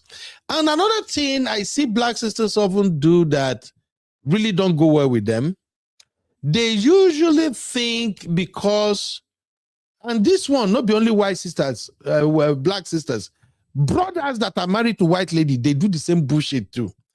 They usually feel like because they are with a white person, not all, some of them, like I'm saying, they do feel like because I'm with a white person, my community members, they don't matter anymore.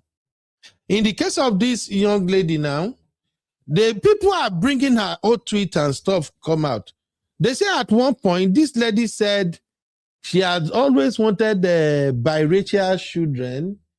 She had like everything, like, I don't know, maybe it's self-hate or whatever. I don't know, but Since our case is ongoing, I've seen polarized statement and comment here and there where some people, they just don't feel pity for her. Some people just say, well, she got it. Some people say, well, she's no longer wanted in the community. And I start asking myself that when do we stop being human? But when I now look at it again, I think it boils down to how do you live your life? Do you downgrade your race and uplift another?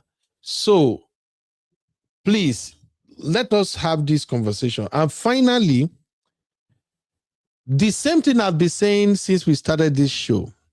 How come Black sisters can't see danger?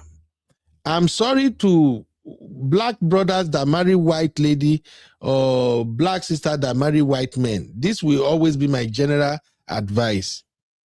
This unaliving of wives is not just in Black, it's even way rampant in white community. And the same thing I've been preaching all day is what I will preach.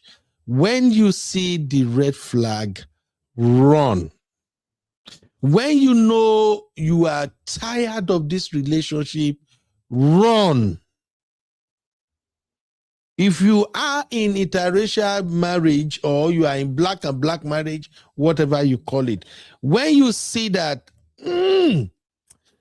something is not right here, save yourself first. That's my take. Abby, I'm going to yield to you now. I'll be listening on the ground. I just want to go and attend to these children, 8 of them. I need to go and sort them out. But that's my take, ladies and gentlemen. What can we do? What went wrong? Why do Black sisters always chase after Muzungus? If Muzungu chase after you, you are good. I've said this before, I will say it again. Muzungus don't come to you if you don't have something to offer. There is something special about you. So protect it. Don't get yourself isolated.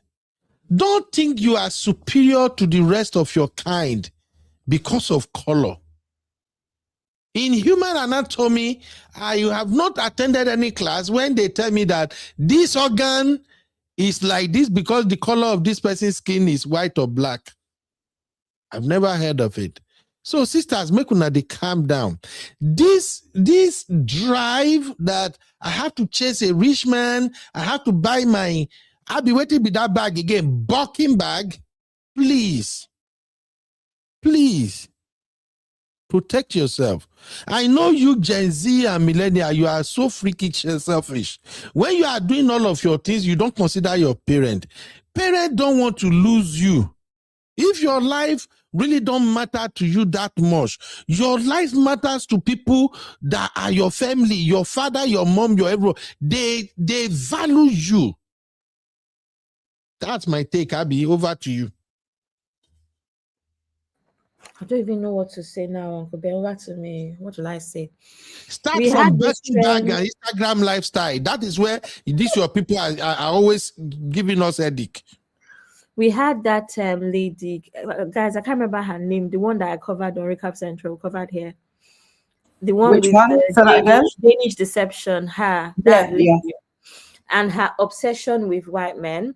Remember that even after that situation of the Danish guy, remember that she had a few posts that still suggested that she has just a weird obsession.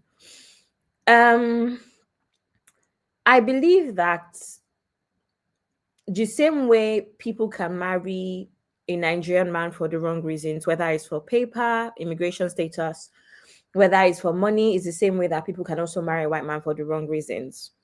However, I think that, like most things, once something is trendy, it is in your face. That is basically what it is. I remember Auntie Fumi Desalovo talking about how even YouTube at some point approached her to say, you know that this sells. Maybe you should put your husband forward.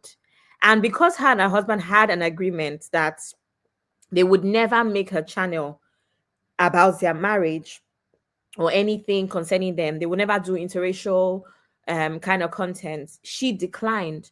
So for your YouTube manager to even have a meeting with you and tell you that if you want to grow faster, if you want to whatever, put this out there, right? It just shows you that that's just sometimes how social media works. However, I think that the same way there's ingenuine marriages in even our own culture is the same way there could be. Now, in terms of lifestyle, I'm not going to lie. I've heard a bunch of black girls say that they've always been treated very poorly by black men and they decided to be open minded and try white men. Now, I don't know how true that is. I don't know what difference it makes. Personally, I've also been advised to be more open minded and whatever, whatever, whatever. But like I always say, I don't think about marriage as just me and myself. I think about marriage as what I want my family unit to look like, and that is including extended family. And I've always said that I don't really imagine myself fitting into an extended family. I'm talking about having white in-laws. I've never, in my head, is not checking out. That's a personal preference. But some people, that's not their own idea, and that is fine. However, if you're open-minded, you try your luck out with your Nigerian man, it doesn't work out. The next best thing, maybe Ghana, I don't know, Cameroon, it doesn't work out. Why not? Be open-minded. Not my cup of tea, but it could be somebody else's cup of tea. Now, I think that human beings are human beings, men are men. It doesn't matter if they're white, black, or orange or pink. I think that a man that's going to treat you well is going to treat you well. A man who's going to treat you terribly is going to treat you terribly. I don't think it has anything to do with race, which is very funny when I hear black girls say that they only started to date white men because brothers have always treated them terribly. I mean, white men could have treated you terribly. Maybe it was just a case of luck. I always say that we often are not honest about how much luck plays a part in successful relationships. Timing, all of that stuff, right? People just make it seem like, oh, there's so many people that are prepared, that have done all sorts, and they've just not been lucky in love until they are, right? So it could be so many things. And then lifestyle, I don't know. I also see black men that spoil their women all the time. Personally, I don't know if it's a white man thing. I think, again, it is that whole social media thing and the assumption that normally when you're with a white man, he does this. I've also seen black women married to white men that are not living in the best of situations financially. They might as well have dated somebody from their village if that's what they were going there for. So I think it's just the perception and what social media is selling to us and what is pushing and what we're seeing. There's also a lot of black women that are the ones that are feeding white men. I mean, have you guys seen the nonsense that's going on TikTok with all of these white people going back to Nigeria to marry these girls? Have you seen how the men look? In fact, there was one that was trendy where the men, they even had to tell in the comment section that this man has some sort of charge. His ex, what's it called? Went to jail pretty much, and he has a charge. I think something to do with like child molestation or something. Points where he's not even allowed to file for you. Like he can't bring anybody into the country. Are you aware that this your hustle is going to be in vain, right? So I mean, I don't know. I see what everyone is talking about with the lifestyle thing and the girls chasing the bag and all of that, but we can also liken it with girls dating married men. We can liken it to that what we spoke about yesterday with the 30 age gap. I mean, if you're going to be dating or marrying anyone that's 30 years older than you, chances are you're there for money. So there's so many angles we can bring to this. I just have a problem with a black woman making the decision that a white man will treat her better. Is it treating you better because you're a fetish? Or is it treating you better because why? What's making you special? Because you're black? You don't think that you're being fetishized? Or I don't know.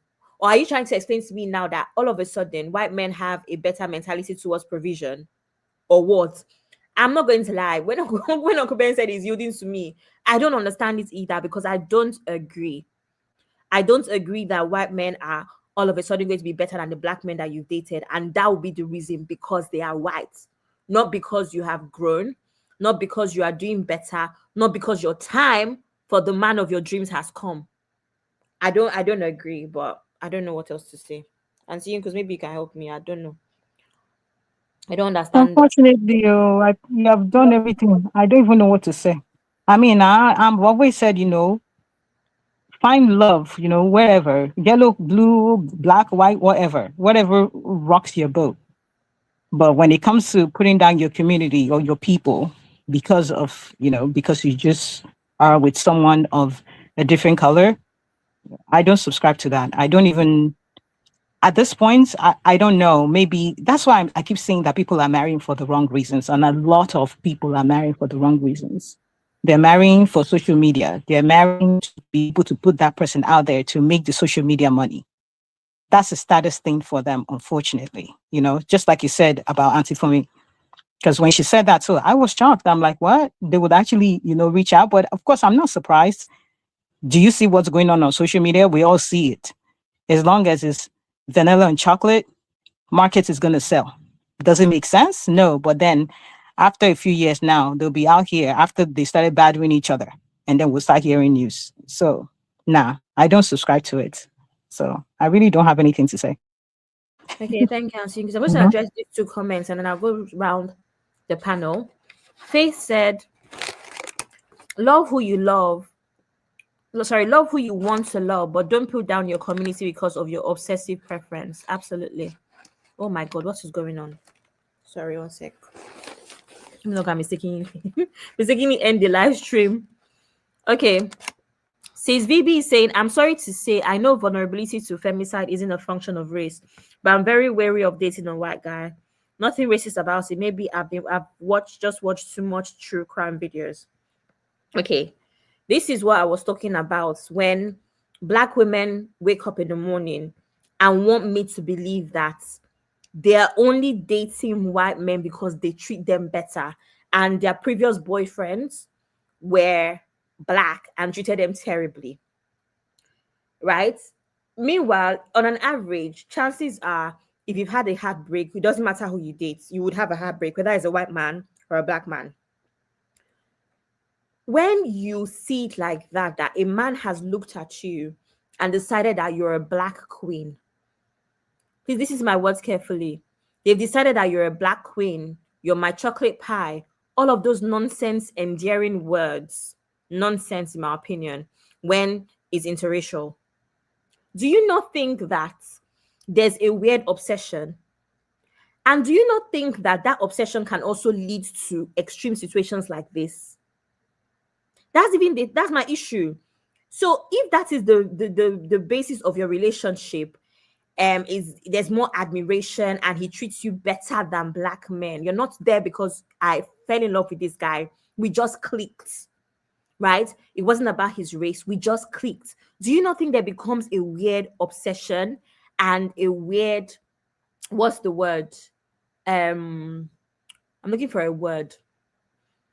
Like a fetish kind of thing that is binding your relationship. And do you not think that that can lead to extreme things like this? That's what I'm saying. There's people that are in these relationships for the wrong reasons. The men are obsessed with them. There's a girl that's popular. Well, not really popular. She got a bit popular because she was dating a significantly older white man on TikTok, an Igbo girl. And is basically gone left now. And she came out to cry. And now she went back to Nigeria and, you know, she's now dating Black men and all of that. And there was a period where this girl was doing Playboy. You guys know Playboy, right? I found that very strange that you're in this committed relationship and you're doing Playboy. And then the next thing that happened was she would do videos like point of view, going to paint my nails red. If you know, you know. Only the Black girlies that date white men know what I'm talking about. I'm thinking, okay, is this some sort of fetish of black girl, red nails? She would say all sorts of things about her hair, her skin. She would talk about like the bedroom as well, the kind of things that the guy, you know, and then she would do live streams with girls that were at, you know, kind of admiring her, that wanted to be like her. She was a very young girl though. This girl's like max, she's 25. And she now started to have this cult of, you know, group of girls that they had kind of like, it was like a cult. And their aspiration was to be like her, date, you know, older white men because they treat her better, treat women, Black women better. They buy flowers, they do this, they do that. And then they started talking about the kind of things that white men like in the bedroom for you to keep them. And it was very extreme. I don't even know the right word is freaky. I don't think that's freaky. I think it's disturbing things, right? And that's what happens when you're in those sort of interracial relationships. Can you see the issue? So And I've seen this over and over again, even on that site we're talking about with Uncle Ben, Lipstick Alley. There's always something, there's always a caveat. And it's just like, where are we headed? Is this true love? Did you just fall in love with somebody? Or are you there for the wrong reasons and it's become an issue? It's become problematic. Now we're talking about femicide. I mean, it's gone left. We're pushing boundaries now, right? So yeah, I don't know. Uncle Phil. My sister. Oh, girl. I don't even know the English to speak again. I'm even my words are enough. There's so much words in the book called Kobo. Right? It's deeper than this. Relationship is just. Good night, Uncle Dio. Sorry, just saw your message. Okay, Uncle Daniel's going. Sorry, Okay. sir. Yeah. Good night, sir. So the thing is this: marriage is just only magnifying what has been there from the get-go. So going for a white guy or thinking your own people are a little bit less and all that and all that. You see, the question is, how do we even carry ourselves? And the way you carry yourself or ourselves, we're talking about race now. The way we carry ourselves and we portray ourselves and we present ourselves sometimes tells the whole story, right? And when you go into marriage, that story is now magnified in so many ways, right?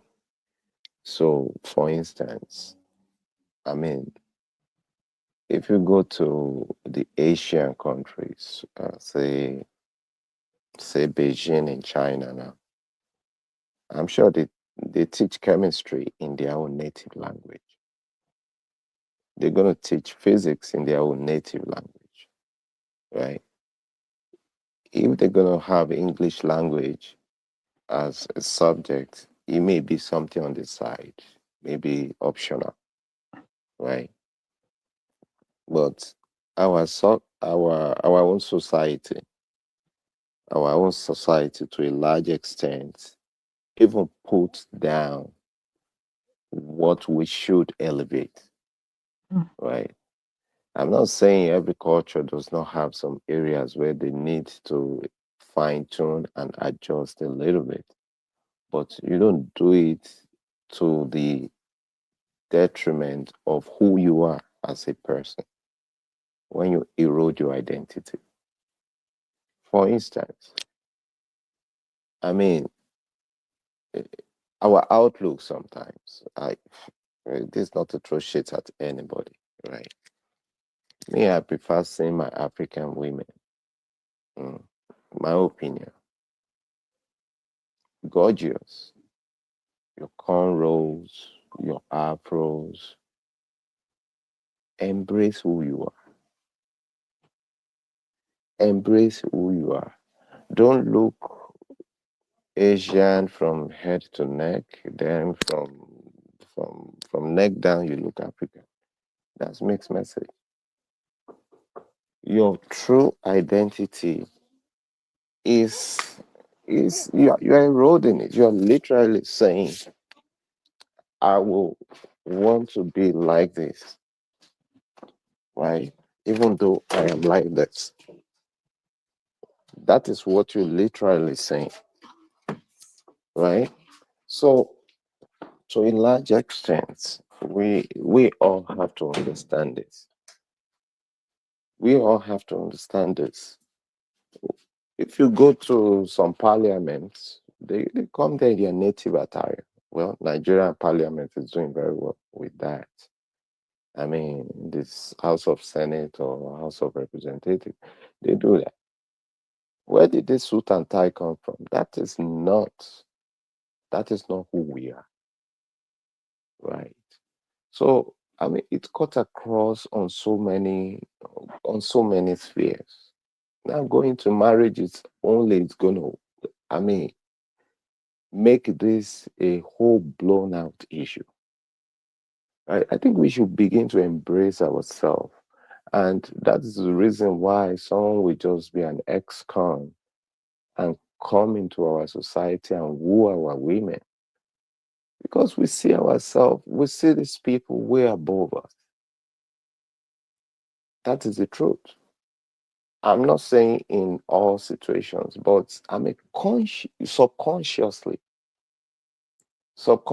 the person could be anybody here, but so long it's not looking like you bring into our society, you see, they are quick to give that person a platform to listen to than you, who looks like them, right?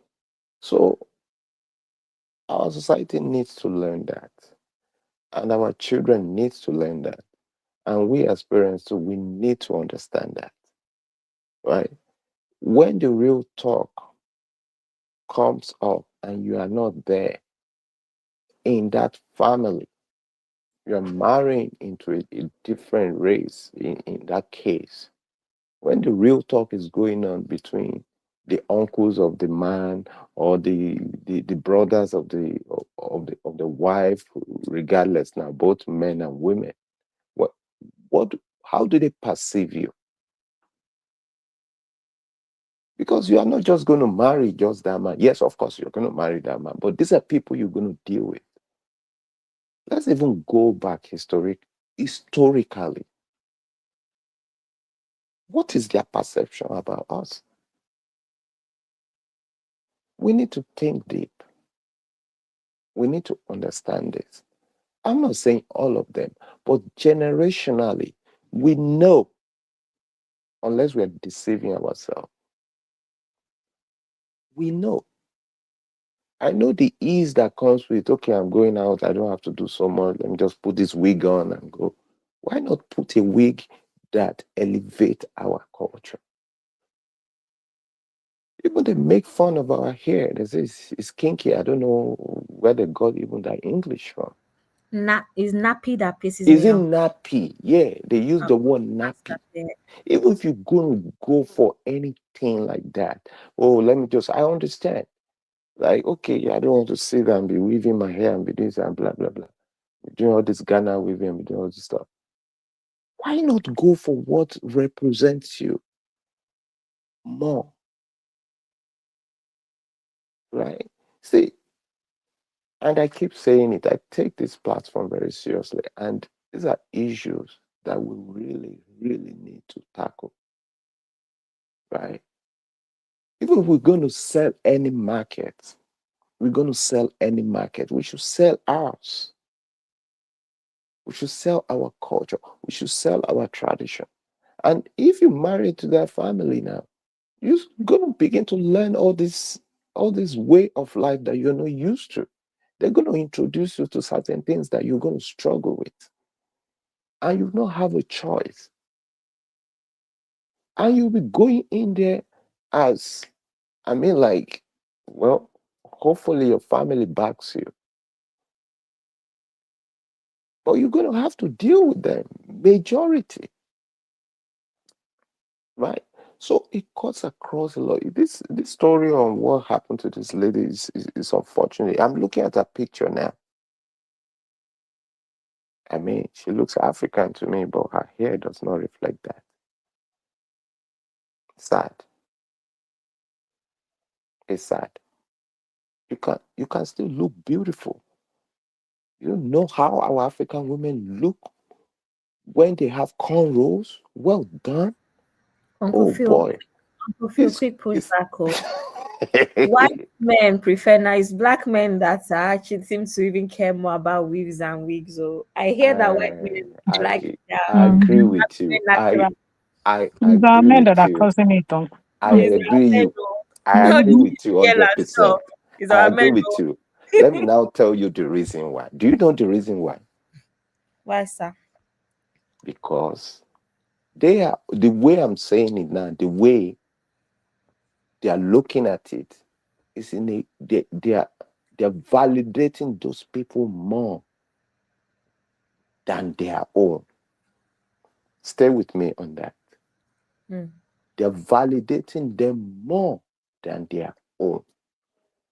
Now imagine if Nigeria Super Eagles is playing, say, I don't know, another team, say from Spain or wherever.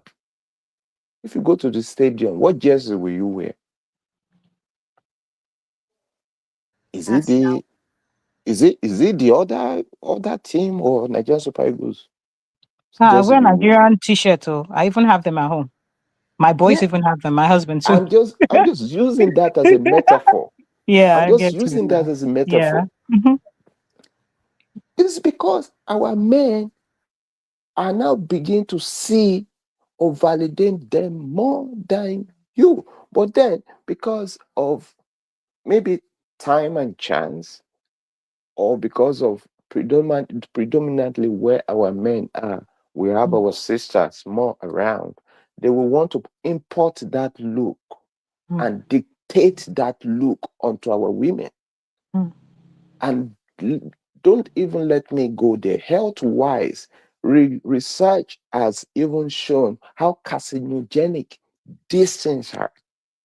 My sister would bear me witness. I'm sure most of you have seen it here and there.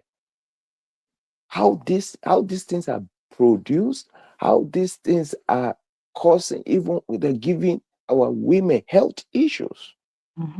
I went through a documentary and it was mind-blowing on how Indians go through this ritual that they have to shave off their hair, and I mean, in the temple and all that, it's their cultures, their tradition, and those hair don't just go to the dumpster. After that ritual, those hair, they transform it into weaves. Weaves on, I mean, wig. Guess who is the consumer of that? Largest consumer of that. Blacks. Why? Black women. Why are we always the dumping ground? Because we have I want to use the word now. We have advertised ourselves as a willing market. And one way to advertise ourselves as a willing market is our men, just like my sister is saying now, it's our men suggesting that you will look better if you have that on your hair. Now, whether you like it or not, by hook or crook, is that you go out of your way to purchase that to meet up that demand, or he goes out of his way on your behalf, regardless. You see where I'm going? It is deeper than that. Me, I always take conscious efforts to understand this. And at the end of the day, we now turn around. Oh, this is what they say about us. This is what they say about us. They don't this, they don't. You have said it even before they said it. It's the way we carry ourselves. Now, let them walk now. Let them walk, and by mistake, they're walking across maybe in the market, and hanger pull the back of their head hair now. Here we fall off. Now the person is looking so different. In fact, there's one is a prank now that I used to see on I don't know where I see, maybe TikTok or YouTube. Very funny. The guy would take a blower, this blowing machine that they used to blow grass after they cut it. They used to one powerful. The guy would just be going around. You would see someone wearing wig. It would just mistakenly blow not mistakenly, it would deliberately, but it's a prank. It's a skit. He will blow the thing and the hair will go flying. God, no. And the woman will be struggling to keep the hair back on here. The hair will go flying up in the hair. And the woman will go so mad. And will run after the guy and chase. He will go around and do it somewhere else. You get what I'm saying? Why is the woman struggling to keep it on her hair? Because she's deceiving herself. It's not natural. If it's your hair, you will stand confidently, blow all you want. I did here and my hair. And I understand. Maybe some health conditions will also cause you to want to go that route, even if you want to. Embrace what looks like you. That is all I'm saying, right? So, I mean, God will help us. In everything we do, in everything we suggest, don't let us put ourselves down. But by long shot, before people perceive us like that, we have given them that impression. Mm. We have. And just to buttress what my sister said, there are good men everywhere, there are bad men everywhere, and vice versa. When I say men now, it covers yellow, pink, red, whatever. It doesn't matter who you are, right? But then you have an understanding of what you know, right? It's like we're having this conversation now, and suddenly they now say we should start speaking German. I will struggle.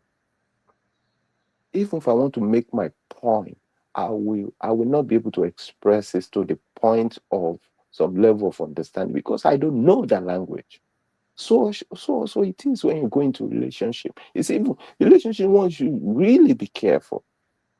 Even you're on the same page with someone from the same background, from the same distance, it's still hot. Talk less of a place that you will now have to start from scratch. Right? So it goes beyond that. It goes beyond what we are saying. It's unfortunate what happened. It can happen to anybody. Like in the case of this woman, I don't know the details. But fortunately, the statistics might be more in certain race than the other. But then don't forget that we also import culture. Some of the things that are happening, like in our own part of the world now, they were never there. In fact, they were considered as taboo. But because we are allowing more and we are looking outside when we have so much inside, we are not beginning to import some of these things. That is now, when did even the time baby mama start? Let's even start from there. It was never our time, for instance. It was never our time. But because we're looking out there, we're seeing how these people move, we're importing all these things. Right? I'm not saying we are foolproof, but some of these things, I mean, the way you import, you have to be very careful. Right? So God will help us. So it's bigger than that. It's bigger than that. I will submit. Thank you so much, Uncle Phil. Honey babe, let's have it. Let's have it. Do you Hello. know that honey babe comes across to me as a woman that would be with like a rich white man? I don't know how to explain it. Like her Why would you say? courage. Why would you say that? You just have that. I don't know how to explain it. You have the courage. You have the. Even when I met you, Okay. I know that white men are pursuing you. I know. I can tell. That's something. No way. As you I'm know, my telling mom you. is married If to a you know white honey babe, you know what I mean. Sissy was here, Sissy would have agreed. Cece, please. Like their Yeah. time. Well, maybe I give you that impression. Just a disclaimer, that's not the point. My mom has been on my case since she married her husband, and I've told her, you do you have your white husband. It's never going to be me. But that's for another time. I think about this lady, Ashley, there's a lot of context I've put in the private chat and in the comments because I've listened to a lot. It's the weekend, nothing to do apart from doing house chores. I listened to a lot of commentary regarding this case. And I don't know if anybody knows that basically her mother remarried and her mother is married to a white man. So that gives context. So I think from my own, when I really think about it, what I'm thinking is that if you've got a mother that's married to a white man, and I'm going by my own experience, my mom is like, you need to be dating white men. Look at what Popsy is doing for me. And yeah, my stepdad is treating my mom very well. So you can imagine my mom saying that to me. We don't know what's being said. So you're seeing your mother married to a white man. And sometimes there's a lot of gaslighting in terms of relationships with your parents. Sometimes it can be. And I wouldn't be surprised. And there's been a lot of conversation. Some people saying that, yes, she did date black men. But my impression is that what makes you think the mother is not pushing her daughter to marry a white man? That gives you context in terms of her mindset in terms of white man. white men. I know that Abby mentioned that she made a couple or quite a few posts about wanting to have mixed babies. There's a time she said that every single day Black men are always embarrassing. I don't know if you saw that particular comment as well, Abby. So I know a lot of people have said that, well, they don't have any compassion or empathy because of what she said. But you can be a bad person, but doesn't mean that you deserve to delete. So I think them two things can be true at the same time. Great. So, you know, I think from my own mindset, I personally think, and I'm going to say this, and anyone can, you know, the panel can obviously comment on what I said. I'm going to be quite honest. She's a beautiful woman. And from what I've heard about her, she was an IG model. Now, I do agree. I'm not questioning her character, but I do agree with the fact that there is a lot of what's going on now. There's this kind of trend going on, and I remember Auntie Fumi on her show talking about the fact that yes, she was approached for her that she would probably get more viewerships. We know on social media you're seeing a lot of couples showing their white husband, and they've got crazy amount of subscribers. So definitely there is the appetite for mixed race couples. I think my thing is that there's always going to be history of, like you said, people marrying for money, whether it's your younger woman and you're 30 years difference, like Abby said, or you're just marrying just for the sake of whatever agenda you have. But what's interesting is that I saw someone comment on something to do with Ashley, and they said that she's the beautiful woman. She keeps in shape. You can see how she's toned, beautiful. She obviously keeps herself in shape. And I think the issue is that they were saying that, yes, she's an IG model, but is she getting the pick of men?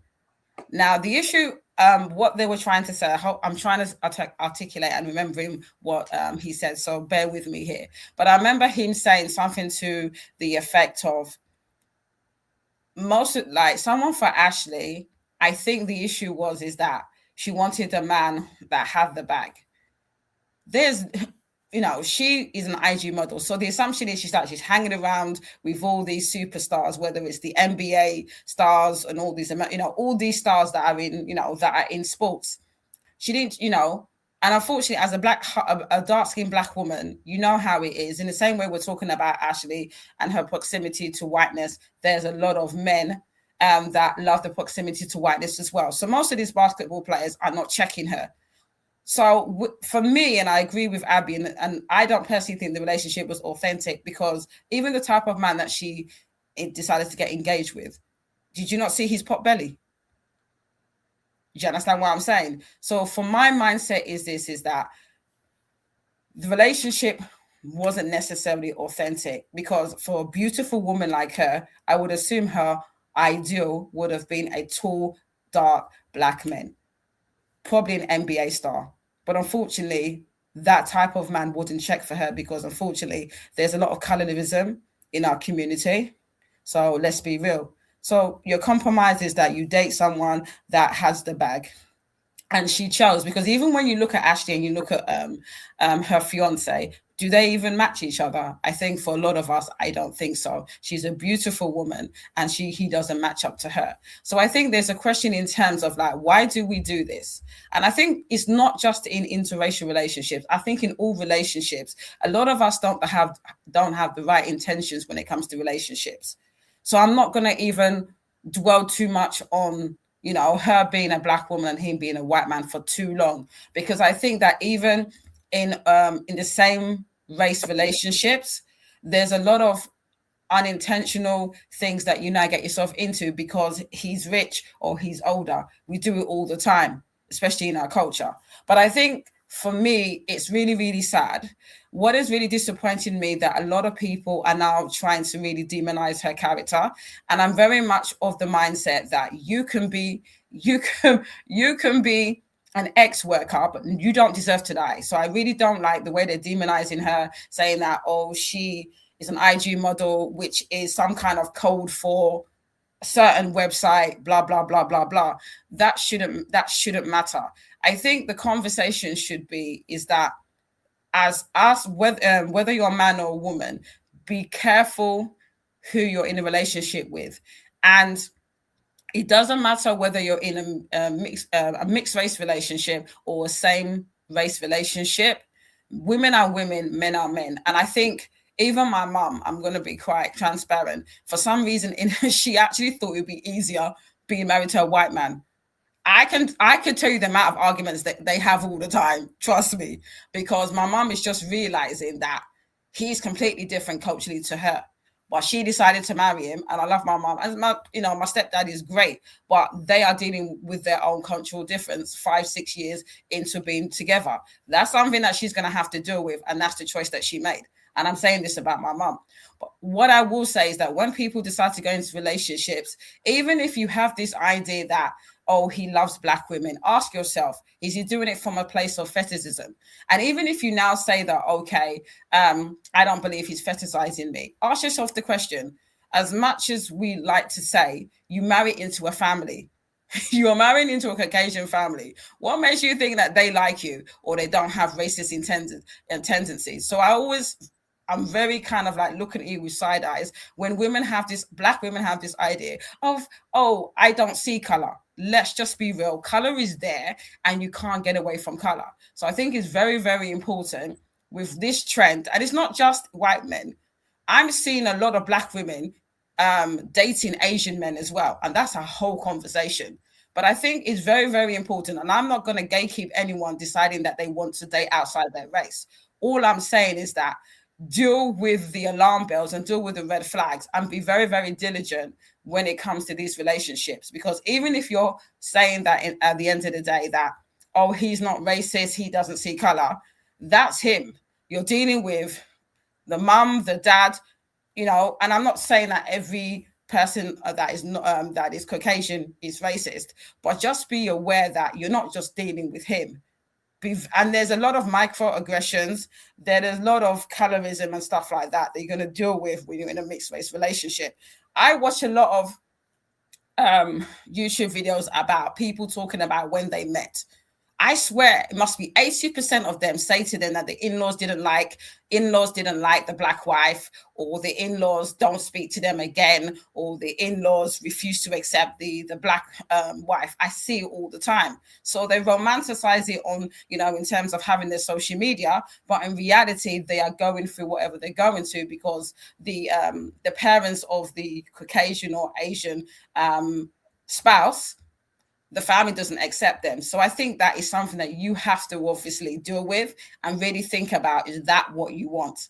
So for me, my personal preference is to stay within my race. But I think it's very, very important that you really think about your intentions when you now decide to go outside your race. Because like I said, there is a whole ball game and there's a whole drama to deal with. Glad it's not me because I prefer my black men. But for a lot of women, really think about why you want to date someone outside your race.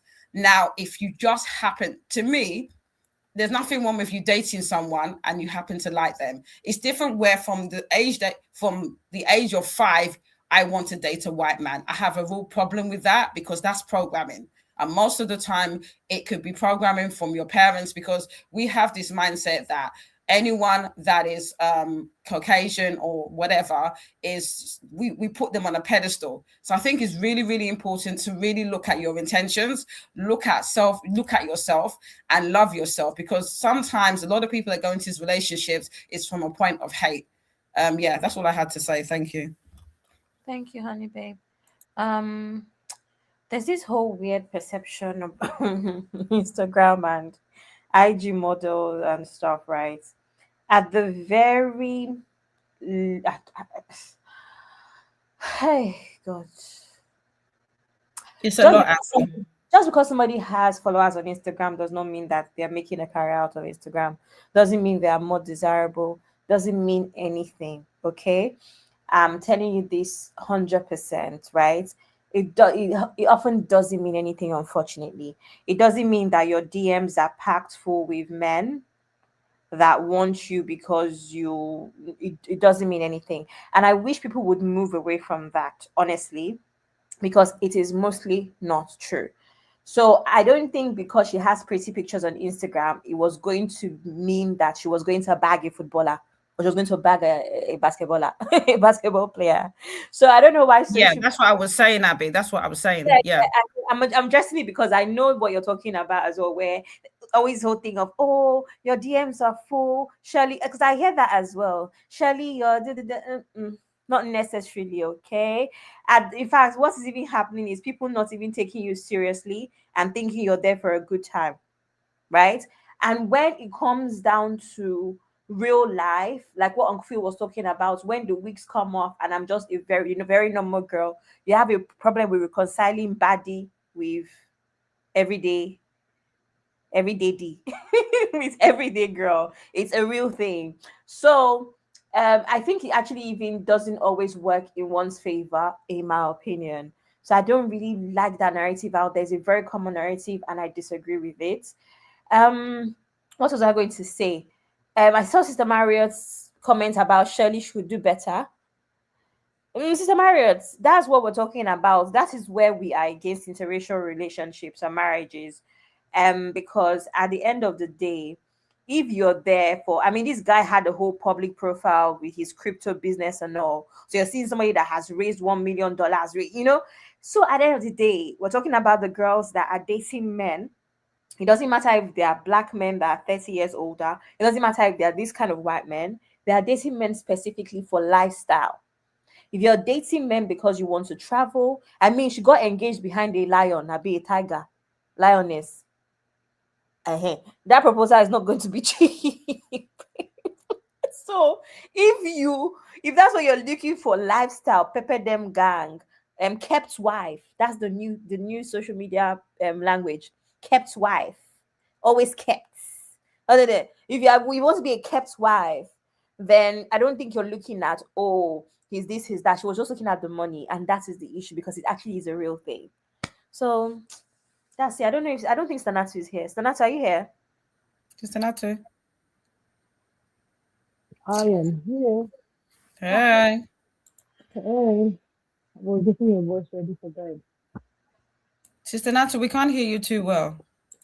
Can you hear me? Hold on. Are you ready? Or you want me to go somewhere else and come back to you? Go to someone else. Okay. Auntie Incus, do you have anything else to add? Or should I read comments? Let me read comments. I shouldn't bring comments in. There's a lot of comments. Oh my god. Wow. So social media. How do they say social media? Okay. Where do I start from now? Okay, letters from Japa is saying also there's statistics that show that marriages between a white husband and black wife are significantly less likely to end in divorce than other marriages. I've actually seen these statistics before. I've actually seen it before.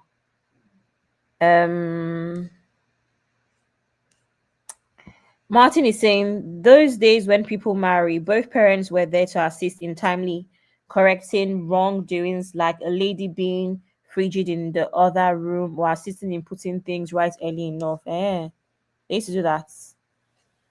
I didn't know that. These days, friends are those doing the role of advising and guidance. So advices could be based on self-interest. Then some parents would not nip things in the bud timely, so things get out of hand. Yeah, that's fair. And there's too many opinions on the internet as well. Martin also saying you might have a partner that is not respecting the other. Some attitudes were homegrown. That is why you have a home breaker and a home keeper. Letters from Jackpot saying, most white men I have met love natural hair. I'm sure of that one too. My husband doesn't like weaves or wigs, so I only braid or afro. This is quite true. And I gave a disclaimer to say there is nothing wrong with interracial relationships as long as it is for the right reasons. We do not choose who we fall in love with, okay? So we're not coming for anybody that is in an interracial relationship or marriage. That's not the point of this conversation at all. We're only addressing those that are in it for the wrong reasons. Letters from Jack Houses says, I also like a full beard, so he can't shave it all off. We selected what we veto. Fair enough. Some would marry and relegate their partner to the background and elevate their friends to the status of their partner. So the home would be in anarchy. Train a child so that he does not disgrace you. Period. Home training is key for everyone, the role of a man and a woman as well. Parents were doing a lot of that in the past. These days, training is left for the streets and society. Oh my God, there was a video I wanted to send to Auntie Yinku today. I think I forgot. Marriage decision was created by God for so many reasons: companionship, procreation, wealth creation, well being, and contributing positively to the society one finds himself or herself. Cool. This is Jakwa from Jakwa saying, as a Nigerian, I've learned the race relations in US is very strange. I don't even completely know how to comment on it, but the Black American experience is peculiar, so I don't see them white worshipping. Okay. I just think she was an IG model trying to flex and become an influencer and make money of it. That's a trend, women turning flexing into money. This is what I think as well. And thousands of followers doesn't equate to making money really. Exactly. Yeah. So I do think she was really trying. Again, there's this whole trend of this whole kept wife thing. It's become a trend, and I think she really wanted to get involved in the whole kept wife trend, unfortunately.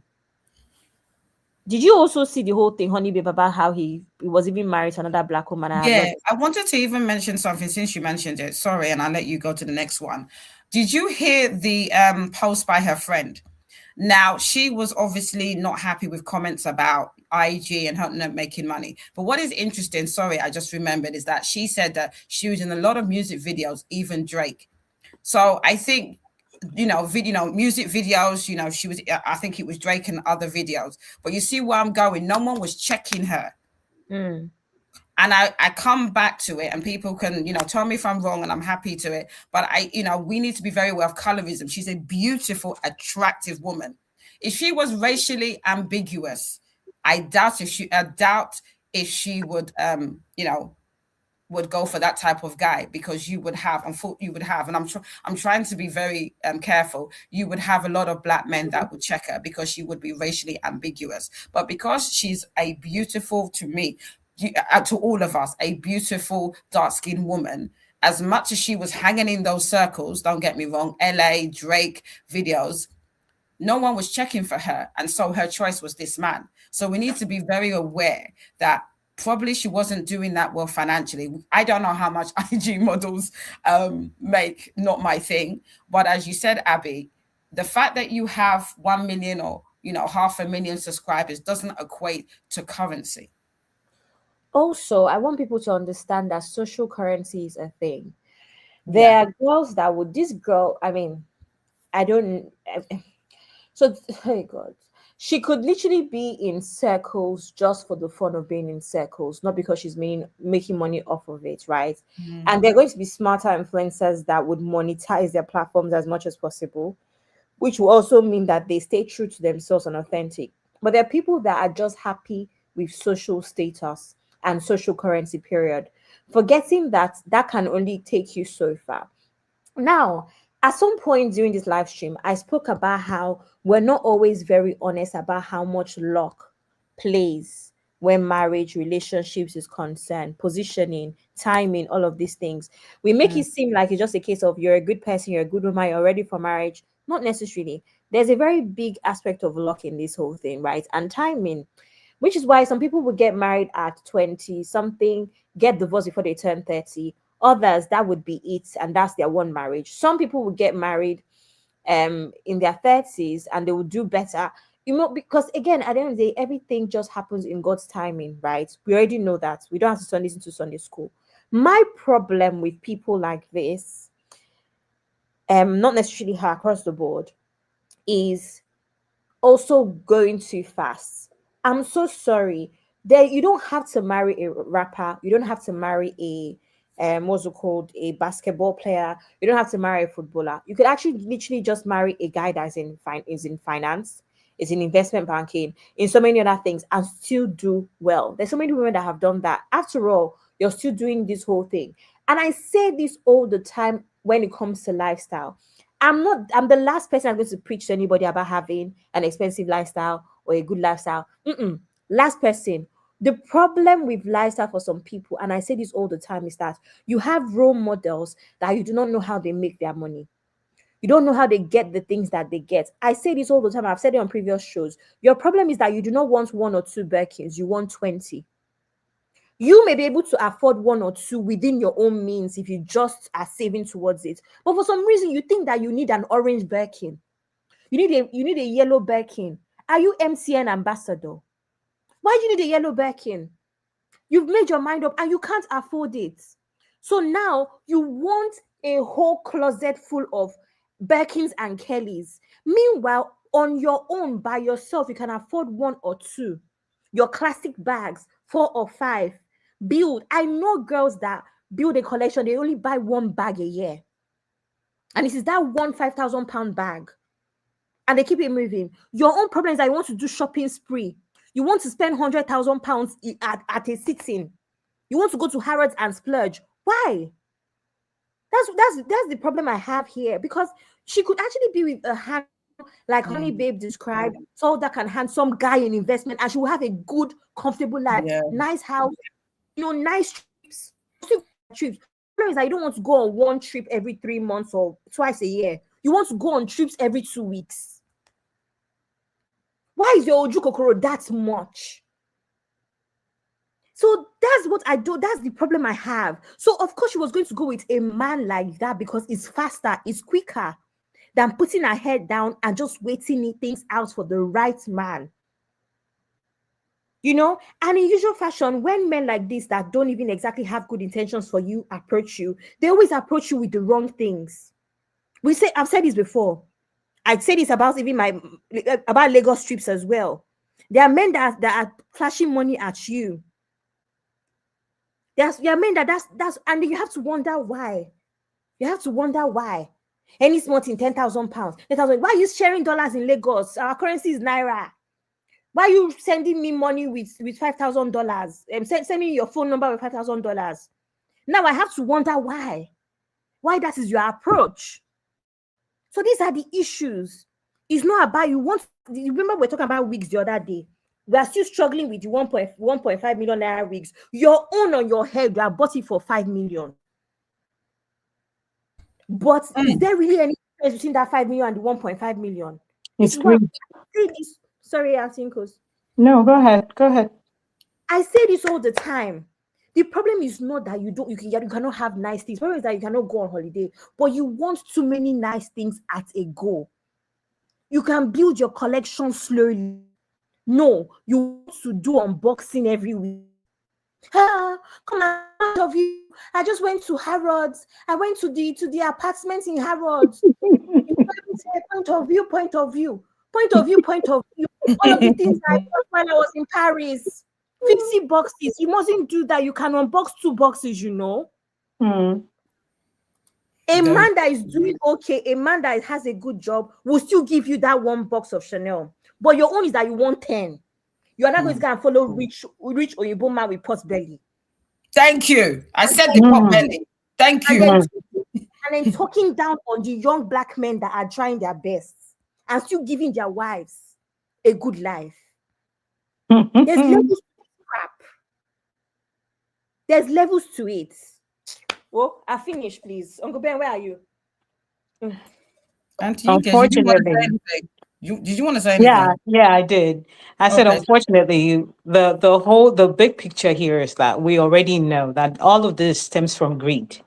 Yes. Greed. That is all there is. This right here is all greed. Because there are things that you can just wait for and have in your own time. But social media and people not being able to control their urges and wanting to paint a picture of who they are not to the world. So of course, they will be with anybody just to have access to those things that they think that they'll be able to get. I mean, this is not the first time we've heard of this. Even there are other women that have actually gotten married thinking these are the things that they will be able to get. They get in there and they don't get them. Now they're stuck. And then after a while, they leave, or some of them stay because they feel like they don't want to, break up the picture that is online. So all of the things that we see, they are actually the ones funding themselves, but they come out painting it as though the guy is the one funding it. I mean, we know of some of these girls that actually are the ones feeding their husbands. These guys are not doing anything, but the color is what is selling on social media. So I wouldn't even say that is love. Those people, they didn't do it for love. They did it for something else. So those are the ones that I have a problem with. Everybody else, you can be with whoever you want to be with. But if it's love, but when it comes to, because you're trying to paint a certain picture or you think you're going to be getting something from someone like that, and that is the reason why you chose to go that route, I'm sorry. It's unfortunate. Nobody deserves to die or, nobody deserves to go and be taken the way that she was. But I feel like, this is one of the cases that should have been avoided, that could have been avoided. It was very unnecessary. And it all stemmed from greed. That's it. Just greed. But have you noticed that there's been this trend on social media that I've seen more or less every single marriage that has been announced on social media that has crashed and burned, it's been a black woman and a white man. Have you noticed that? Correct. And the reason why we even know is because... Yeah, sorry, Sister Yinka, go on. Yeah, sorry. So because the reason why we see that is because the both of them are being on the same channel or the same, Instagram page, selling markets, which is themselves. So of course, when the marriage crashes, of course, they have to come out to tell everybody that they're no longer together. I mean, imagine if, Auntie Fumi, she said this, they wanted her to put her husband out there. Yeah. And that was something that herself and her husband had talked about, that, no, we're not doing that. And she stuck to it. They're good. You get what I mean? But there's some people, they won't take that because they want the most from the system. So they will keep giving the most at the detriment of even their own relationship, just because of what they want to get. It's fine at first, but they forget that when you get into that marriage and you're doing all the work, there's going to be issues, right? But then you still have to face the gram. So you pretend for the gram instead of settling your matter. And once the camera is off, you go back to your corners. Yeah, but like you said, what you normally find is that most of these couples on social media, it's the lady that is literally making all the money. Another thing I wanted to even quickly say, because I know it's quite a long time we've been doing this, is that her obviously this case, Ashley and her fiance, I can't remember his name. When you see all the pictures, where she's in, is it first class, business class? I don't know what you call it. Most of the time, from what I'm hearing, it was him that was funding it, and this is what does my head in personally. You're making out that this is the authenticity, that you are not authentic. You're giving us the impression that you are a baddie in the sense that you are making all this money and it's you that's paying for the tickets. When we're now finding out, even though, question mark on crypto and everything and where he's getting his money from, it's him that's funding her lifestyle. And this is what's happening, in that the illusion, the glass is shattered and the illusion has literally cracked. And we're now finding out that that social media persona that she had is not the case. Like I said to you, disclaimer, does not mean that she deserves to be deleted. I'm just talking about the fact that there is a lot of deception and there's a lot of lack of transparency with all these social media influencers, which to me, I have a problem. I know we're kind of deviating, but even with Choquel, what happened over the weekend, Chisella and everything that happened, what I've noticed is that the rise of the influencer is making people not realize that half of these influencers, they don't have the money. They're just pretending. And when you fake it till you make it. And I think that we need to be aware that just because you see someone with 1 million or 15 million, 10 million, be very much aware that doesn't equate to them actually being, having liquidity in terms of money. So I think that we need to follow these people at our own peril. And there should be a disclaimer when you're following and subscribing to these people. Be very, very careful. Most of these people, and I've said it millions of times, social media to me is not real. Honestly, just believe it at your own peril. Absolutely, honey, babe. Well, we're rounding up, Auntie Yinkus, please, your last words. Yeah, so I just wanted to say that, okay, if we're rounding up, I'm going to round up with Ashley Janae's story. I just want to say things in general. We already know what social media is. Social media is not real life. especially with people that are painting all of this image of affluence. So the burden now rests on us, the parents. For those that have had children, for those that are still waiting, for those that are, childbearing age, we need to start like with our children, start letting them know, because I don't know what it is. I guess you would say that it's easy to tell that social media is not real life. But sometimes, parents don't talk about these things because they feel like maybe the child should know. And sometimes our children get to a certain level that you're talking to them about these things and they feel like they know better. So I don't know what the situation was between, Ashley and her mom, if they talked about these things. But I feel like it's gotten so bad right now where the younger ones are actually looking at all of these people online and they're trying to have the life that they see that they have. So when I say that the burden now rests back on the parents, we need to go back to the grassroots, and really have this time with your children and start raising them, letting them know that they need to be content in what they have, letting them know that people come out here and paint pictures. It's just like movies that we watch. It is not real life. That is what social media is. People are not paying for cable TV anymore because they're watching YouTube and they're watching Instagram and TikTok and all of these. So it's the same thing. People are just out here acting and showing you these things. So the people that are of age already, if they not figure this out, there's really nothing we can do, right? But at least for the ones that are coming up, we can actually put more effort into raising our children.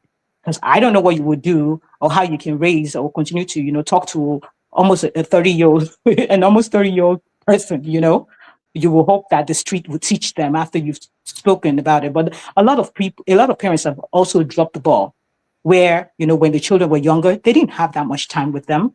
And the children pretty much raised themselves. Let's be real. It's a lot compared to how it used to be back in the day. So if we want to correct these things, it's already done with this generation. You can talk to your children if they're already older, like in that age group. But of course, there are still some children that are, some young adults that at this age, they don't act this way. They don't do these things. I mean, I don't want to talk too much about Ashley because the things that I've heard, it's not even what we're talking about right now, because it's not like straightforward. Like when you talk about interracial relationships, is deeper than that. And we know what we're talking about. Auntie Fumi has already, broken that out on our channel. I've watched every single one. I've seen so many things and heard so many things. So her story is very different. What I know is that the foundation of everything that happened to her, which should have never ended this way, was all greed. So we need to start teaching our children again, contentment. Be content in what you have and what you can produce for yourself. And don't let what you can get out there on the streets be the thing that is on your heart. Thank you. Thank you so much, Auntie Unkers. Have a good weekend. You too. Have a great Sunday. Go to bed. Good night.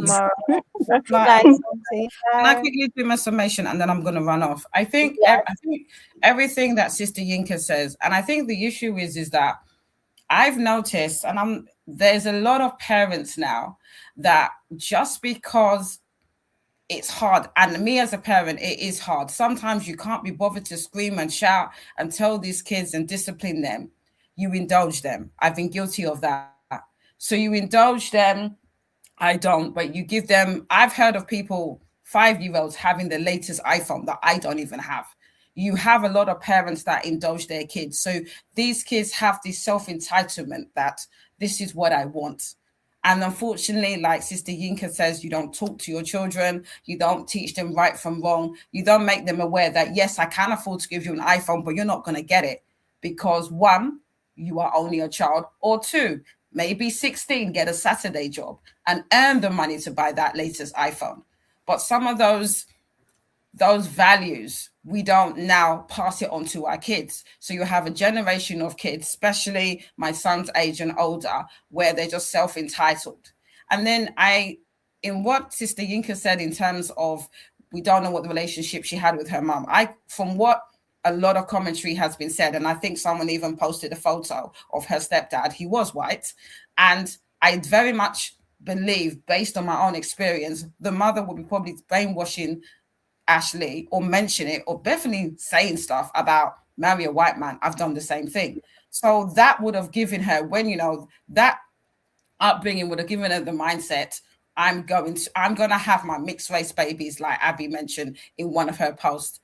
And I'm trying not to focus too much on her, but I think that this is what happens when the right things are not said, is when you're growing up, the parents not being there, not having conversations, and not teaching right values. This is the result of that, where you have a whole generation of young adults thinking that instead of saying that, you know what, let me get what I want with hard work, whether it means going to night school, whether it's doing a further degree, whether it's doing night shift, doing a couple of jobs while I, do other things.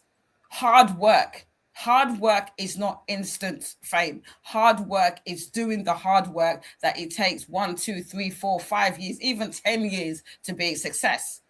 But a lot of our that generation, they're lazy. They want a shortcut. I'll marry a man, blah, blah, blah, that is a cryptocurrency, whatever. Everything that she wanted to achieve, she could have done it on her own. As women, we can do it on our own. We may not be millionaires, but we can get that Birkin bag, even if it's once a year, on her own. But this is what happens when you beget greed. So I think it's a lesson for all of us. Be content with what you have and build things yourself. Work hard. Don't rely on having to be involved with a wealthy, pot-bellied man in order to get what you want. Work at it yourself. So I think it's a lesson for all of us. Thank you. Thank you so much, Honey Babe. Can I just say, Honey Babe, before you go, can I just say that there's also an epidemic of older women telling girls like me that are closer to 30 that maybe because other relationships haven't worked, we should be open-minded. It's not just me. My mom has told me that I should get married again to a white man. So it's not just your generation. Definitely, I agree. Open-minded means. I've had that advice Yeah, so I've many had that as times. well. Maybe it's just not worked out with your Yes, I've had that. especially after, obviously, Honey Babe, my story after that very Of terrible course, I understand, my situation. dear. Yeah. Clearly, maybe you should be open-minded, because I do have cousins. I do have like friends that they ended up being open-minded, and so Really? I have, Oh, wow. there's that pressure now to be open-minded. Of course. Yeah. So yeah. whatever. It is well. I'm going to shoot off, guys. Have a lovely All evening. right. Thank See you, you Abby, later, for Honey Babe. moderating. Bye, everyone. Bye. Bye. Good night. Have a good Sunday. Uncle Phil, you're Good closing night, with my sister. today. Okay. To close quickly, in all of this, God will help us. I believe there's 1 or 2 lessons we can learn from all of this. But by and large, my own summary would be whatever we want to achieve in a marriage, or whatever we want our children to achieve in a marriage. When we say achieve, you want peace, you want, you want to have wealth of people around you and all that. It all comes from generations way before you. And I say generations before you, like for your kids now, it has to be your generation, because in a lot of ways we teach all these children. You might not have time to sit them down and say, okay, this is this, A for apple, B for ball, and all about life. What you do sometimes teaches them what you do and how you operate in even your own home and even your own marriage with your spouse. Teaches them on how to behave going forward when they find themselves in that instances. So, like I will always say, develop yourself. Don't leave yourself behind. If your spouse is going to school and you're doing the heavy lifting, your spouse is going to school for us, not for her. Yes, whatever she's going to attain there is going to be in her name. But, I mean, the effect is going to be on the family. So that understanding has to be there, right? And vice versa. When the turn of the husband comes, the woman should not turn around and complain and say, oh, no, blah, blah, blah. No, you still have to step into just like he did for us. not just for you, right? Very important. And that way, when you grow, and as you grow, your children obviously will see you making that effort for each other. They will take that lessons and go into their own marriage. And by extension, when they are married, those children will not be your retirement plan. Because a lot of parents use their children as retirement plan. What does that mean? They'll say, oh no, I sacrificed for you. Because I got pregnant, I sacrificed for you. I couldn't go ahead in my career. I stopped doing this, I stopped doing that. And when those children are supposed to be enjoying life in their own marriage, they will now come and sit on top of your head and say, because I sacrificed for you, I must be in your life like that. Now your partner cannot breathe again, because when they turn left, they turn right, is your parent all over. That's another kettle of fish. So as parents, you have to do everything you can not to use your children as a retirement plan, right? And it all boils and stems from when you were raising your kids, you were not leaving yourself behind. You can still be in your 60s or close to your 70s, even retired, and you can still be consultants, be busy in your life. Not to go and be busy in your children's life and be in their nose and mouth and eyes.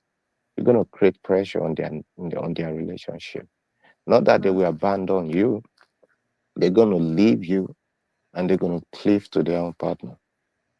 But they are not going to abandon you. You're going to be, now you are now an extended family. Priorities change. Priority has changed. The most important family at that time will be their own nuclear family. So now the parents now will now be an extension of that nuclear family. And they have the ability to make their own decision without the influence of the parent. Right? So they should get that right. So, and that extrapolates into how we also see ourselves choosing our partners. I mean, it's only, we are all human beings, white, black, whatever it is.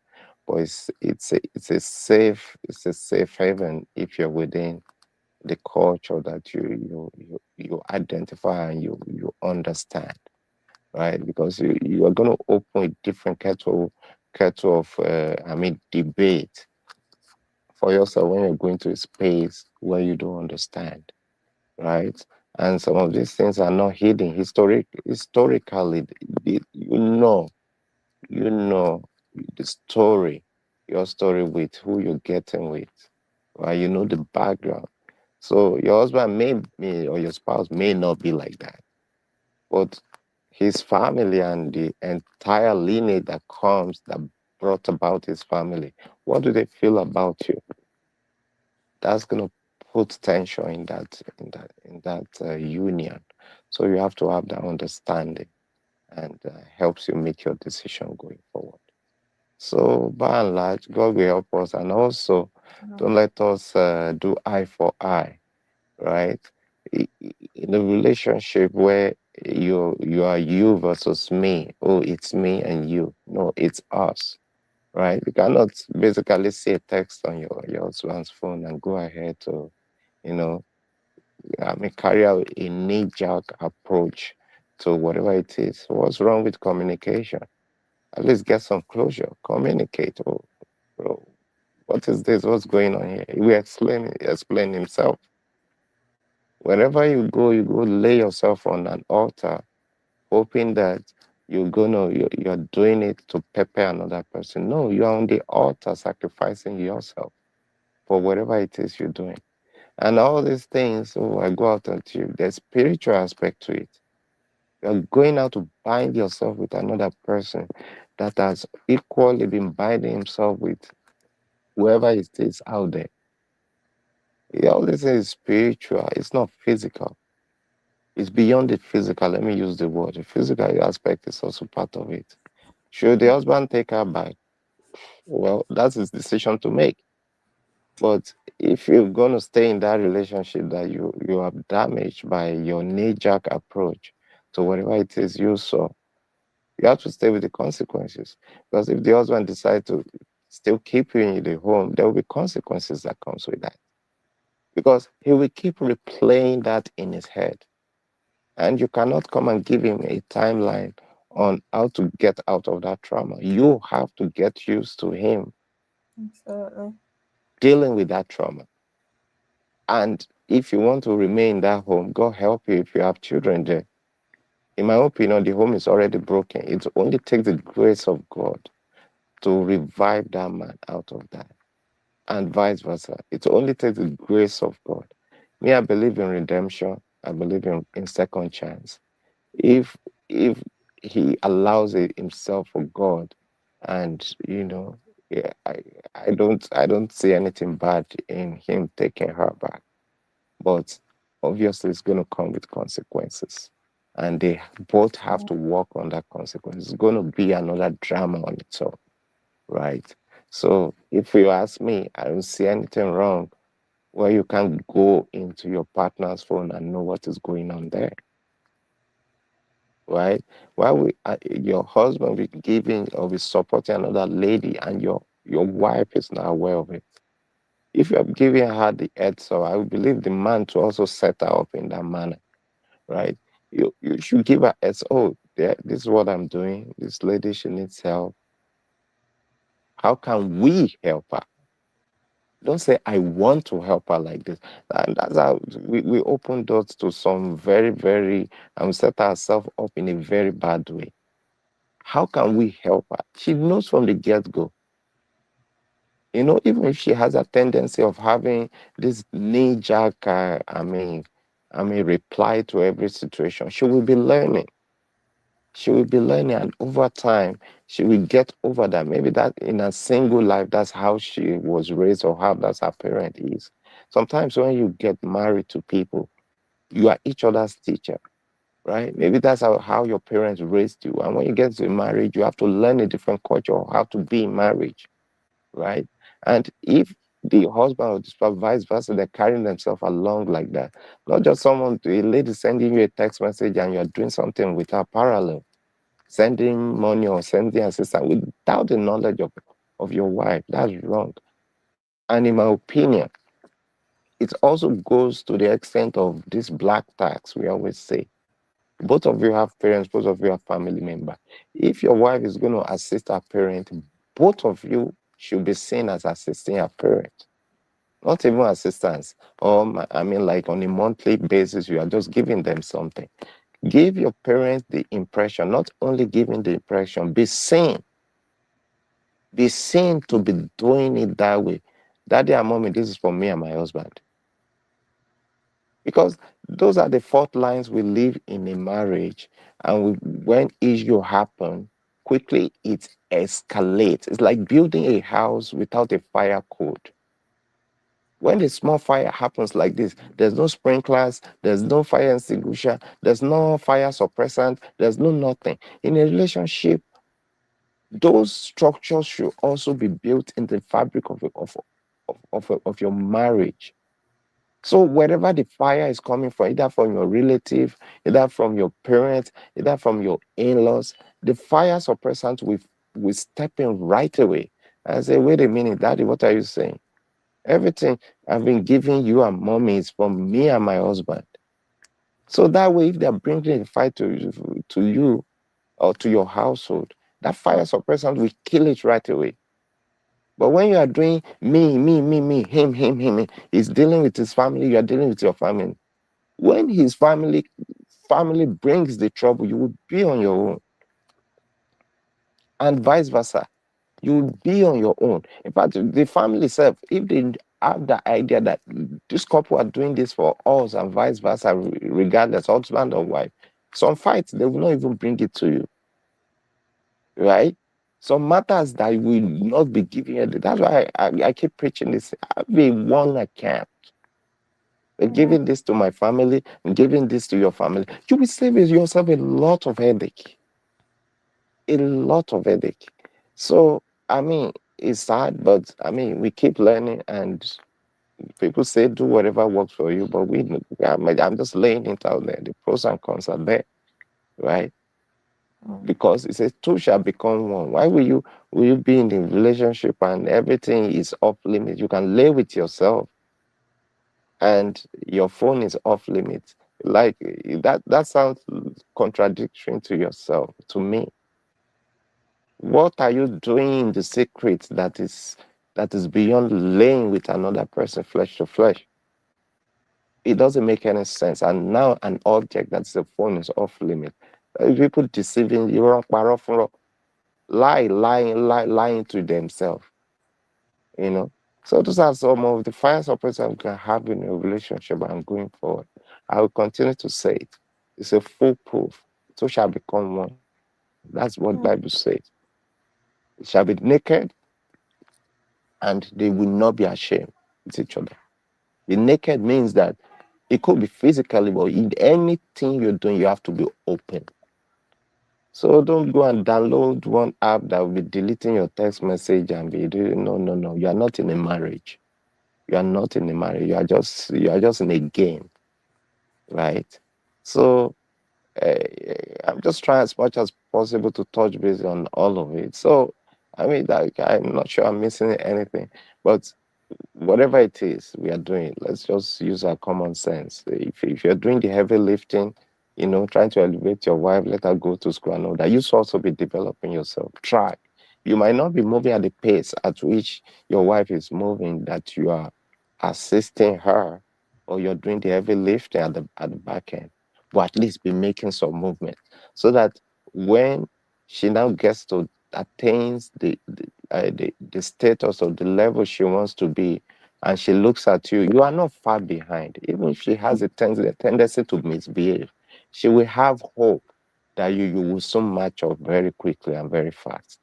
It's going to be hard, but it's always good like that. But if she's now staying on a pedestal and she's seeing you far off, and she's looking at, it took me 5 years to get here. Will I wait for this guy for another 5 years?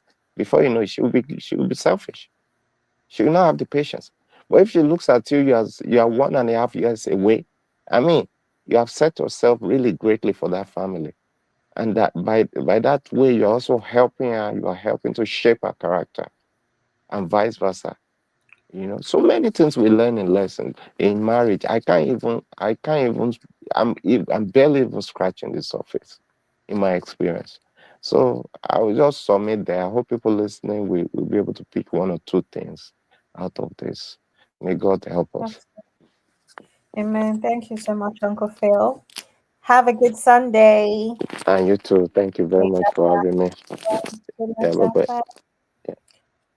Okay, real fam. Thank you very much for joining us. I don't even think I have any closing words. It's been real. As always, 5 hours, almost 6 hours actually. This is well low. Anyway, may God help us. Let's just do our own part and hope for the best. Thank you so much. Have a good weekend. Well, Sunday in London already. So, but yeah, have a good weekend and catch ya later.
be in the building. Hey, vibe with Uncle Bino, let's go. Now happy hour things, you know. Hang out with you, babe. It's our vibe tonight. Hey, laugh and learn, we're shining bright. Oh yeah, you be stories, life lessons time. Hey, on the Uncle Beno show, everything feels right. From the streets to the world, we talk real talk. Vibes on the beat make the whole place rock. Happy hour flow with smiles non-stop. Sip and chill with you, be the energy on top. You be stories, dropping them every day. Wisdom for life, the African way. From the grind to the glory, hear what we say. Tune in now, don't delay. Hang out with you, be it's a vibe tonight. Hey, laugh and learn, we're shining bright. Oh yeah, you be stories, life lessons time. On the Uncle Beno show, everything feels right. Join the sister circle. Oh, what a scene. CC Inca, honey baby, and I'll be so clean. Talk love, talk life, talk dreams supreme. Empowerment vibes, like a royal queen team. Apollo Sunday school when the beat gets low. Yeah, a moment of reflection, let the spirit flow. Men of God speaking wisdom, you should know. Faith and vibes on the Uncle Beno show. Hang out with you, be come catch that light. Oh yeah, you be stories, keep your heart so bright. Yeah, join the sister circle, feel that fire. Oh yeah, Sunday school for your soul so right. You be nation, we rise together. Love and vibe forever. Uncle Beno show. Yeah, we outside.